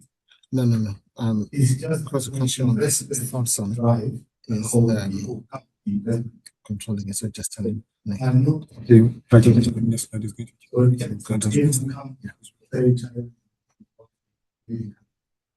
They bring that technology to the human infrastructure that we inherit. We don't know how to do it because it is not developed finance. But if we were to say, let's bring them to when collaborate with them, but we also get involved in the design and decision on how that infrastructure is going to be retained long term will be at the place. There's a question from the back. Okay, right. Christian, one very Mine is mostly a comment. Okay. All right, thank you. So I'm really happy to see it. Thank you. I think we all know about the problem we have in Africa, isn't it? That if you want to travel from Kenya to Lagos, you may need to land in Europe first. Yes. And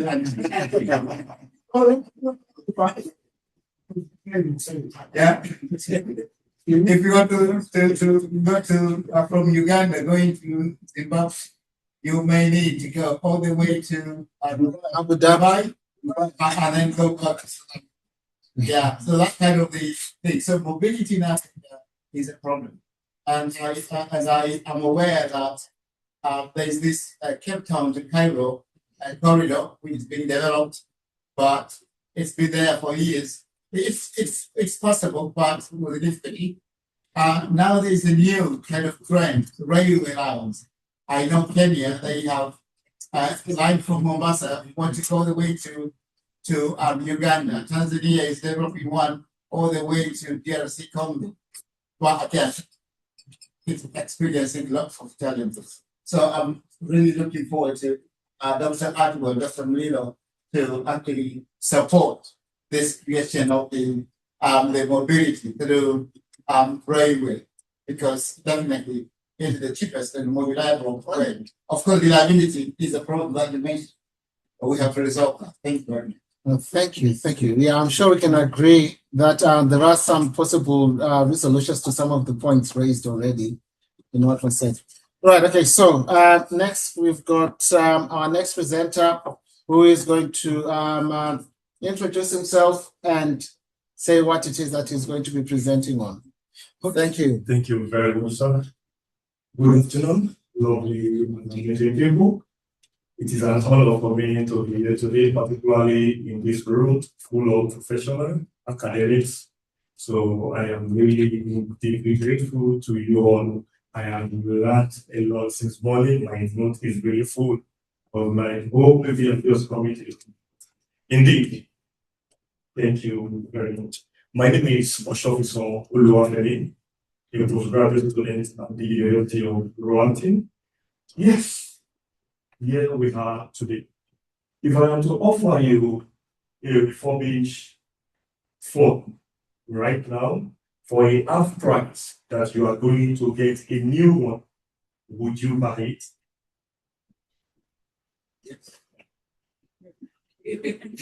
Yes, that is the reaction I'm looking for. There is a lot of talk like, why should I buy it? Because we don't really trust it. This is the beginning of my research. The title of my research is Consumer Trust and Circular Consumption in Emerging Economies, Evidence from Nigeria Technology, Refurbished Technology Markets. So can we go to the next lecture? So while we go to the next slide, yes, thank you. There is a lot of challenges in the world, but for the purpose of this study, I will be looking at one of it. Number one, you will all agree, or we all notice that there was a time in the world that digital technology is a problem, particularly for emerging economies. And I will be relating the emerging economies to Africa. There are also emerging economies in Brazil, but for the purpose of this talk, to Africa. But right now, we can see that almost everyone has access to digital technology. But there is an issue, which is the sustainability challenge. And why is it an issue? Majority of the materials, resources that we use in providing this technology are being extracted. Lithium, copper, rare earth elements. So which pose a lot of danger, particularly to Africa.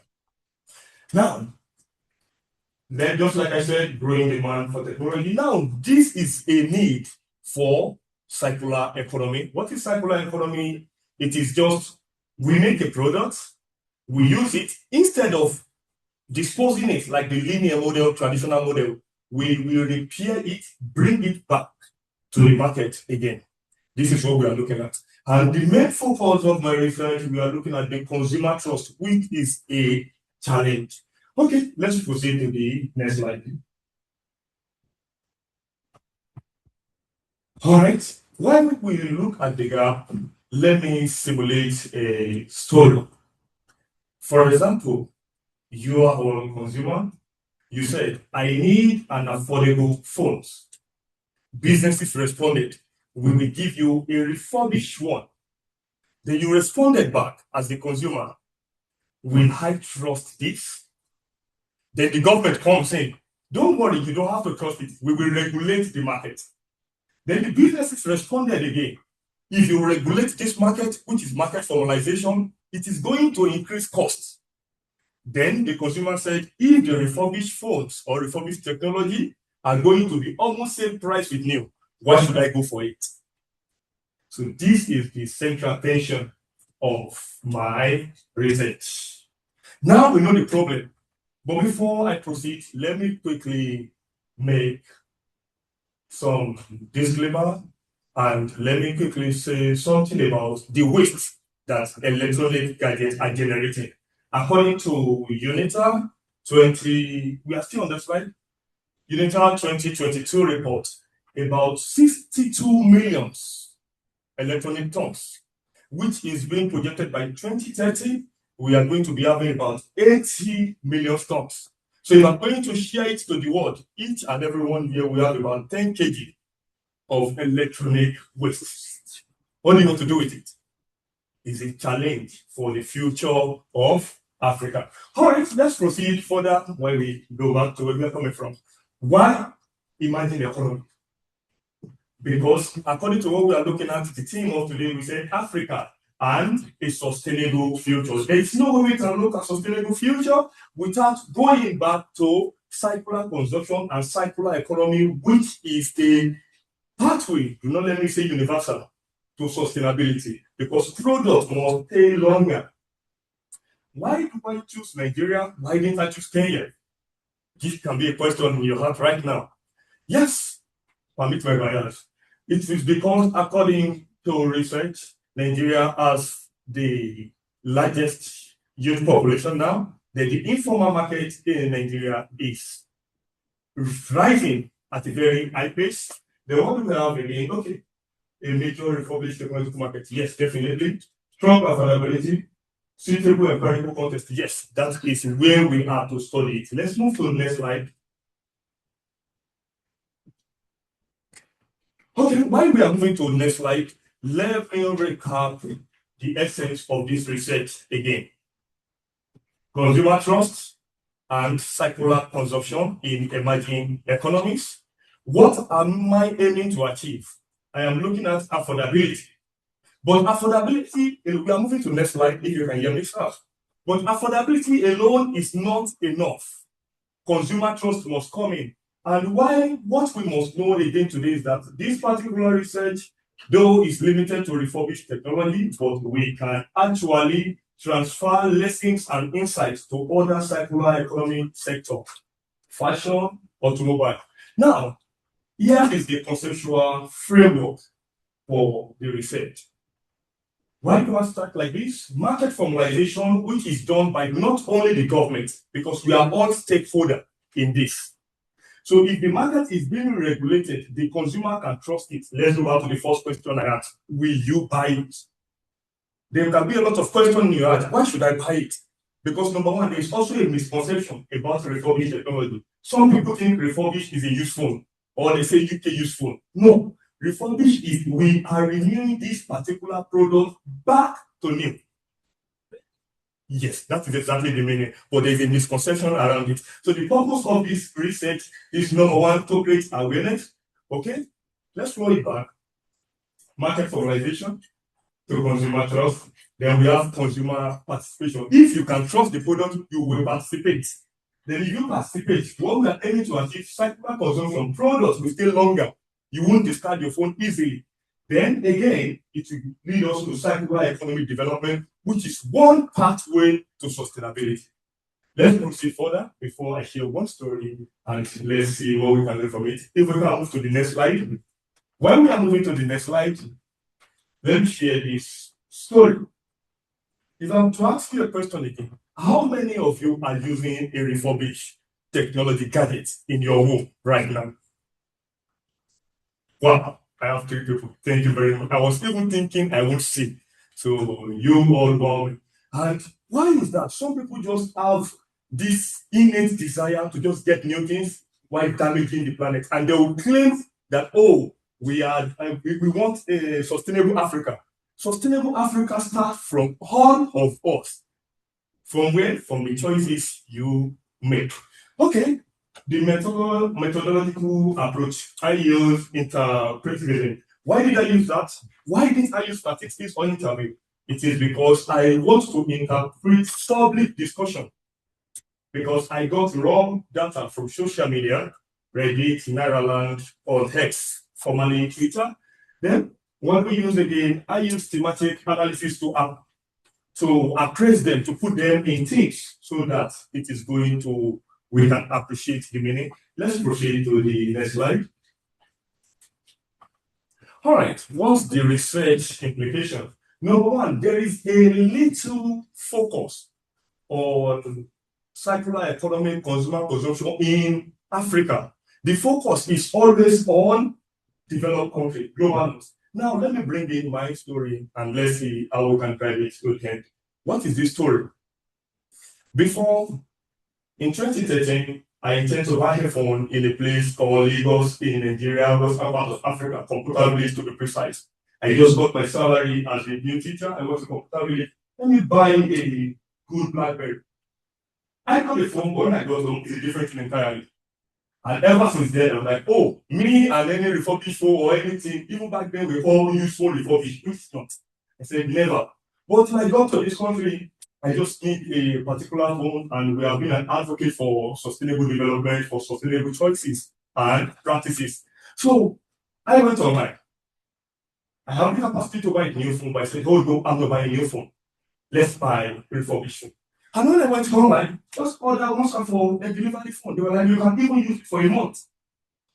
If you don't like it, return it back. We don't have that kind of setting in Africa. And for us to achieve that kind of setting, that is when I said market formalization was coming to regulate the activities. Now, that is that. Why do I bring this story? I could buy the phone and I use it. Everything is almost as if it is new. So why this research? What is the research implication and contribution? It is to tell us that we need to extend understanding of circular consumption in emerging economy. Though I may be using refurbished technology, but it must extend to all other circular economy sector. That is regarding that. Then regarding the business, refurbished technology can create a lot of technical business employment back home instead of disposing your phone. I could ask you now, where is your first phone? Some of us can't even say, me now, if not for the routes we are taking now regarding sustainability, any phone I'm not using, I keep it. For what purpose? So, businesses, then we have policy. But right now, regarding the policy, we all have a part to play in this. Because I could eavesdrop on a conversation, how do I call them? Let me say great people. senior colleague, when they're having on that table, I will eavesdrop when they're talking about, oh, the government. But we have to take charge if we want a sustainable future. Let's go to the next slide while I come to the conclusion. Yes, key takeaway. Let me remind you of the topic and the essence of this research once again. Consumer trust. We are all consumers. And consumer trust, we need to participate. That is circular consumption. We need to go back into circular economic development. And by this, then the sustainability we are talking about for Africa is achievable. What are the takeaways? If you are able to take this away, I think I've achieved. Consumer trust enables circular consumption. You don't trust it, you can never invest in it. You can even say it's good, but you know deep down your heart you will not do it. So now, how will that trust come? Some people think it's by affordability, if the phone is cheap. No, this is also a problem in the research that I call affordability paradox. That is, if it is cheap, you will even doubt the quality. Now, how can this iPhone or 17 that should be selling maybe 1,500, you said I should buy it for 700 because it's refurbished, you won't even participate. So that is where the market formalization comes in. So after that, yeah, this is so critical because I don't know how to put all this together because while Professor, the Vice Chancellor of URI was talking, he talked about context specific. That is, we should learn from the global north, but there are some context that is not applicable to Africa. So that is why a lot of research, according to what we see, according to how we behave, must rise among us.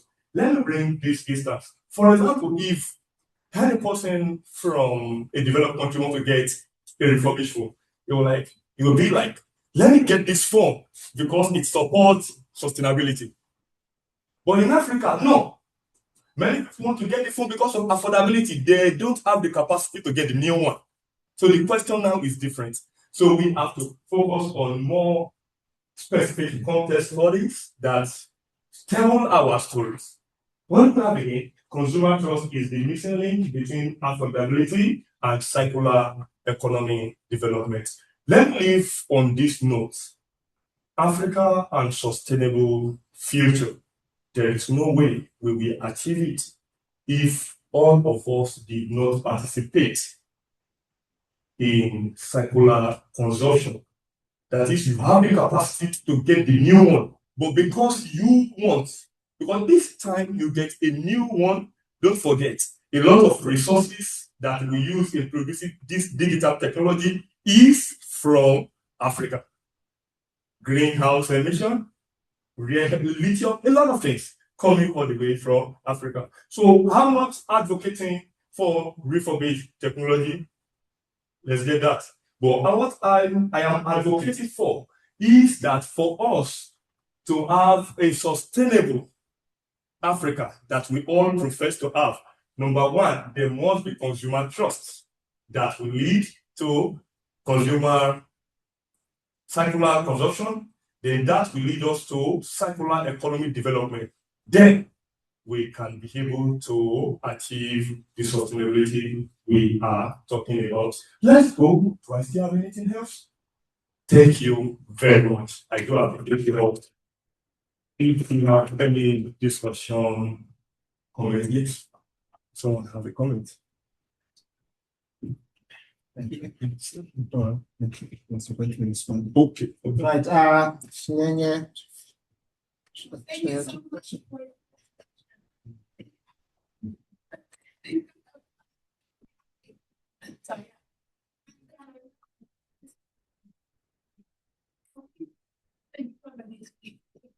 And that distinction in fairly used and refurbished today. We used to think everything and being able to understand that refurbishment about this certificate process from this one and make new one. And I had an experience here where I put a new laptop and they changed me to another one with almost such a Nigerian. And also, I think a change that a difference between here and back home is the sensitization. Many people know about sustainability, climate change, the awareness is much higher here at very grassroots levels, like even in the church, in school, in primary school, it's being discussed. But back home, I think it's not it's a thing, but it's not as popular as it is. So it's more of a comment. Thank you for. So I wonder how you are transmitting this knowledge back. Another thing to say, just because of our time, is that the another implication for the research is that for all of us here, with our influences, we have to find a way of submitting a policy. Though I understand a lot of challenges that is there, but I discover great economy is being developed by entrepreneurs, not only the government, but we have a contribution to make. Thank you. Yes, ma'am. For making us feel good.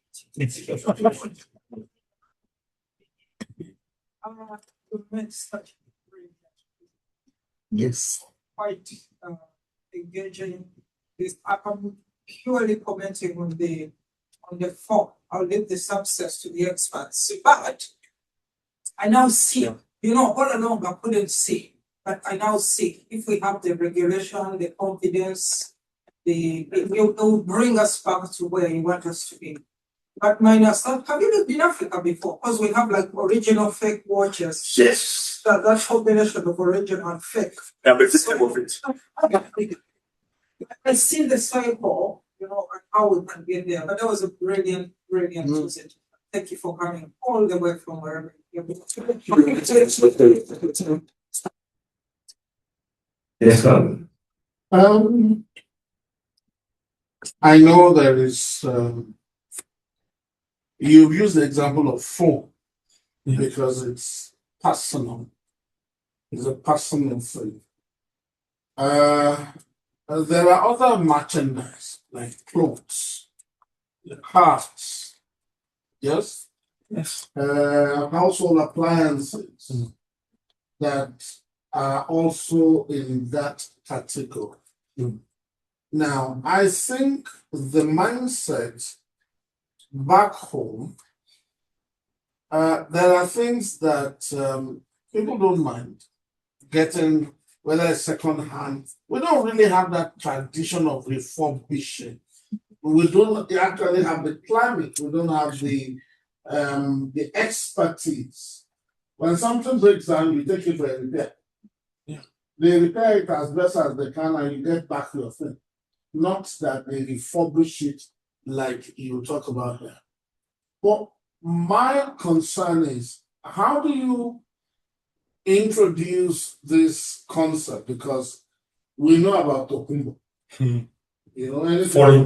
Anything that comes from abroad is fairly used or whatever, we just say it's better than the one you have, so they don't mind using. So how do you introduce this idea in a developing country? Since Nigeria is your case study, how do you, at the end of your enterprise, how do you introduce this idea for an impact in the society? Yeah, thank you very much, Doctor. I do appreciate your question. It's just because of the purpose of this idea, there is a lot of things we are put together. Number one key is awareness. Because when we are not aware, we can't penalize it because we're not aware. So normally people still think refurbish means new phone and means use. So sometimes they just go to anywhere, they get a used phone, they say this is refurbished. So that concept, there is a need. That's why there is a lot of literature. In order not to sound wrong academically, while I was making a lot of research, I find less material in Africa regarding that. A lot of material just focus on developed countries. So which means, first of all, we have to start from awareness. When people are aware, then people like us here who have some kind of influence and send a policy, maybe you have a minister, a document should go to them to look into this, because this has helped a lot of developed countries, particularly this United Kingdom that we have. So we start from awareness, then after that there's a lot of business opportunities. Just that for the purpose of this study, I was not able to put them together, not to bore us. Yes, sir. Say, what is Okay. I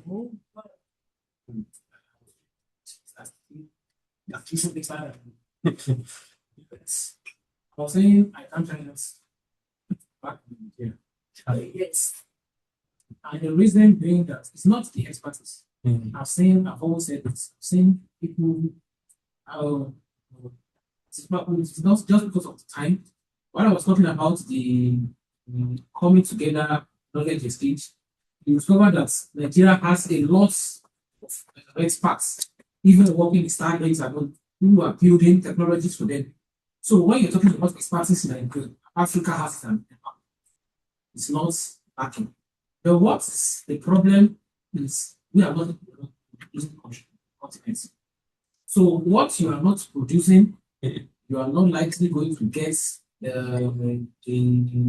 the sources to be able to put things together. Here, they can recycle things because it's being produced in the environment.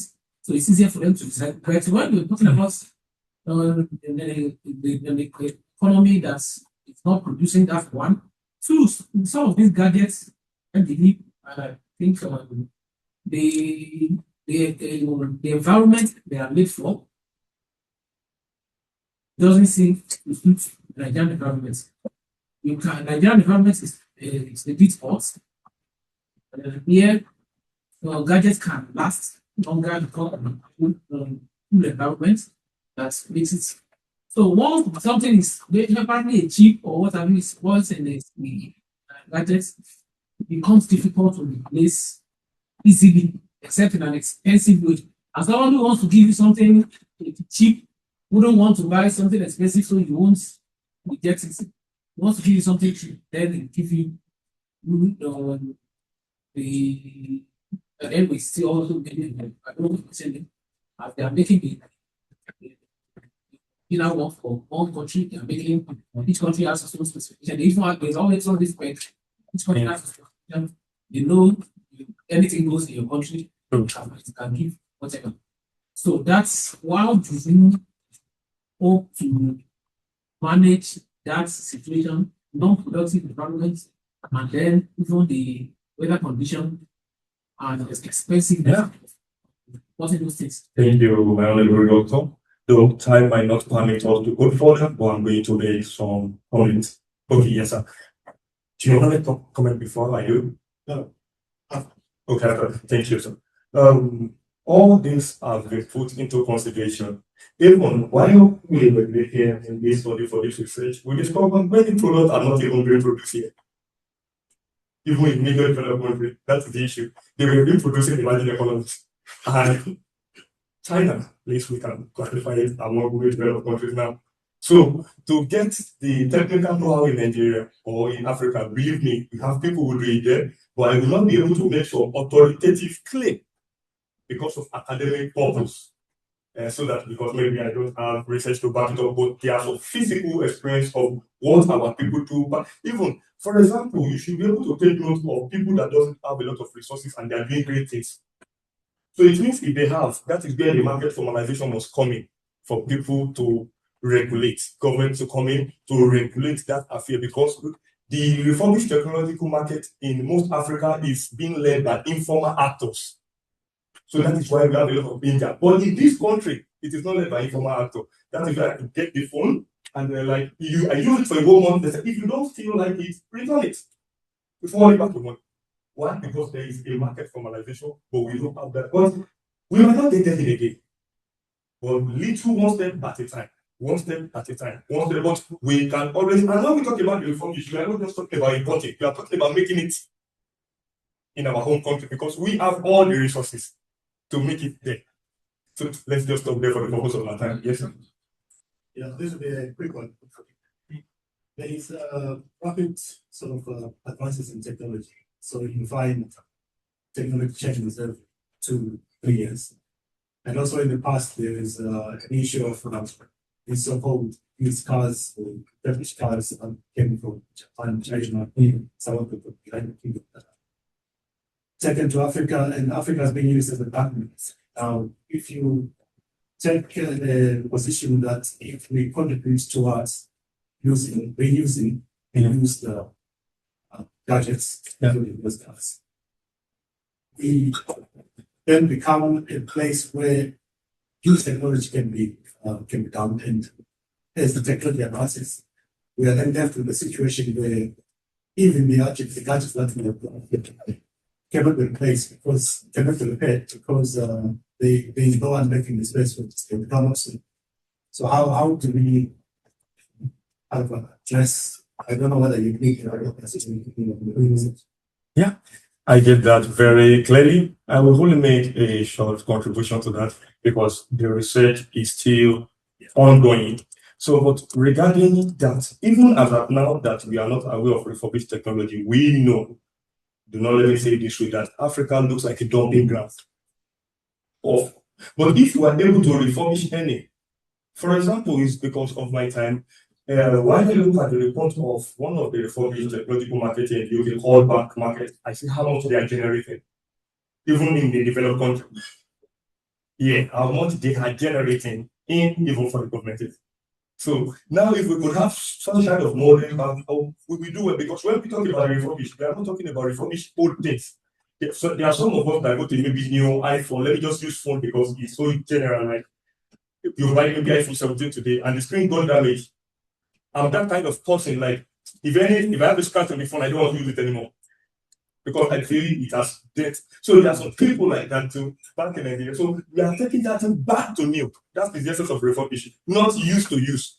That is, if maybe this is the phone and maybe any part of it is damaged, we are not necessarily repairing. We are modifying the phone. That if not for the word refurbished, when you see the phone, you say this is a new phone.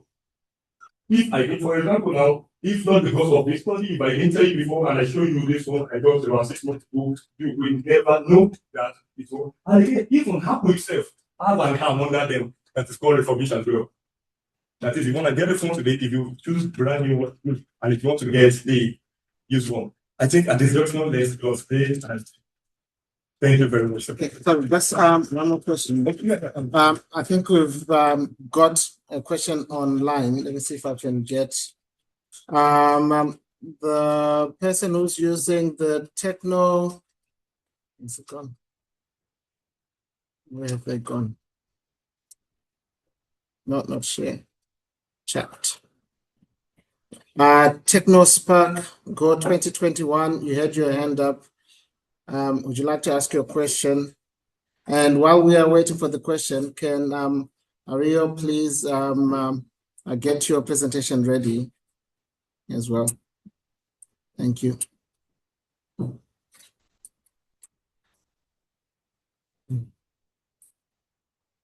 Oh, well. There's no question coming.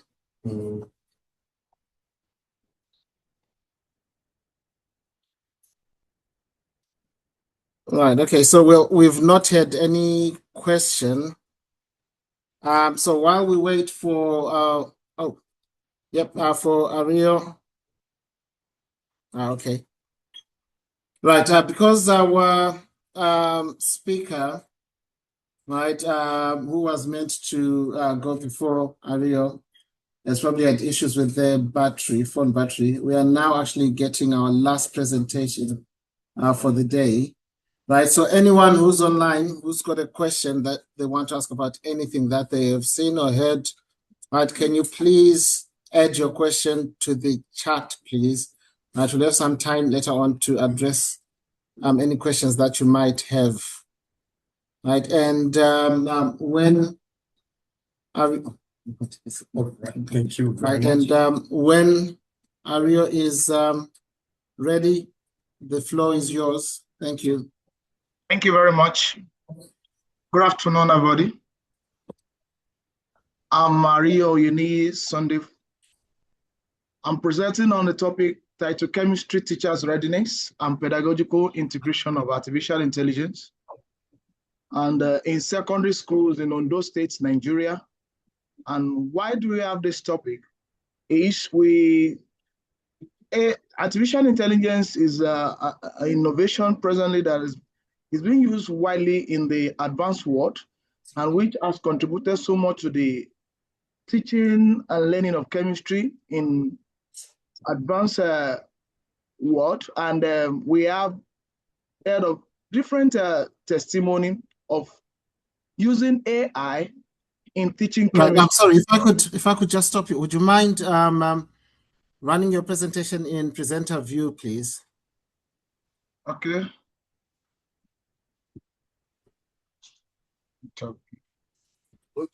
Bottom right. Yeah, there. That's it. Okay. Yes. There we go. Yes. We have AI is reshaping how chemistry is being taught, and we have it in the world that AI has make teaching of chemistry what students really accept in the advanced settings. So it has make it from being an abstract class to what we call a practical oriented study, whereas students engage with what they are being taught abstractly through the help of artificial intelligence. And we say artificial intelligence now support teaching through professional instruction, intelligent tutoring, and automated assessment. And we have it in chemistry specifically, stimulation. We have stimulation, we have virtual laboratory, and we have predictive analytics. Help students grasp our abstract concept and build practical skills, and which assists the students to translate what they have been taught in the class to the real life experience. And through that, they can easily build on what they have been taught and have it interesting, even to attend the class whenever they have chemistry. And yet in Nigeria secondary schools, adoption remains at an early stage, held back by so many challenges. We have infrastructure, we have pedagogy, and we have the policy gap. And that will move me to what we call the statement of a problem. Despite the global shift towards AI-driven education, Nigeria chemistry teachers face gaps in technological competence, pedagogical knowledge, and institutional support, limiting students' exposure to innovative learning. The purpose of this study is to examine teachers, chemistry teachers' level of AI readiness and their awareness, and at the same time determine the extent of integration of AI in teaching and learning of chemistry. Then we have the research question and hypothesis that says the research question, differences in teachers' readiness for AI integration. Then we have differences in influence of training on AI adoption.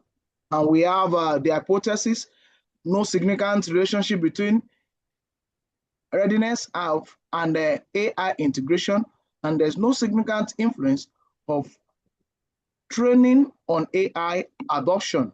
And how the study was conducted, we have a descriptive survey design which was used, and we have data collected from a sample of descriptive existing condition without any manipulation. And we have about 200 chemistry teachers that was involved in the that was stratified, that was selected via stratified random sampling across gender experiences and location. We put into consideration the gender and at the same time the experiences of the teachers that are taking chemistry in schools, especially in Ondo State, one of the states in Nigeria, in southwestern Nigeria, and the location of the school. Then we look at the instrument. We have the 4 Likert scale, that the questionnaire that was used, and we make use of the mean and the regression analysis for the study. And from the result, we are able to have the teachers' readiness, moderate, not yet there, says that the teachers, most of them are not ready to integrate AI into their teaching. And this could have been the fact that presently, most of the teachers that we have in schools now are those of, let me say, early 50-60s, and many of them are not ready to integrate these new ideas into their teaching, which is affecting. So we have the level of awareness. They are aware that there is AI, but the knowledge of the tools, and we have the ability to use the tool. You can see from the graph that is going down gradually because ability to use AI is somehow low, then training received. Many of there are little or no training received concerning the use of AI, then the confidence in using. Many of them have been using part of it, let me say, in their probably on their phones, and they have a bit confidence because probably it has helped them in one assignment or the other. So then we have training drives AI adoption. We have that's for the second result. We have lack of training, or most of the teachers they're not being exposed to how they use this AI. Many of them doesn't know how to prompt AI to give them the desired results. And this affects the integration into the teaching and learning of chemistry in schools in Ondo State. Then we have training improve skills. Then we have the training builds confidence and workshop participation and AI training available. So then we have the null hypothesis are being rejected based on the readiness and integration. Teacher readiness are strong, but we have a positive influence on how much AI gets used in chemistry classroom. Then we have the second one, training significantly boosts teachers' confidence, willingness to adopt AI tools in lesson. So we come across that the teachers are ready if they are being trained on how to use it, which will boost the students' knowledge of chemistry in secondary school. And we know we have been talking about all this, the concept that have been taught in chemistry that can be used to drive our economy, and at the same time that can help a country to grow. When the students understand their concept, they have been taught, they have been out-taught in classes, they can easily translate that to their day-to-day activities, and which can help in preserving our nature and other existence. Then we have what stands in the way. Those are the barriers that we encounter. We have a weak infrastructure that was identified through the research. Many of them unstable electricity, poor internet, then the devices. Most of the phones that most of the teachers are using, most of them cannot even have that AI. Then we have a low digital literacy. Teacher lack skills to operate AI-based tools. Many of them doesn't know how to prompt the AI to give them what they need. Then training, like little training, few workshop. We discovered that the teachers that even need this AI to teach in the class are not the one being trained. Rather, the principals and the VPs are the one that being trained by some agencies. Then we have the curriculum misfit. We notice that the AI is add-on, not built into curriculum goals. Presently, we know the curriculum doesn't have a space for AI yet. And we believe that this is a suggestion for the curriculum planner to integrate AI into the new curriculum. And we look at the new curriculum that was just been come up by the Nigerian Ministry of Education. AI wasn't integrated into the curriculum. Then another way that we'll identify is the access inequality of urban-rural divided widened learning gaps. Notice that in the urban still has a little, what we call it, understanding about AI, but those in rural doesn't have any understanding about it. Then the readiness is the level of AI in chemistry. We have teachers show positive attitude towards AI, but effective integration hinges on preparedness and systematic support.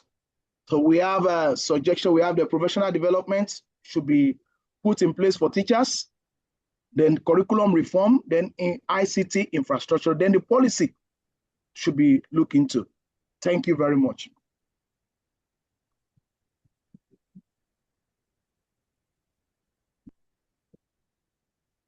Right, okay. Thank you very much for this very, very timely presentation because technology is advancing and it is something that we do need to take advantage of. Right, so do we have any questions for our presenter? So we do have some questions for you.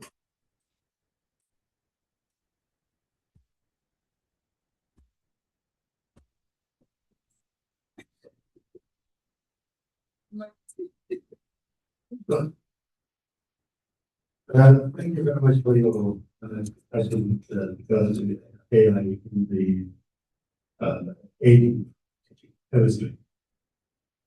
For me, one of the concerns in Africa is that we do get these private schools, which are. I can't hear the question, sir. Oh, you can't hear the question. Oh, you might want to come a bit closer.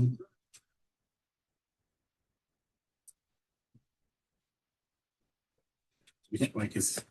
Okay, well, we can just ask from here. Yeah, okay. My question is, if you look at Africa, it tends to be. Just use it from here. Use it from here. Okay. It should still. Hello?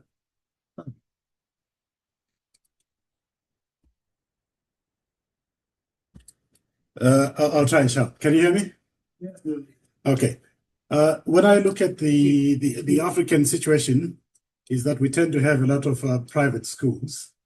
And if we are going to be using AI, and AI also has got an issue of it doesn't necessarily give correct answers all the time, which creates another challenge.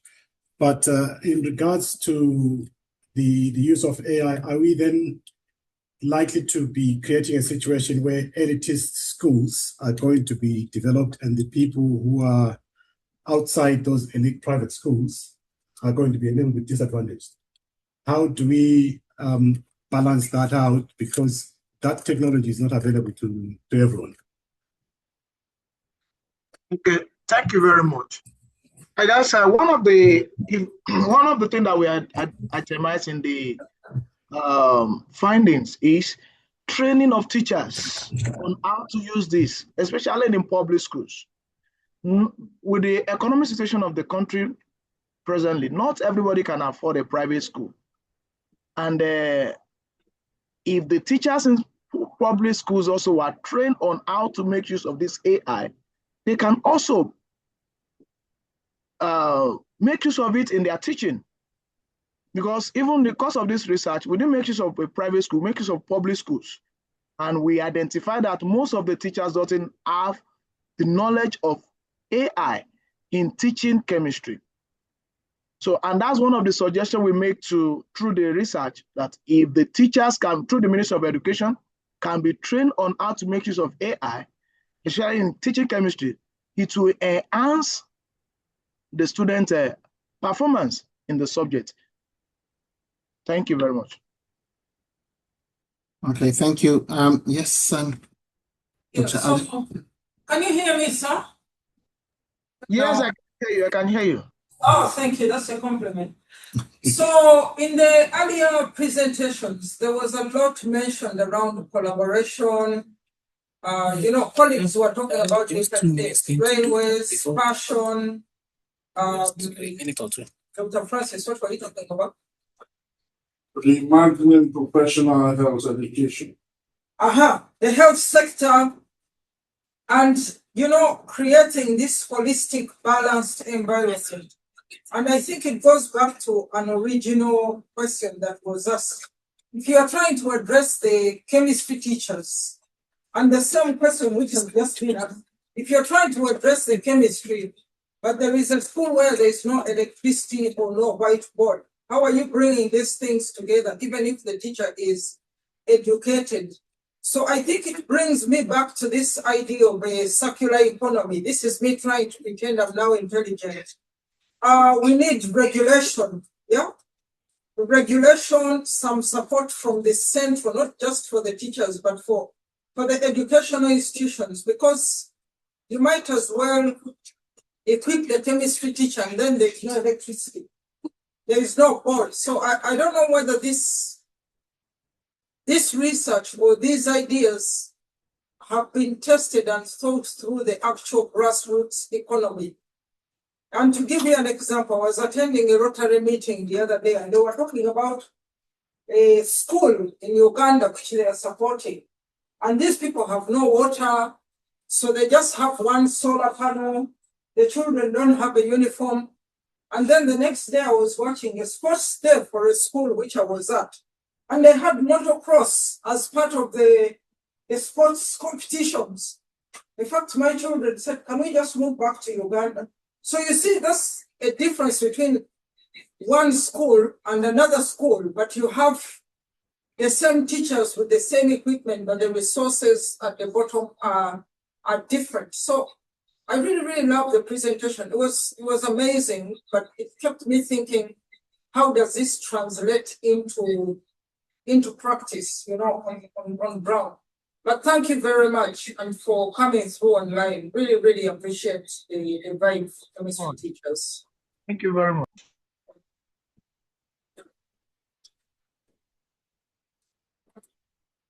And do we have any questions online?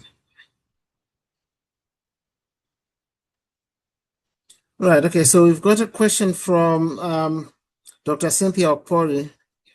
Okpokiri. Right.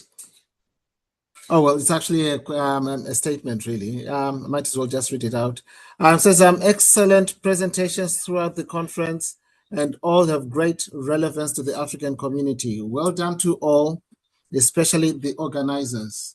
I'm one of those. Yeah. So, well, actually, I do have a question.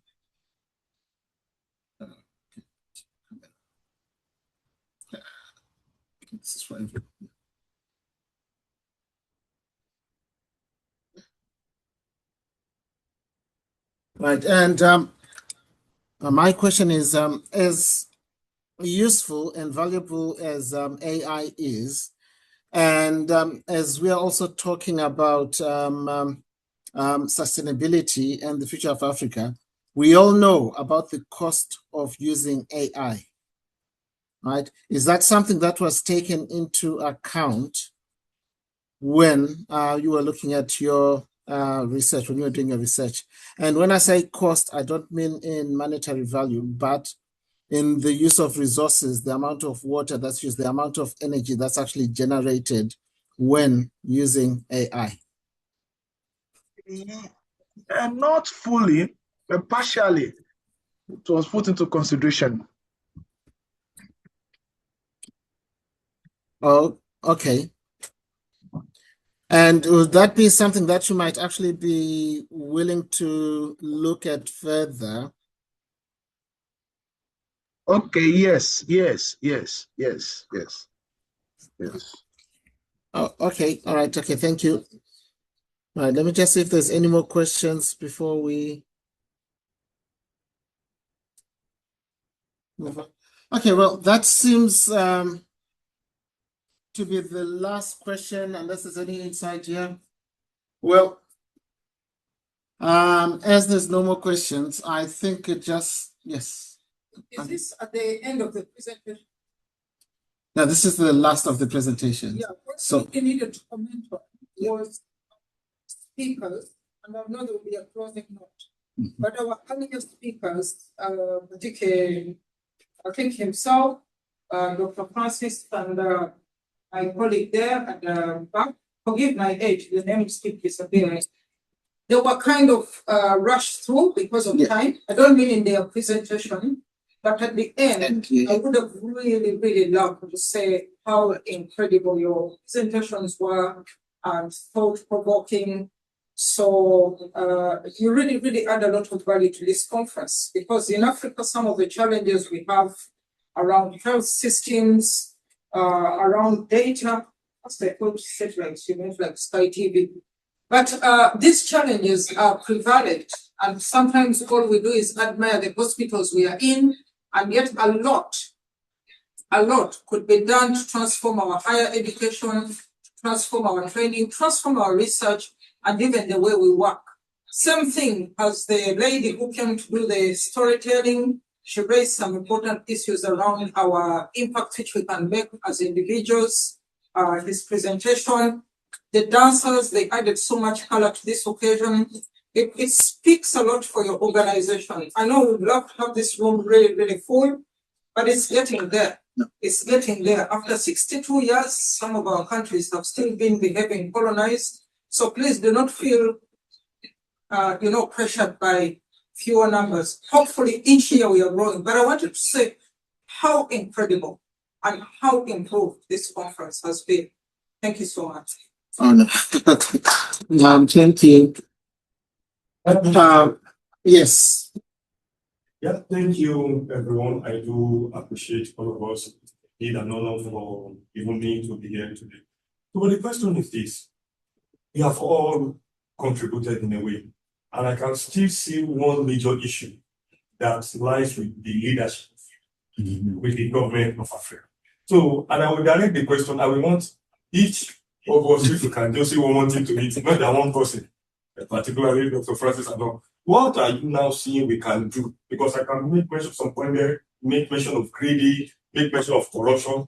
I understand that we don't want us to go deeper, so we won't direct, we won't make it as if we are talking about politics. But if we are looking into that sustainable future, then I think that leadership, instead of us not to make this conversation theoretical alone, to make it more practical, what are we going to say to it if truly we want to really achieve that sustainable future, and which is the essence of this conference? Okay, well, before we take responses to that, that is actually an excellent question, and I think that can take its own conference to unpick, right?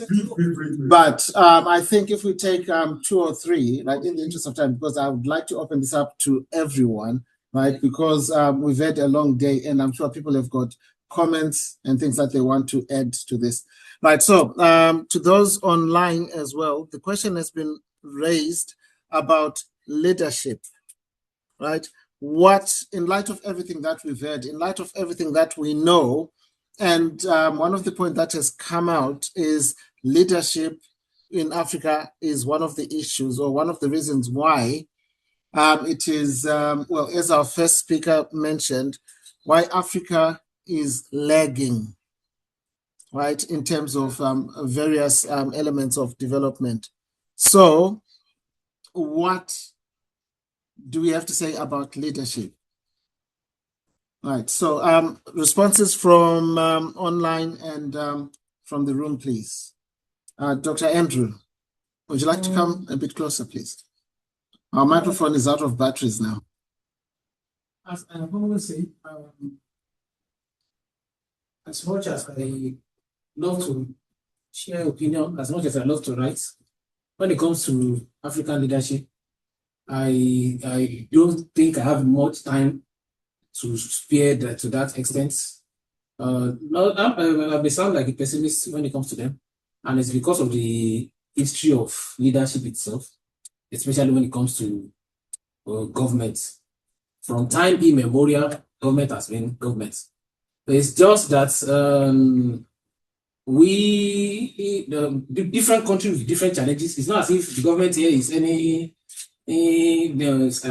is paradise like that. That's why we have 7 prime ministers in 10 years, because government is always government. This is one of what is key to me is the citizens' education. The more educated citizens are, the more empowered the citizens are, the better the nation. This is where you and I has work to do. On channeling your strength on government, there are so many technocrats that get to government and they become something else. You might want to say, is there an evil spirit in that house that turned them into something else? Kestama made promise heaven and earth. Everything he promised, he was doing the opposite. And he got it. So it's just the complexity that sits in that place. But if you really want to see the progress of a nation, if you really want to see the progress of a community, it has to do with the people. So if the government is not doing its duty, what about the citizens? What about the followers? What are we doing? This is why I always encourage people that if it is just, I've never encouraged anybody to change the world or change the nation. If it is just 1 or 2 persons that you can influence and make better, do it. The progress will be slow. Then you will see the effects. I attended a conference in the US. While I was thinking, there's a biblical person. While I was thinking, anyway, I never thought it's only me. When I got there, I saw the same brains about Africa that were presenting different ideas about, which means it's not only you. So while you are doing your, let to keep, and I love the what Kiruka said the other time, that is there a group that we can, so we don't just talk and then discuss, and everybody goes into, we have to harness these ideas together and then be able to, that's what the network we're talking about, that's what it does.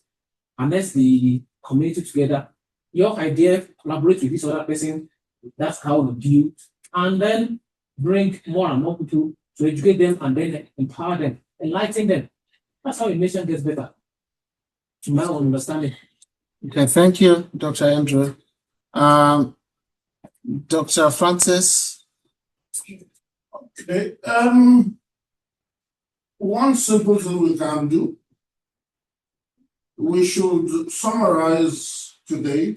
We do that year after year, but I think we should go one step further. Summarize today in a community and be intentional about where we send them to. Yes, we have a website to go there. I believe we have social media. We'll put them there. But then now let's become intentional about some specific either bodies, organizations, or offices. Which one find the address of the AU and just email. You don't lose anything by sending it. Someone is likely to pick it up and, oh, who are those guys? Let's talk to them. Yes. But if we just talk, present, nice time, nice things, we'll go. I will just do a short summary on our website. It doesn't go anywhere. So we will need to be deliberately intentional. Of course, we can't send to every president or no, but there'll be some groups, there'll be some offices, if only because we are from ARU. There'll be some offices here in the UK that we can just push them to. You know, I don't know that maybe if we Google or if we engage, although some of us who have some leverages and and just send it to these places. Let them do whatever they want to do with it. But there's a lot of information, suggestions, recommendation that has come out of today's presentation. So we need to do that and get it out there. So a communique will be an excellent way to do it. Thank you. Thank you.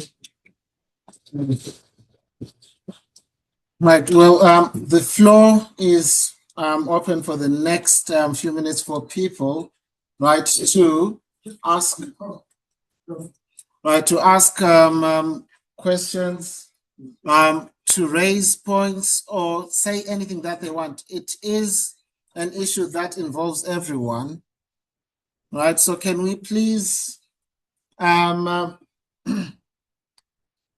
raise your questions or make your comments, please?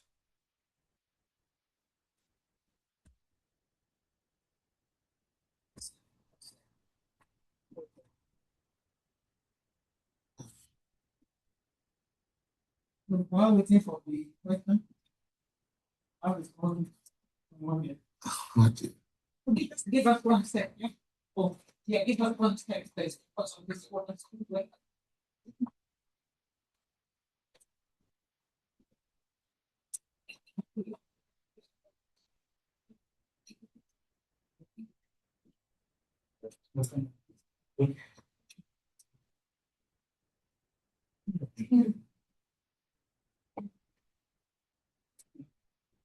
Yes.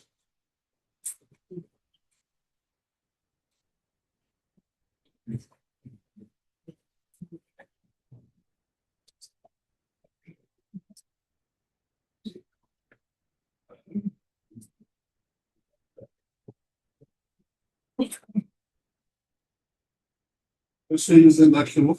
All right, sorry. We're waiting for Andrew. Right, well, we are almost coming to the end.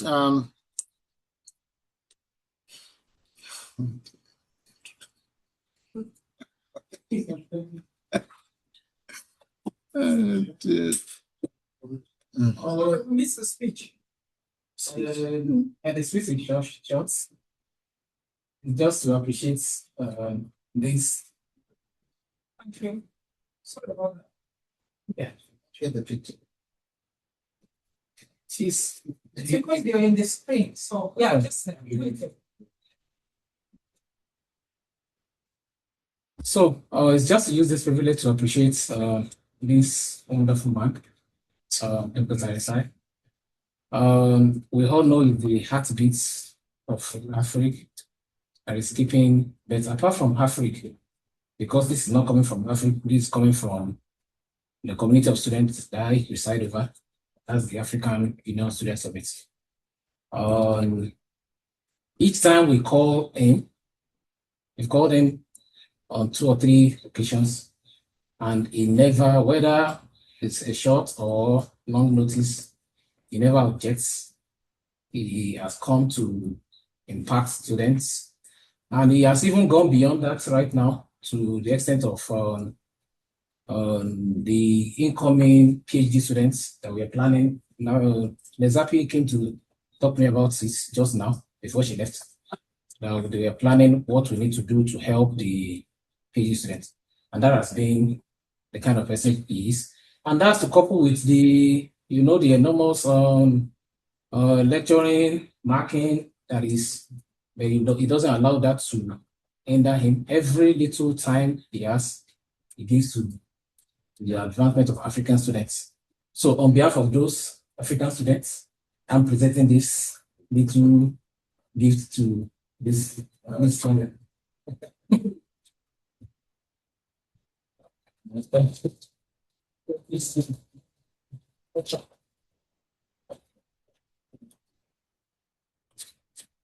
Could we put some jealousy people to come here?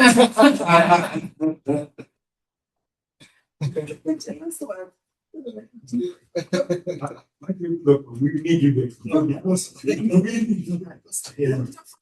need you to. I'm doing paparazzi for okay, I don't know who can put this thing and I'm going to ship this thing back to it. Please, Russians. I need to go to a different school first. Yeah, it's a problem. Okay, for my question, if possible. Okay, good.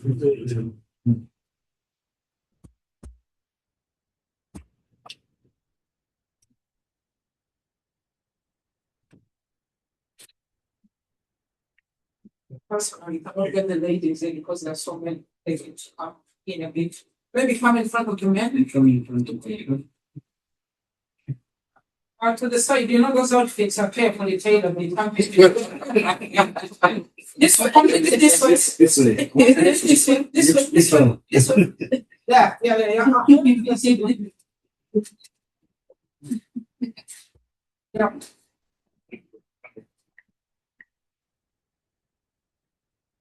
Good.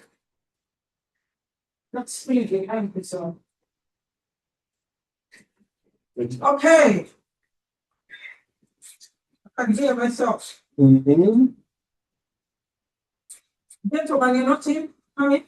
Yeah. Lovely.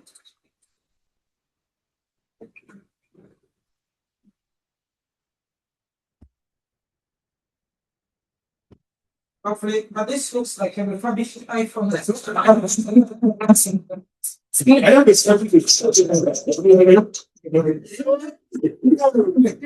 It's containing hard. He has declared his disclaimer already. I need to come in just to this gift, Sorry about that, but we're getting there. Please stand up. This happens every year. Lovely. Thank you. Amazing. I got you all. I have to. We're almost right. Before we go, there's just one more thing. Oh, just one more thing. Just one last item. Oh, this is lovely. So he's just been in the front, Andrew, Dr. Andrew, newly crowned. If you are appreciating Tarisai, this is also to appreciate you for all the hard work that you've put in, for all the things that you've been doing. Definitely appreciate.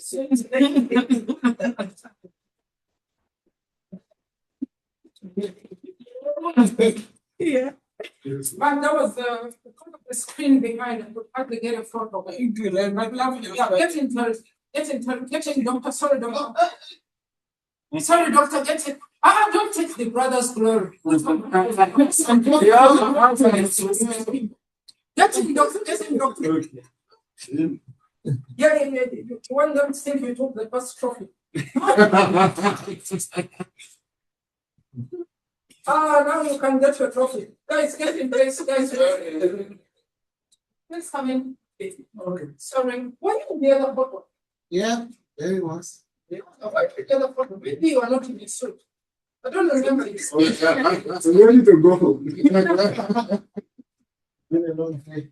We've been in. Visibility is key. It's key. So you won't ask me where I am. Okay. Still going on. Another section. We missed the. We just featured you on the side. It's all right. Yeah, I can use that. Yeah, you can use the AI. All right. I need the anointing, so let me pretend. That's what the people who are too lazy to research claim they are tapping anointing. We need one more smile. Yeah. Okay, thank you, James. Thank you. Also, congratulations. Congratulations. Thank you.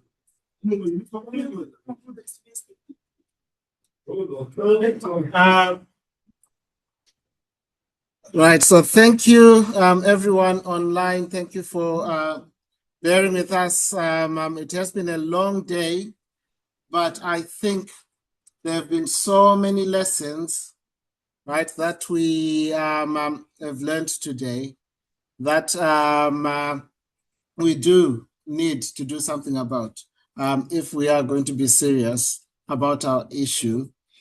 Now, for anyone who's online, just for your information, we are planning an international webinar around a similar issue, right? Bigger audience, but from more countries, right? So we have got your details, and if not, please make sure that you fill in the registration form in the chat, right? The link, there's a link to our registration. Please, can you make sure that we fill in and we can keep you updated?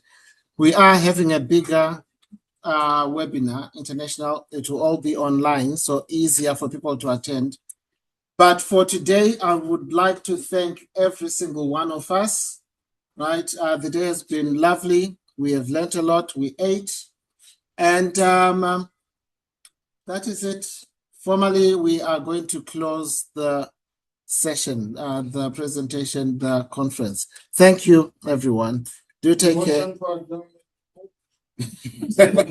Yes, and right, so next year, yes, next year, can we please book your conferences and your days off in advance? We are going to be in Peterborough. It is going to be earlier before people go off on holiday. So we are going to have it in June.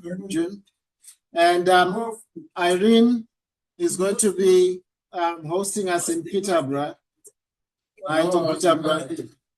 Right, and it is going to be in June, right? And so the date is going to be published within the coming week because we want you all there so you can start putting things in your calendar. Do take care and goodbye, everyone. Bye. Bye.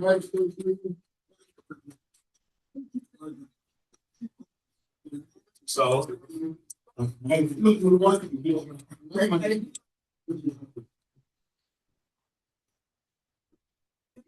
yes, I think we different. Your fourth presentation was together with the way the authority, the honor of the board. Look, when you see who is in this for many years, so thank you for that. Something plain. Yeah, okay, I'm just gonna Background. yeah. Oh, yeah, let's not hit the next one. Right. I was going to find something else.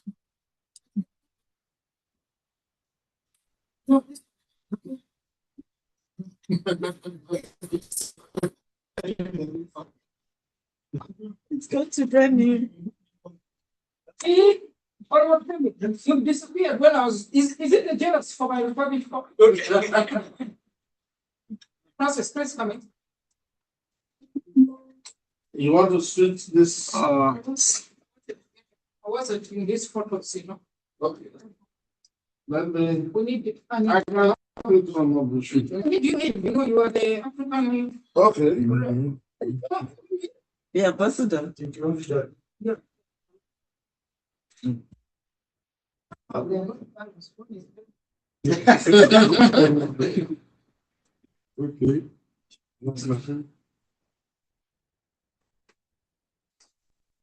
You need to create a port. Well, this photo. Yeah. Could you make it a question? Okay. And exactly is going version. Okay. When we are looking for the efficiency. Why are you not joining us? And then we've got Caroline and Ruth as well. Right? All from Why are you not joining us? Come on, guys. Yeah. Don't get that. I'll be here to be one out of my students. Please come in, please. Yeah, we need to. I'll get him in, don't worry. Come here, Dick. It will be two tall people here. No, I'll get him in. Him. It's him that I needed. To be improper fraction. Mm-hmm. Good. No, like his wife. No,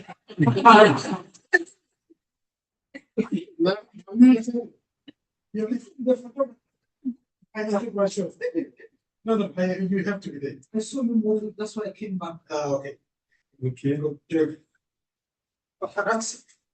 Come this way. You know I don't want that outfit covered. Are we now good? Very, very good. Please make my dress. AFRIG. Thank you. But one shot. Come in.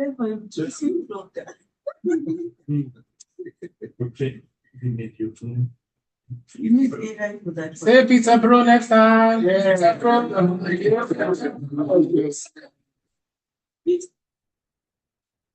Mrs. Come, Mrs. Oh, come here.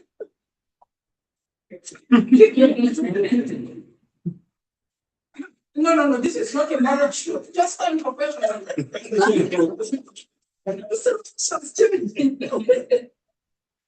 This is a fixed lens, so I already know. It's done today. In the course of the day, I've downloaded all the photos. So give Teresa a link. Okay. Because when I take them home, they never come. Okay. So I'll share. Good. Thank you for your job.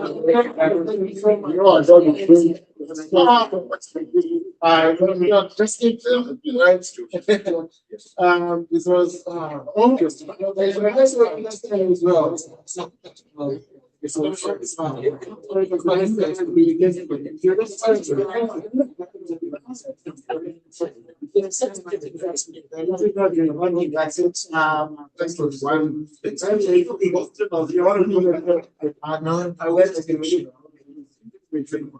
Thank you. Thank you. Yeah, I live in Chelmsford. Initially,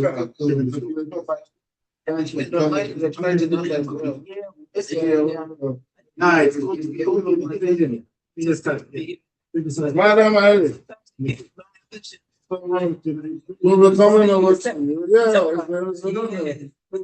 So the problem with this is online also offers people that, oh, you know, since I can't be there, I'll join. But then also at the same time, yeah.